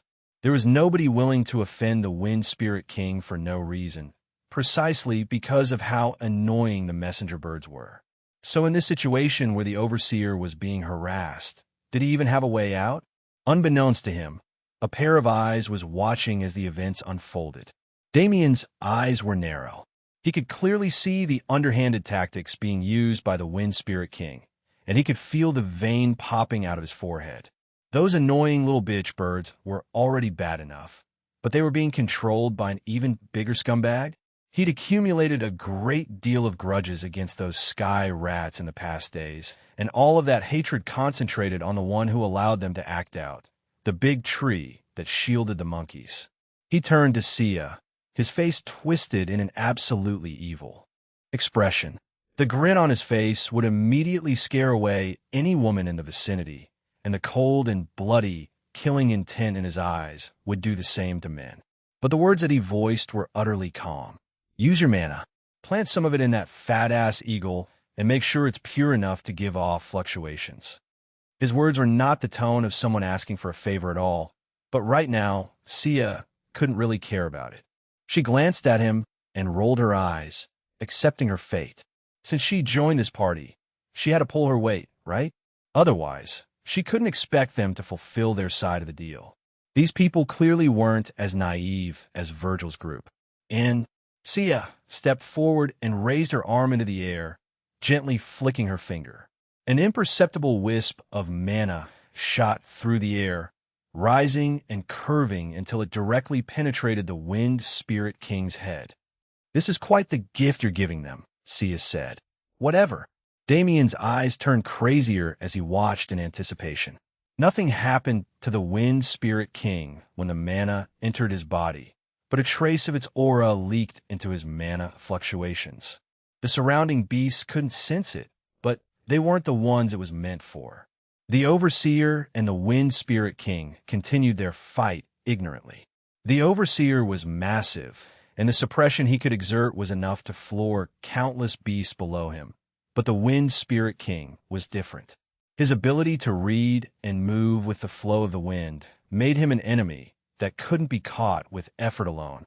The Overseer's talons swept through the air, slashing at nothing in an attempt to hit him. Meanwhile, the Wind Spirit King himself made much more progress. The Overseer's armor was already shattered and had reverted back to its necklace form. His body was covered in bloody wounds that were constantly emancipated before they were allowed to regenerate. The Wind Spirit King roared mockingly. Slash. The overseer gritted his beak, ignoring the pain of a new gash that appeared on his chest and counterattacking. It was a losing battle from the start. The overseer already accepted this. The Wind Spirit King's tactics and speed were too much for him to win against. But he'd never accept that he lost because he was weak. Damn it, he roared. His blood was leaking like a waterfall cascading down the mountainside. It was unknown whether or not he'd be able to reach the Wind Spirit King again before he died. But at least once he'd... Hush! A truly gargantuan shadow raced down the slope. Ru-uaer! The visceral and utterly terrifying roar of a beast was heard. In that moment, the overseer's shocked cry resounded. The Wind Spirit King had been devoured. Chapter 1093 Ascension Ceremony. Universal law was incredibly appealing to all living beings. They couldn't necessarily understand what it was with perception that didn't match Damien's or power like Sia, but they could inherently feel the benefits it represented. Because universal law was the greatest form of law and held the essence of truth within, regardless of what one practiced, swallowing a piece of it would boost their comprehension severalfold.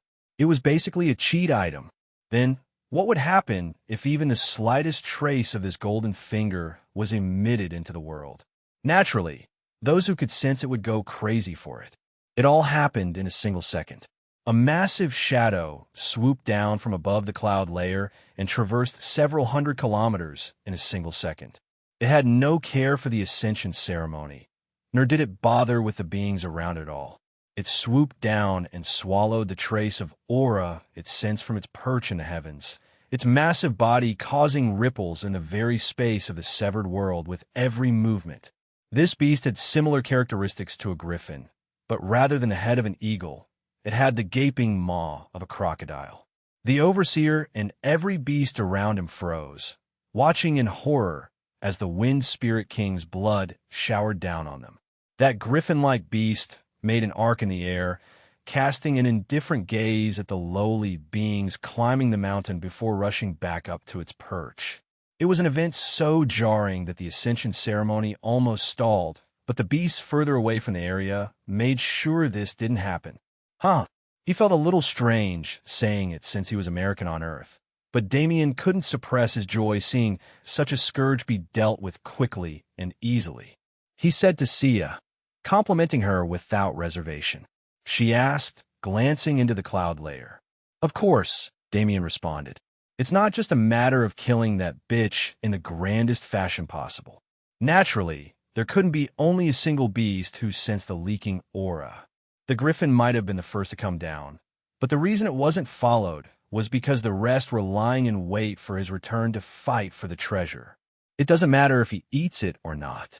As long as they can tear it out of his stomach, they can still obtain the benefits, Sia murmured, the look in her eyes changing.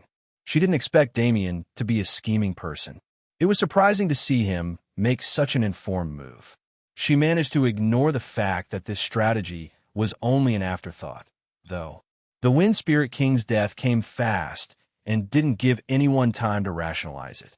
The messenger birds were still trying to attack, unaware that their support system had been devoured. A light suddenly appeared in the eyes of many beasts. Messenger birds, they were a scourge among scourges. There wasn't a single beast in Skyren Mountain that appreciated their presence, only those that wished them dead. The Wind Spirit King protected them, but he wasn't enough to scare away all the beasts in the central region. The reason why they could claim themselves envoys of the Cloud Emperor was because the Wind Spirit King had a connection above the cloud layer protecting him. Therefore, killing him became impossible, and the messenger birds gained amnesty as a byproduct. The Wind Spirit King was now dead at the hands of an upper-level being and the messenger birds. Well, the Wind Spirit King's backer never cared about them in the first place. A change occurred. Much of the fighting at lower altitudes came to a halt. The beasts that were previously making an effort to drag their peers down with them threw away their petty desires and descended the mountain, accepting their final results. Or rather, they conceded in order to accomplish something greater. To relieve the grudges and stress of so many years to slaughter messenger birds until the species went extinct. Anyone who reached their limit left to participate in this great event. And with that, the brutal environment of the Ascension ceremony also calmed somewhat. The Overseer managed to reach the 800-kilometer mark before his armor's regeneration could no longer support him. He looked over to see a blur of black light, still in hot competition with its peers. He couldn't say how, but he knew. He knew it was that group who led the Wind Spirit King to such a humiliating fate. As he resigned to his current position and proudly accepted his place in the central region, he silently thanked his luck that he was accommodating when he first met them. Whoosh! Winds whipped up a storm as the crowd made its way further up the mountain. The number of competitors had decreased massively, leaving only a few hundred still ascending, but the overall skill level of these competitors far exceeded the pack they'd begun with. Zara still used the same tactics to climb higher and higher, but it soon became clear that she was being targeted by her peers. On the right, a raven beast and a hawk beast used joint maneuvers to blitz them, while on the left, a fat bird whose flight ability looked questionable was easily following them and slamming into their barriers, knocking them off course, and leaving them vulnerable to the slope's dangers. Damien gritted his teeth and maintained the barrier with all his mana. At this point, the atmospheric suppression had reached an insane level. It bore down on their bodies, compacting their bones and forcing them to experience great pain. But this level of harm couldn't sway them. They had goals to achieve, and they wouldn't be satisfied until they achieved them. Damien yelled, "I'm Phoenix." She responded. Zara's beast body was much stronger than even Damien's current human body. She could tell that she wouldn't feel any problems until they surpassed the cloud layer. The problem right now was external. Zara clicked her tongue and swerved, dodging the fat bird's charge. She did a strange loop in the air, circling the attackers on the left and leading the fat bird over. She wanted to lure them into combat with each other, but they were clearly too in sync to fall for such tactics. If so, the only thing to do was attack directly. A whoop, a fierce howl left her maw, and waves of dark and deadly mana spread into the atmosphere. Bang, bang, bang. The attacking beasts were hit and pushed back, shadow mana seeping into their bodies. Whoosh! Zara flapped her wings and shot up without waiting for them to recover. Beasts from the Severed World still weren't familiar with elemental mana in this manner, so the best strategy to use against them was exactly this. The attack didn't cause much damage, but the mana invading their systems wasn't healthy at all, especially when it compounded. Zara swerved and looped through the sky in formations that would put professional pilots to shame. She barraged the enemy with small attacks that wouldn't alert them but slowly poisoned them, putting them under control. And in the midst of this fierce chase, boom! The atmosphere exploded, sending shockwaves in all directions. Zara and her opponents had broken through the cloud layer. Chapter 1090 for Ascension Ceremony. It really was a different world above the cloud layer. Instead of continuing into a peak, Skyrend Mountain expanded outward again, almost as if forming a secondary base. Above the cloud layer was essentially a second mountain stacked on top of the first, a little over 500 kilometers tall. Rushing through the cloud layer meant two things. Firstly, the suppressive force in the air calmed to the point of being mostly bearable, and the atmosphere of the Ascension ceremony went through a total change. Because there were several opportunities present on the slope of this more expansive part of Skyrim Mountain. The rapid sprint to the top halted here.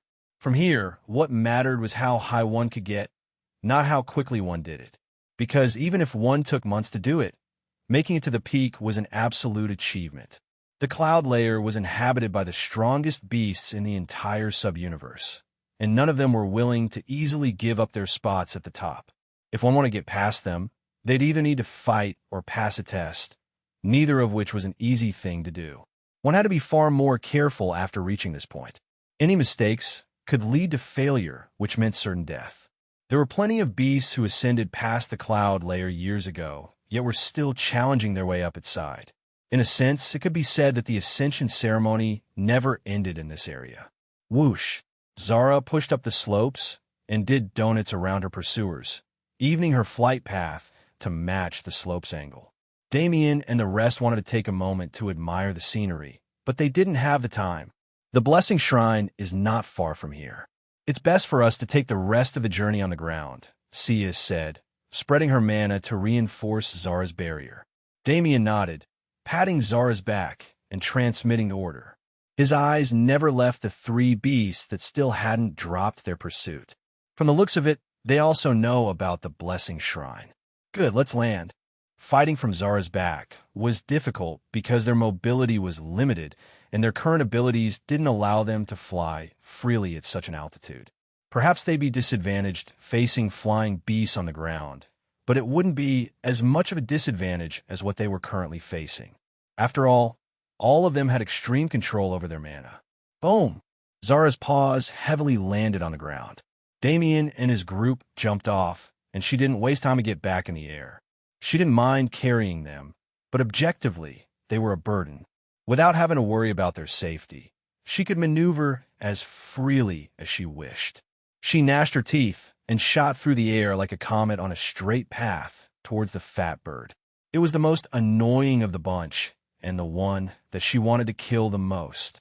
Her mana flared, blackness filling the blue sky. The fat bird didn't know what hit it. Zara turned into a beam of light and arrived behind it in an instant, slashing her claws without mercy. Shing! The sound was like a sword cutting the wind. Blood spurted out of the bird's back, and it screeched in pain, turning to her in anger. Their battle began there, a battle of speed versus strength. The fat bird's strength was what caused Zara the most trouble on the ascent here. If it wasn't for that bird, the other two wouldn't have been able to harm her. It was their fault she couldn't get rid of it then, but she could trust that they couldn't interfere in this battle. She was determined to torture this bird to death. Meanwhile, Damien and the girls retrieved their weapons and occupied the other two, making sure they couldn't interrupt her battle. The Darklight Raven was also a beast of extreme speed and had an ability similar to teleportation. If it was able to learn its element properly, it likely would have had power similar to Zara in her early years. The Sword Hawk, on the other hand, had feathers as sharp as blades, which it used as projectiles to pierce its target. The Darklight Raven took the forefront, using its speed to harass its enemies and agitate their emotions. It moved using the strangest patterns, making it almost impossible to hit. The Sword Hawk was more astounding, though, as it was able to fire its feathers with such precision that they never interrupted the Raven's path. Damien and the girls took their battle formation. Damien used Freya and Hel for crowd control, and Rose also helped him from the back. Their role was similar to the Raven, but their firepower far surpassed it. Ryue and Elena were in charge of attacking. Beams of light and icicles lined with dark, evil energy filled the sky with explosions, limiting the area the beasts could occupy. Bang, bang, bang, bang. Nice, Damien thought to himself as he fulfilled his role. He'd forgotten in the heat of the moment, but there were very strict restrictions on the altitude a beast could fly at in this subuniverse. They had plenty of horizontal space now that they'd ascended to this part of the mountain, but they couldn't move up out of Damien's range. His cover fire was extremely helpful for Ryue and Elena. They stood in the air, closing as much distance as possible without wasting mana. This power is not enough, Ryue thought to herself. Her attacks were far too rigid. The nature of ice did not bend for anyone, and death was inviolable. Power output couldn't help her in the current situation. She didn't let up, but she divided her attention for one reason. She was going to unlock her potential. The main problem was that the beasts were more powerful than them.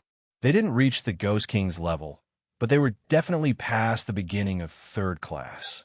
Everyone in this group had killed people of this level when they were at the peak of 3rd class, but never did their opponent have the ability to outmaneuver them so swiftly.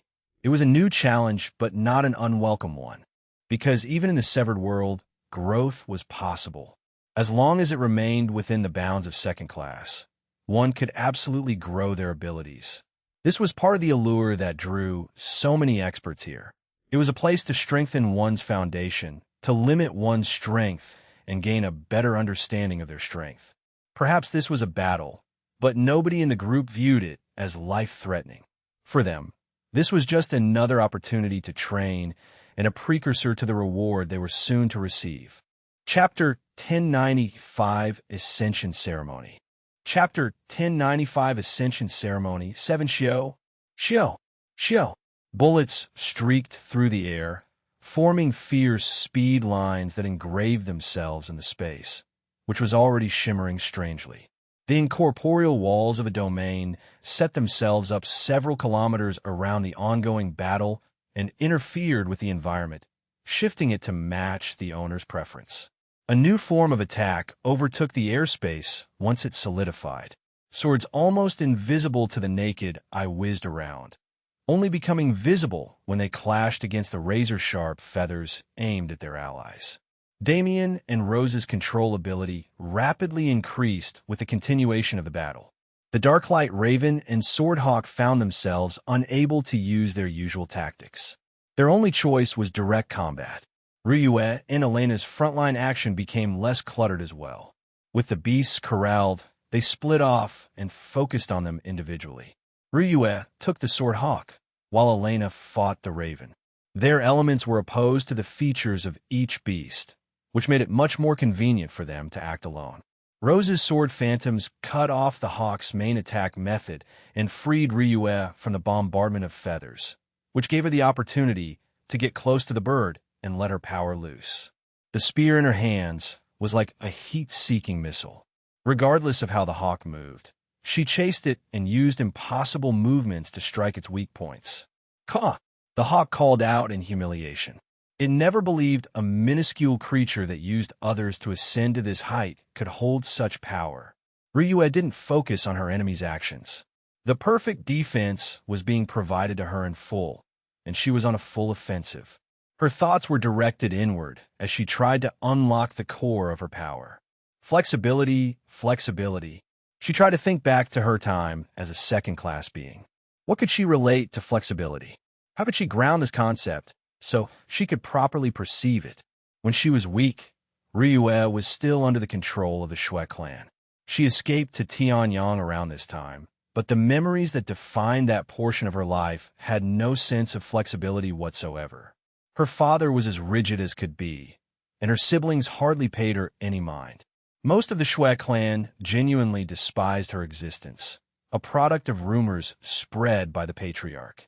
Shui Yebai's goal was to break Ryue's spirit and turn her into a tool he could use however he pleased, and even now, his twisted ambition was affecting her. It was likely that this very rigidity was the reason the Shui clan could never improve past the limits of their Yin affinities. Bang, bang, bang, bang. Every swing of her spear was backed by more and more power as she subconsciously vented her emotions. She was hardly paying attention to the battle, but she wasn't fighting alone. Her inconsistencies and openings could still be guarded while she was in this state, and her relationship with Rose assured her trust. After all, aside from Damien, Rose was the closest person she had. Even now, she didn't doubt the woman understood what she was trying to do. Therefore, she left herself in her care and acted recklessly. Though, Ryue's definition of reckless was perhaps a bit extreme. Even fighting instinctually, her years of battle experience made her a machine. Her every movement was precise and filled with killing intent, and the weight of mana in her spear was terrifying for anyone facing it. The only reason the Swordhawk could avoid heavy injuries was because its flying ability outstripped her maneuverability. If it was just a little less cautious, it didn't doubt it'd find a bloody gash torn into its body. Ryue's head remained in the clouds as she searched for that single defining moment she needed to grasp the concept of flexibility. From past to present, she couldn't see herself exhibiting such behavior. Perhaps it was a result of her upbringing, but Ryue was just as rigid as her father in terms of personality. If he wasn't a villainous man, but a good one could even say they were alike. She didn't show emotion to the outside world. She followed her path without allowing herself to err or stray from it, and she lived an overall stoic life. A light sparked in her mind. One truly couldn't underestimate the love Ryue had for Damien. To her, he was a light in the darkness. He was the one who pulled her out of her cocoon and showed her the beautiful world she'd been missing. The only time she was ever able to break away from her inflexible ways was any time with him. He was her answer, the anchor for flexibility she'd been looking for. Back then, if it wasn't for his presence, would she have learned such an important lesson in that nameless forest? Would she have survived the hidden convention or entered the 3,000 beast mountain range to grow as she did? The answer was a flat no. If he never joined Celestial Star Palace, she would have never left the sect to experience things outside of Tian Yang's protection. Instead of focusing on herself, and without restricting herself to only memories from her second-class days, Ryue found what she was looking for. A man who yearned to be free and unrestrained, and a man who was rigid in his values yet flexible in his outlook and actions. Damien reflected this aspect of Ian quite well. The path of Ryue's spear started to change. Her dexterity allowed her to perform hard and powerful strikes from impossible angles in a manner that mimicked flexibility, but it was, at the end of the day, forced to adhere to the limits of her body. The addition of this new element changed these movements. They lost some of their power, but it was replaced by strikes like flowing water, never breaking their rhythm even once. The Swordhawk was instantly thrown into confusion. Just as it gained an understanding of Ryue's patterns, she completely rid herself of them. Her actions now carried an air of chaos. There was no visible rhythm, nor was she aiming for specific points of the hawk's body. From an outside perspective, Ryue had devolved rather than improving. However, how could that be true? There was no order in her attacks. That was a wholly incorrect notion. Her attacks absolutely followed the laws of order. The never-ending rhythm of her spear might have seemed random, but every bit of it carried clear intention. Ryue's eyes were closed at this point. Her senses felt connected to nature, able to perceive the outside world perfectly without sight. She stepped through the air in a strange pattern, small ripples spreading below her soles as if she were stepping on shallow water. Her spear was closer to a living entity than a weapon at this point. It was a fearsome snake with its fangs aimed at the Swordhawk's throat. Rose's eyes narrowed. It was time to end this battle. She raised her arm into the air and summoned a rain of sword phantoms that barraged the Swordhawk. They forced themselves into the minute gaps between the hawk's feathers and immobilized its ability. The remaining sword phantoms swirled together to form a thick heavenly chain, which didn't waste any time coiling around the bird's body and tightening until it could no longer move at all. Ryue's eyes shot open. She lowered her body, holding her spear in position. Her body became a blur. She moved with such speed that she split into two, a true and phantom version. And strangely enough, their movements didn't match. The two spears they held snaked through the air in mystifying patterns, crossing each other and twisting up and down in a way that made one question if their shafts were made of jelly. In the Swordhawk's eyes, Ryue's form disappeared entirely.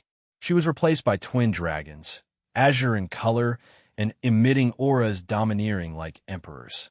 They charged at it from both sides, leaving it no possible escape route, even if it wasn't restricted, and that was the last sight it saw. Ryue's visage flickered, and in the next instant, she was behind it. Blood spurted into the air. The Swordhawk's head flew in an arc, landing on the ground below. At that moment, Chapter 1096 Ascension Ceremony. Chapter 1096 Ascension Ceremony 8. Boom. A massive body slammed against the ground and crushed the Swordhawk's head into bits. However, the hawk's bones were thicker than one would expect. The Darklight raven that was thrown onto it felt the bones in its back cracking upon impact, making it screech in pain. Elena wasn't simply going to let it recover, though. She was a streak of light, nothing more, nothing less. Her body crashed to the ground like a nuke, Yggdrasil's branch shining powerfully in her grasp. Bang! She stabbed the sword into the raven's exposed underbelly, allowing her mana to penetrate its muscles. She didn't wait to see the effects of her attack before jumping off. Boom! Boom! Boom! A rain of bullets fell, centered around the wound Elena just made. Space exploded and ruptured, tearing gashes in the raven's skin and eviscerating the existing injuries, causing blood to splatter over the grassy area. Damien and Elena both rushed in, aiming for a killing blow. Their battle had been going on alongside Ryue and Rose's, so they obviously weren't far away from killing it. In the first place, Elena's matchup against the Darklight Raven was far more in her favor than the other side. Light and darkness were diametrically opposed, and while the beast was stronger in terms of pure strength, Elena's light surpassed what her opponent could wield 1,000 times. Yet another advantage of being from the outside world presented itself, and seeing how Ryue moved, Damien didn't want to sit still either. His interference with the Severed World's laws allowed him to understand a loophole, or rather, a chink in its defenses that he'd created in that moment. Perhaps he couldn't outsmart the power cap, but he could definitely use this opening to benefit himself. Ryue was the one who gave him the idea. He was thinking so much about improving his current abilities that he forgot about the original goal of strengthening his foundation. To understand vectors properly was to massively increase his firepower and flexibility in battle. Therefore, that's exactly what he did. Since Elena was able to manage pretty well on her own, he could divide his attention and experiment during the battle. That's how he found out. Vectors, in a sense, were similar to universal law in that they were representations of the interactions between forces. If universal law was the ethereal representation of this concept, vectors were the physical one. As someone who'd been comprehending universal law so fiercely that he'd been forced to fight it for the right to retain what he learned, Damien was able to make quick progress once he made this connection. The main problem was defining forces. Gravity, weight, direction, speed, acceleration, and many more forces contained their own vectors. In fact, anything with physical presence that moved had vectors that defined each movement. When a concept was so vast, it was hard to find ways to properly express it. This was an issue Damien had been dealing with since the start. Whether it be space, time, universal law, or even the void, they were all concepts that held such vagueness and vastness. But somehow, he managed to gain a grip on them, right? Damien decided to start with what he knew. He focused on speed, direction, and weight, attempting to bring his ability to manipulate them to its peak. Of course, he couldn't do it in a single battle, but his growth was astounding, to say the least. He tormented the Darklight Raven with his power. When it tried to move out of range, or do any sort of maneuvering to evade Elena, its weight was increased and the air around it solidified, making it hard to move. Even its mana was moving slowly. It didn't know why, but none of its facilities were functioning as they should have. Meanwhile, Elena got absolute support, just as Ryue did. Her speed and acceleration were pushed to the limit, making her a true embodiment of light. Her attacks became more powerful, her mana moved smoother, and even her head felt light and able to process information faster. The last effect was likely a placebo caused by the combination of the others, but it didn't matter. What mattered was that Elena had a fighting capacity that entered the third-class range, and the enemy had been brought down to match her. Unlike Ryue and Rose, their battle was much more streamlined, but it wasn't any less grand. The Darklight Raven had no chance to retaliate. By the time Damien's bullet rain ended, Elena and Damien were already at its sides. They slashed their swords together, and their sword lights intersected as they tore through the Raven's body.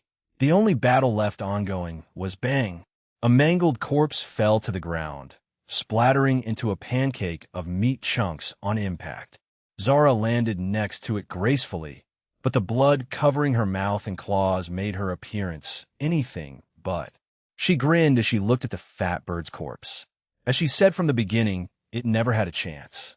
Watching it get corroded by shadow mana as she tormented it mentally was something Zara enjoyed to the maximum. Otherwise, she would have finished long ago. It hurt her pride a little to be the last one done. What a fun battle, Damien remarked with a grin. It was likely the most entertaining event we have experienced thus far, Ryue continued. Really? Climbing was the most fun part for me, Elena chimed in. She didn't mean it like that. The word she was looking for was rewarding, Rose said, shaking her head. Ryue nodded in agreement. while the rest followed suit. Indeed, they'd had plenty of dangerous encounters and exhilarating encounters, but they'd never been able to gain so much with so little effort since coming to this place. Nowadays, improvement was so vague that Damien forgot the feeling of growing when he was still weak. At this level, every small step felt like a major leap. In the 9 revolutions, every small step was truly a major leap, but it felt like one was barely moving their feet. There's no need to keep waiting, right? Damien and the girls looked towards Sia, who gazed back at them with a raised eyebrow. What? Did you think I knew where it was? Her response was quite lackluster and elicited deadpan gazes from everyone who was listening. Damien shook his head wryly, while Elena rolled her eyes and flicked out her hand. A flash of light appeared on her chest, and an entity jumped into the real plane. It was Damien's eyes widened. He teleported over and swooped Isla in his arms before she knew what was happening, grinning the whole time. Elena smiled wygrik. You can pet her later. Isla has an uncanny ability to find treasure. Oh. Damien put the cat down unwillingly and backed off. His love for cats couldn't be underestimated, but for now they had things to do. Damien shook his head and cleared away his sorrow. Chapter 1097 Blessing Shrine. Isla's ability, as Elena claimed, was uncanny. The moment she was given a task, she sniffed the air a few times and set off, dashing into the environment without giving the group any time to rest. It was at this time when Damien and the girls also had time to look at the scenery around them. From the outside, flying against its slope, the upper part of Skyrim Mountain didn't look much different from the bottom portion, aside from its size. It was a rocky surface that didn't seem to contain any life, and one would question why they couldn't see the enemies they were expecting when they ascended it. However, it wasn't such a simple surface. Hidden within the rock were plains of green, an ascending landscape that was filled with lush and vibrant flora, along with its own ecosystem of animals. Animals, not beasts. For the first time since he fell into the first dungeon, Damien saw regular animals that weren't influenced by mana. Deer, rabbits, goats, small birds, and many other harmless creatures populated these plains, creating a sense of peace and true nature in these hidden spaces. But at the same time, their existence was an oddity. After all, every living being would be affected by mana in some way. Even mortals had lifespans over 150 years because of its effects. Seeing untransformed animals wasn't impossible, but it was almost as rare as... Well, there was no need to say more. As Damien and the girls followed Isla, they were welcomed into what was like a second world in the clouds. They crossed over hills and through valleys. They traveled peaceful plains and even thunderous rivers on their way to the Blessing Shrine. Roughly an hour later, Isla finally stopped. Her nose went into the air, her front paw rising slightly off the ground. Sniff! Sniff! Her eyes shot open, sparkling like gems. Meow! She mewed excitedly, rushed forward, and leaped into the air. Elena yelled out in panic. After all, the cat just jumped off a cliff. She and the rest rushed to the cliffside and looked over its edge, but all they could see was darkness. I guess we're jumping again, Ryu sighed. Damien raised his foot off the ground and calmly fell off the cliff. The cat just fell into an abyss. There was no time to waste. Ryu sighed again, accepting her fate of always ending up in the underground, and followed suit with Elena and Rose. Sia looked over the edge with a raised brow, watching the group fall and shaking her head. Shrugging to herself, she gracefully walked off the edge, using mana to slow her fall and maintain this grace. Considering their past experiences, Damien was expecting a long fall in a dark cave, but he was entirely wrong. Just a few hundred meters into the fall, winds picked up around them. Winds filled with the mana of space.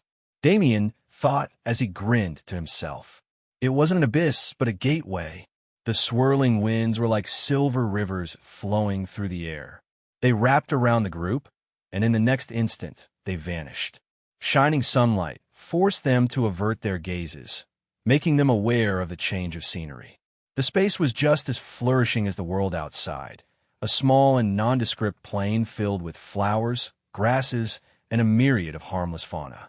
The only thing adding some spice to the area was their very goal, the Blessing Shrine. It was a square platform roughly 30 meters in length made out of a cream-white marble material, raised 1 meter off the ground with steps lining its sides leading up to its surface. Each corner was decorated with a statue made of the same material, representing the figures of warrior-like beings from antiquity. And of course, the main shrine graced the center of the platform, a small structure made of glossy wood. It was almost unworthy of the atmosphere created around it with how plain it was. But that was its charm. For some reason, its subtleness made it all the more sacred, as if it didn't need a grand appearance to convey its worth. The base was created by man, while the shrine's existence remains unknown. Sia spoke up, slowly making her way towards the structure. It is called the Blessing Shrine because of its heavenly ability to grant one the blessing they need the most. As her explanation continued, more than the shrine, the mysteries around her grew. But it was clear she had no desire to share. After all, the relationship they'd established remained one of business, never crossing that boundary. There is no specific method to receive a blessing. She got on her knees and adopted a praying posture, closing her eyes. Damien asked. Sia opened her eyes and glanced at him stoically. She went back to her activities after that, leaving the group to figure out the rest themselves. Damien muttered, "It seems so, but we can't be sure," Ryue replied. "True, but we have time right now." "Do we have time? I thought you," Rose said, her voice trailing off. But Damien shook his head. "Regardless of my personal feelings, our growth comes first." Damien wanted to return to the human domain because he had several questions to ask his mother, but the question of his existence was something he could infer about. What he desired was confirmation. But as he said, confirmation meant nothing if he lost his chance to go to the heavenly world by dying in this war. He had enemies both inside the universe and out, with a large number of them being demigods. It wouldn't be possible before his battle with the Saint King, but Damien's current goal was simple: to ascend to divinity as swiftly as possible with enough qualifications to possess extreme strength able to match those who'd been in the realm for decamillenniums. And naturally, he refused to do it alone. He smiled as he led the girls up the stairs, taking his place on the shrine with them to his sides. Zara and Isla also did the same, laying down behind the group. That's what Sia said, but Damien had to wonder, could it really give him what he needed? As someone who'd been forced to introspect and gain an understanding of himself for so long, Damien had long known what his greatest weakness was.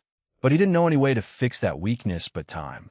Damien was curious if the Blessing Shrine was really a heavenly descended entity that could read through the veil of the void and understand him.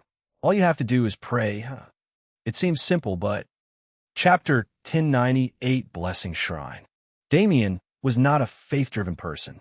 It started as a somewhat childish hatred for the world, where he rejected the existence of a higher power because of the situation he was in. But later, it changed. Why worship something he was aiming to surpass? When higher powers became tangible and Damien realized that it was possible for him to join their ranks, that became his goal. And with the void and universal law around him, he believed in natural law more than anything else. Damien understood faith and even had respect for it. It wasn't as if he didn't know how to make the motions of prayer. What he didn't know how to do was pray with intention.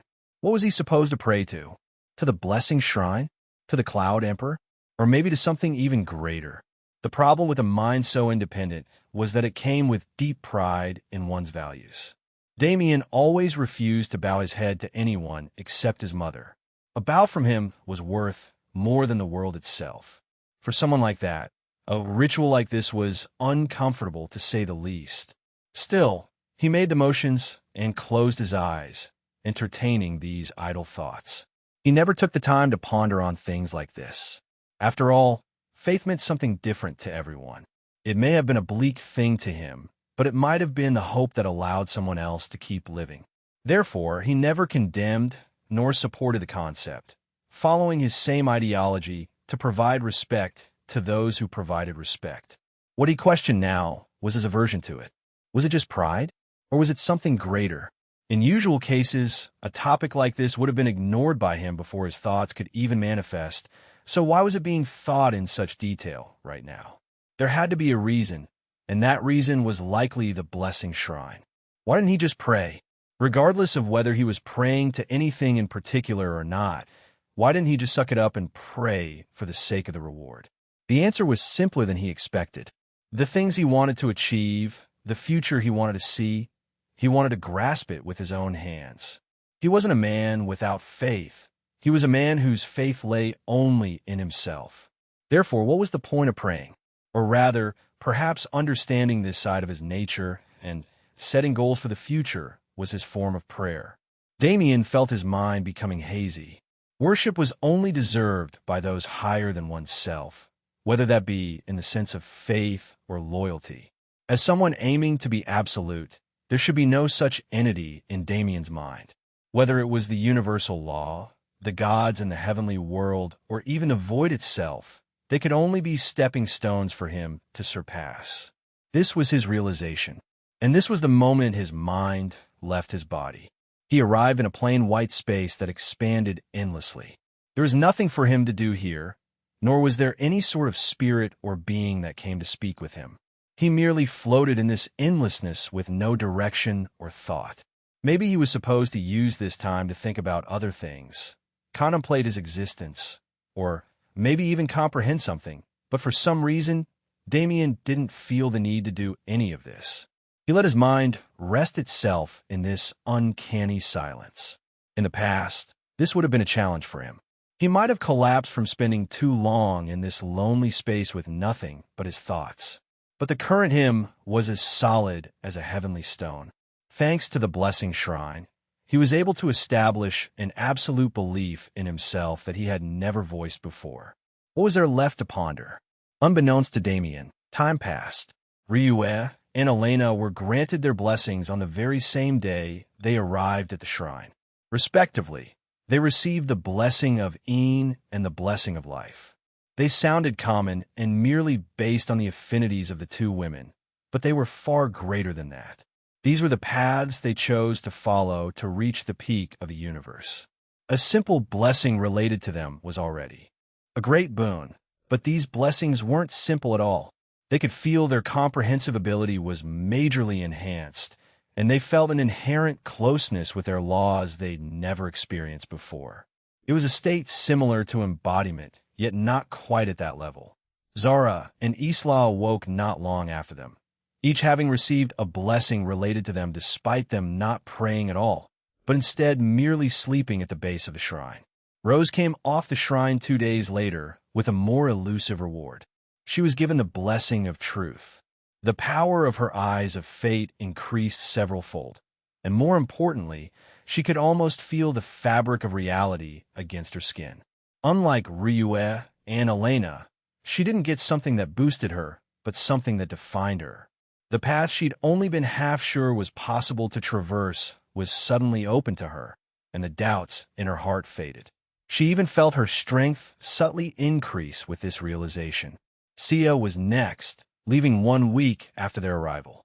She had a deep frown on her face and a complicated expression in her eyes.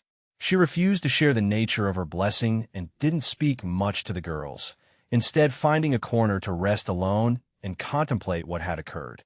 The only one left was Damien. Even after a week passed, even a day after that, he remained unmoving, sitting cross-legged on the shrine platform. There were no changes in his serene expression, nor did any grand manifestations appear as he continued to pray. Rather, his aura became weaker and weaker until it was nearly on the verge of disappearing. If Elena didn't have a strong perception of life that allowed her to sense his powerful vitality, the girls would have thought he was dying. But he was alive, more alive than ever, in fact. His blessing was currently being applied, and his mind remained trapped in infinity. It was on the 9th day that he finally showed a reaction. His aura completely vanished. If one checked the shrine platform with their perception, they'd find it empty.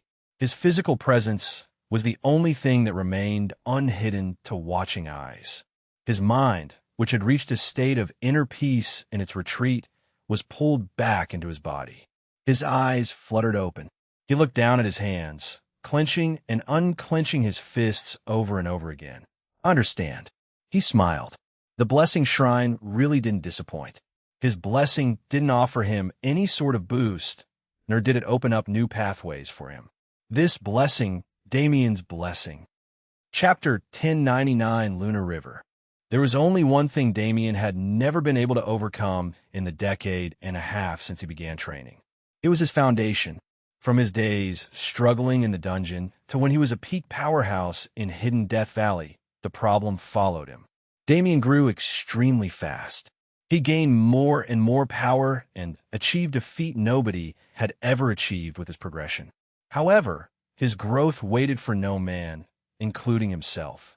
Vector control was a great example.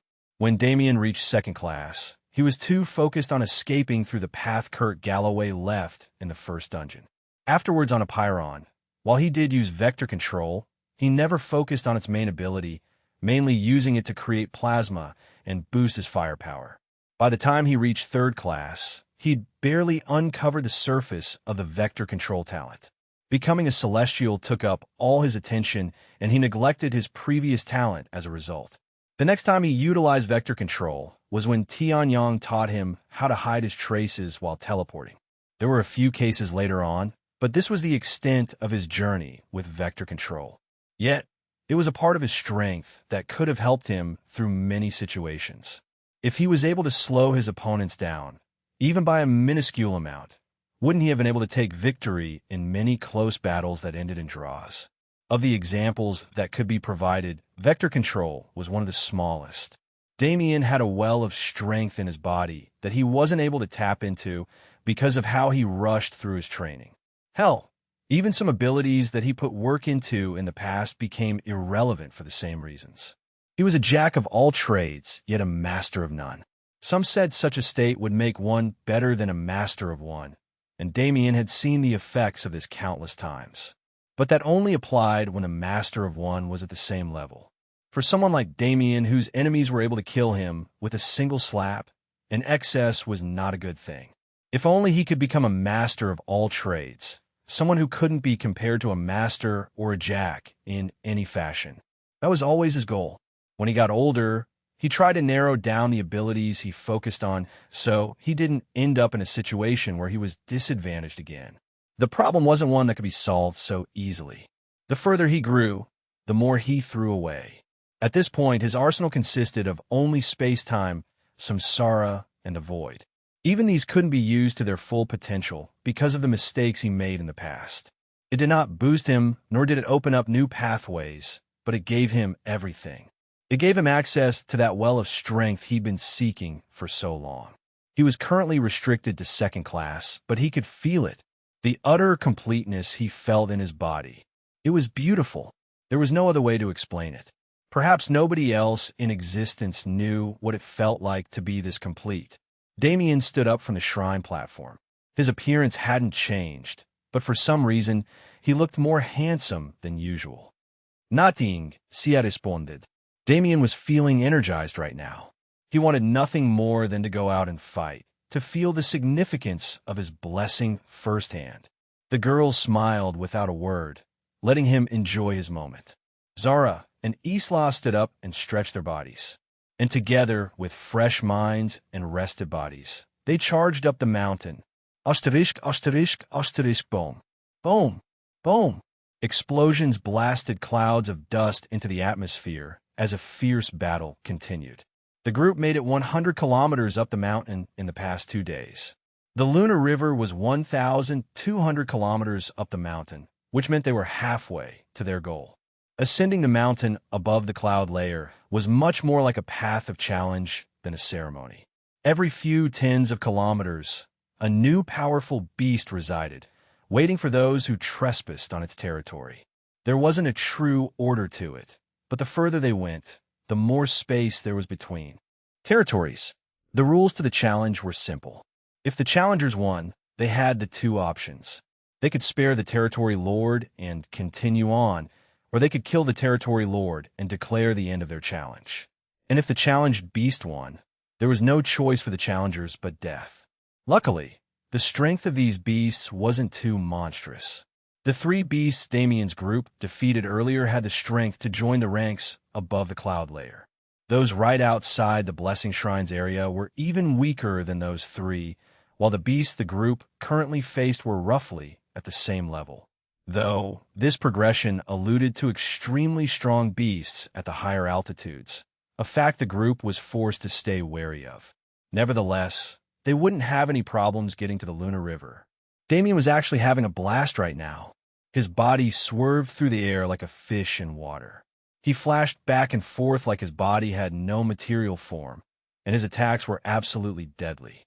Teleportation felt amazing. He'd been doing it for so long that he forgot how amazing it felt, but right now, it was like he'd just done it for the first time again. And his power flowed so easily. It was like the connection between his thoughts and actions was absolute.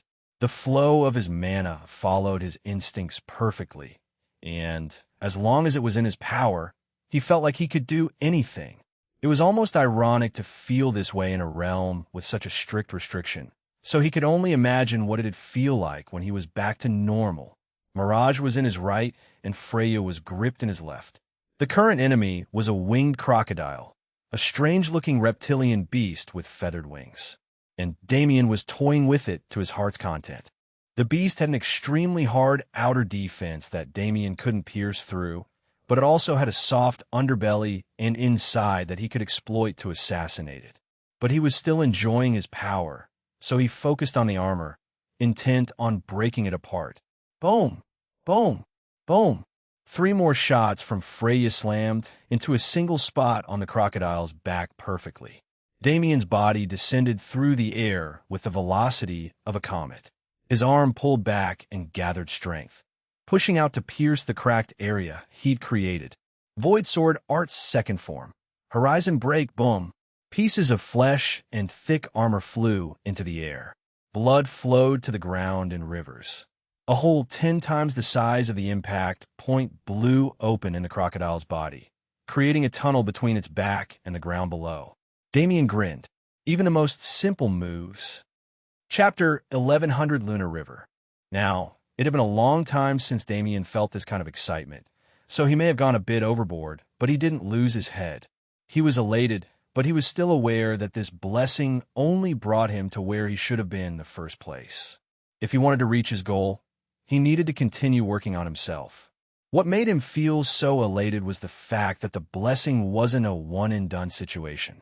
It would continue aiding him, allowing his foundation to remain sturdy and supporting him even as he grew, which meant from now on, he didn't have to worry about being bogged down by his surplus of powers. It was a relief more than anything else. He no longer had a backlog to worry about. His emotions and mentality, and now his body and power, had all caught up. Nevertheless, Damien let loose his rampant emotions on the beasts they encountered, hardly asking for help from the girls. The path to the Lunar River wasn't nearly as convoluted as the one to the Blessing Shrine. A simple climb past these challenges to reach where it ran. We're 1,200 kilometers high now, and the average strength of beasts is approaching the peak of 3rd class. Damien thought to himself as the group reached the riverside. Damien looked at the woman who'd formed a business relationship with him. This was the last stop of their journey, and also where Damien was to take his promised reward. The Lunar River was deep black in color, its flow barely noticeable due to this. The only color seen in its waters was the slight lunar white glow emanating from the riverbed. Unlike the Blessing Shrine, this river's effects will not always be magisterial. However, it's not easy to stay inside. Damien finished. Sia nojid. Damien frowned and looked at the strange body of water. Damien's brow suddenly raised. Perhaps, within the river, you will be able to sense my mana as if it were your own. Sia spoke again, confirming his thoughts. It was exactly what he wanted. Now that he'd gained the benefit of wholeness, the best course of action was to improve his understanding of universal law again. After all, controlling universal law meant bringing everything else he had up with it. There was no such thing as a universal law without the components that formed it. There's no need to wait, right? Damien looked to the girls, who shook their heads with eagerness in their eyes, and back to Sia one more time before shrugging. All right then. He stepped over the river, slowly submerging himself in its waters. When his head went under, his senses exploded. Everything became perceivable with the slightest intention.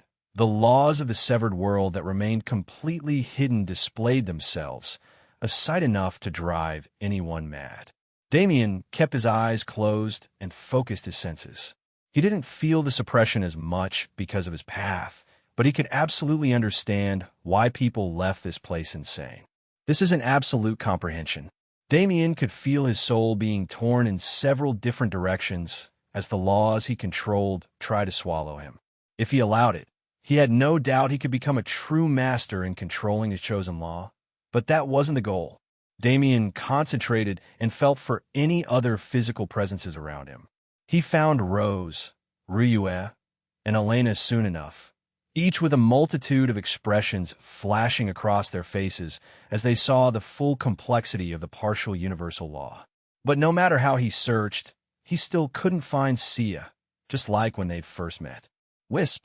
Damien caught something in the corner of his perception, the slightest trace of a strange yet familiar mana. He complained, but he still faithfully followed the mana and surrounded it with his perception.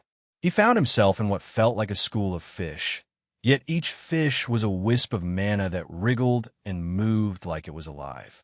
Blind comprehension was definitely something Damien was looking forward to. Definitely. He sighed inwardly and shut up, focusing on what he had to do. The combination of the severed world's universal law's clarity, Sia's mana, and the amplificatory effects of the lunar river provided him a perfect environment to comprehend the elusive concept. Plus, with his new perspective on vector control, he had a foothold to rely on unlike when he first tried. He already defined universal law internally, so all he had left to do was pick it apart and study its pieces. And these pieces were... A scene flashed through Damien's mind, allowing him to realize his path forward in comprehending this specific law. But the future is the future. At the end of the day, he wasn't even a divinity yet, and he was trying to control something even they couldn't grasp the hem of. Perhaps the reason he'd never been able to turn this law tangible was because he wasn't strong enough yet. Damien sighed and shrugged. There's an order to all things. He was confident that as long as he was able to bring the rest of his laws to their respective peaks, universal law would naturally reveal itself to him. At that time, he would be able to use it as a basis to. That's too much forward thinking. I can withstand the river, but the severed world's laws clearly want to force me out. He encountered a setback, but he was not planning to leave it until he gained something from Sia. He refused to work for free. He grinned to himself.